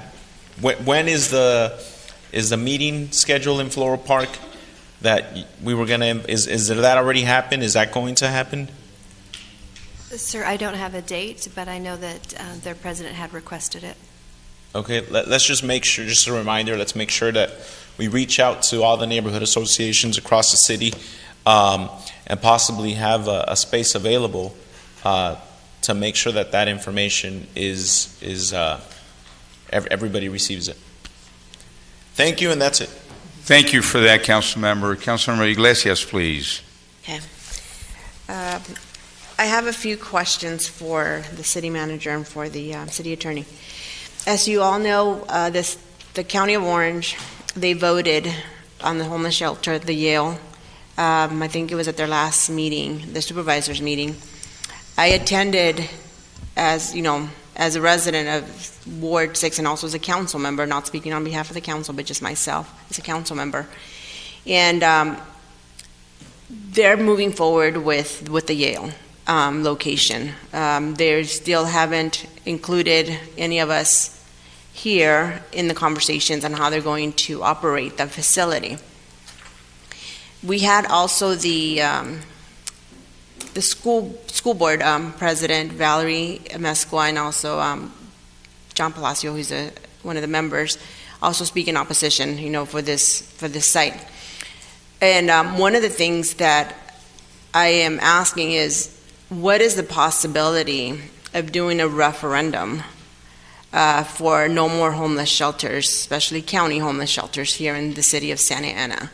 What is the process and what does it take?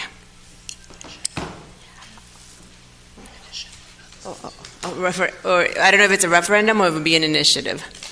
Either or. So what would it be? So I'll speak in layman terms and certainly then turn it over to the city attorney. There would actually have to be an action that you are doing a referendum against, and only certain actions are entitled to go through a referendum process. So I don't believe there have been any actions taken that would be subject to that process. So that would mean putting it on the agenda for us to take an action, or what do you mean? When you talk about a referendum, you can only have a referendum when there's a legislative act, and a legislative act is either taken by resolution, for example, or adoption of an ordinance. And I think what the city manager is saying is the county has not adopted any resolutions or ordinances that are legislative acts that would then give you the ability to do a referendum. So bottom line is, we can't stop the Yale shelter from opening. I can't answer that question. I know the county has backed away from shelters before due to community input, but I can't speak on behalf of the county. Okay, go ahead. I think what she's trying to ask is, what would it take for us, the city council, to send the measure to the voters to say, Santa Ana has done enough, county, we're trying to block this shelter, this Yale site shelter, from opening, not a referendum because it wasn't an action that we did, but just as a ballot initiative. From what I understand, Councilwoman Iglesias? Okay. And what about SB2?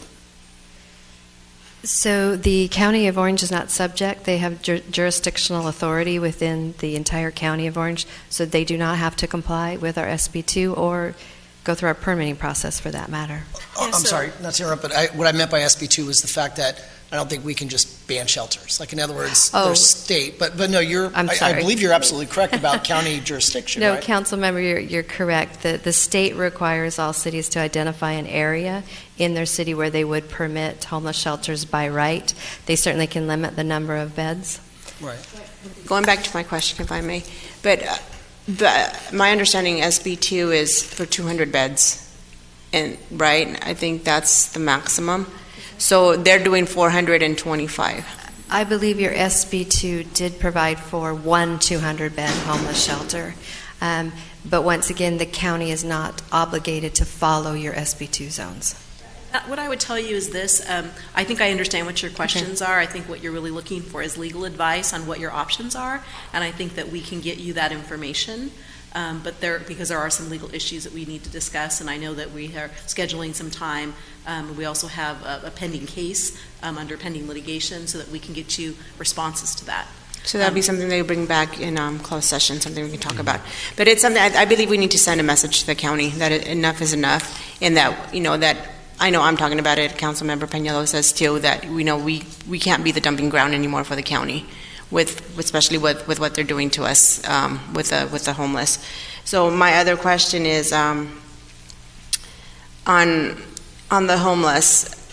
I know we have the link right now, and we're looking, I guess, under, and I don't know if this is something that is confidential, that we have to move from the link location. So have we identified other locations where we're thinking of putting our shelter from the city of Santa Ana? So I would like more information on that. Okay, and you're correct. In our settlement agreement under the litigation with the Catholic workers, we are to provide a 200-bed facility up to scalability to 250, and it has to have a short overlap with the link. So we are in the process of doing an RFP to solicit responses for a private-public partnership, whether it's a purchase of a building, a lease of a building, an operator, tenant improvements included in it, and we'll be prepared to issue that in the near future. And then once that is out, we'll get the responses to it, and then we will present to you where all the locations are that are potential for it. I don't have any locations in mind. Okay, so that'll be it. It's just, I'm hoping that as a council that we step up and we, tell the county no more, because I think they're just been taking us for granted and we just stay quiet, and I think it's time for, we have done it, but I think uniformly we should step up and say no more.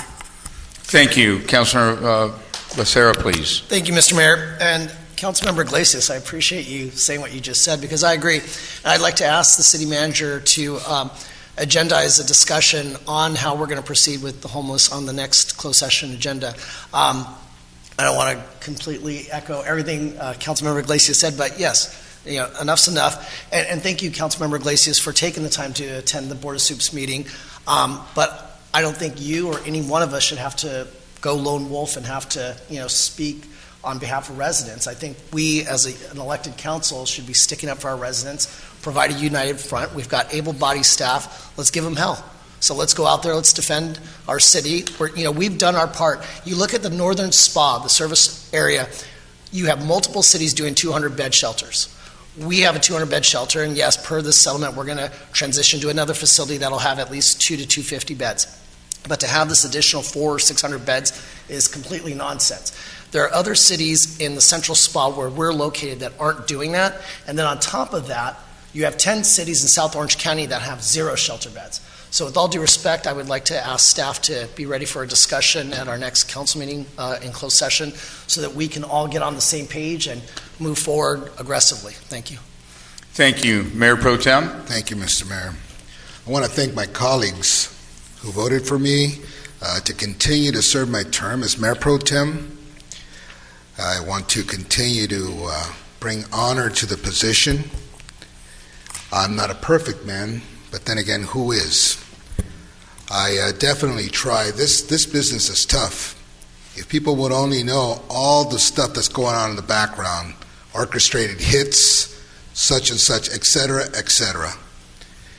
And yet, I try to remain focused on the work. And other than God and my family, which are my main priorities in life, everyone that knows me, that when I work here at the council, which I try to come just about every day, every morning I'm here at City Hall, just about, I look out for my employees and I look out for the residents. The city needs to move forward. I know there's a lot of promises that have been made. Sometimes it's tough, people, the public will say, hey, you said this and you said that, but we're just one person of 7 up here. You need 4 to move forward, and that also needs to be legal, and it needs to be within policy or create a policy or the charter or what have you, and also it needs to be the right thing.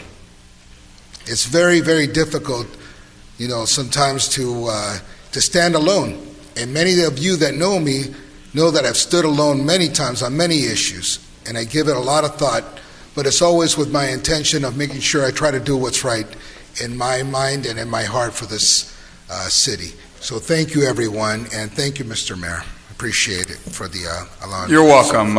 Just to everybody, look, we're all working hard. We all love the city. Let's keep up the good work. I think, we're coming towards the end of the year.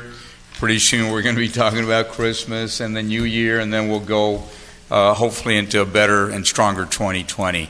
I know the city manager, you take a lot of things that come your way. You still haven't been here that long. How many months has it been now? See, you're 7 months going on 8. So give her a little bit more time. We keep adjusting things. I think we're going to have a great 2020. So with that, let's go home. It's not as late as it's been other nights, but it's not bad. It's not bad.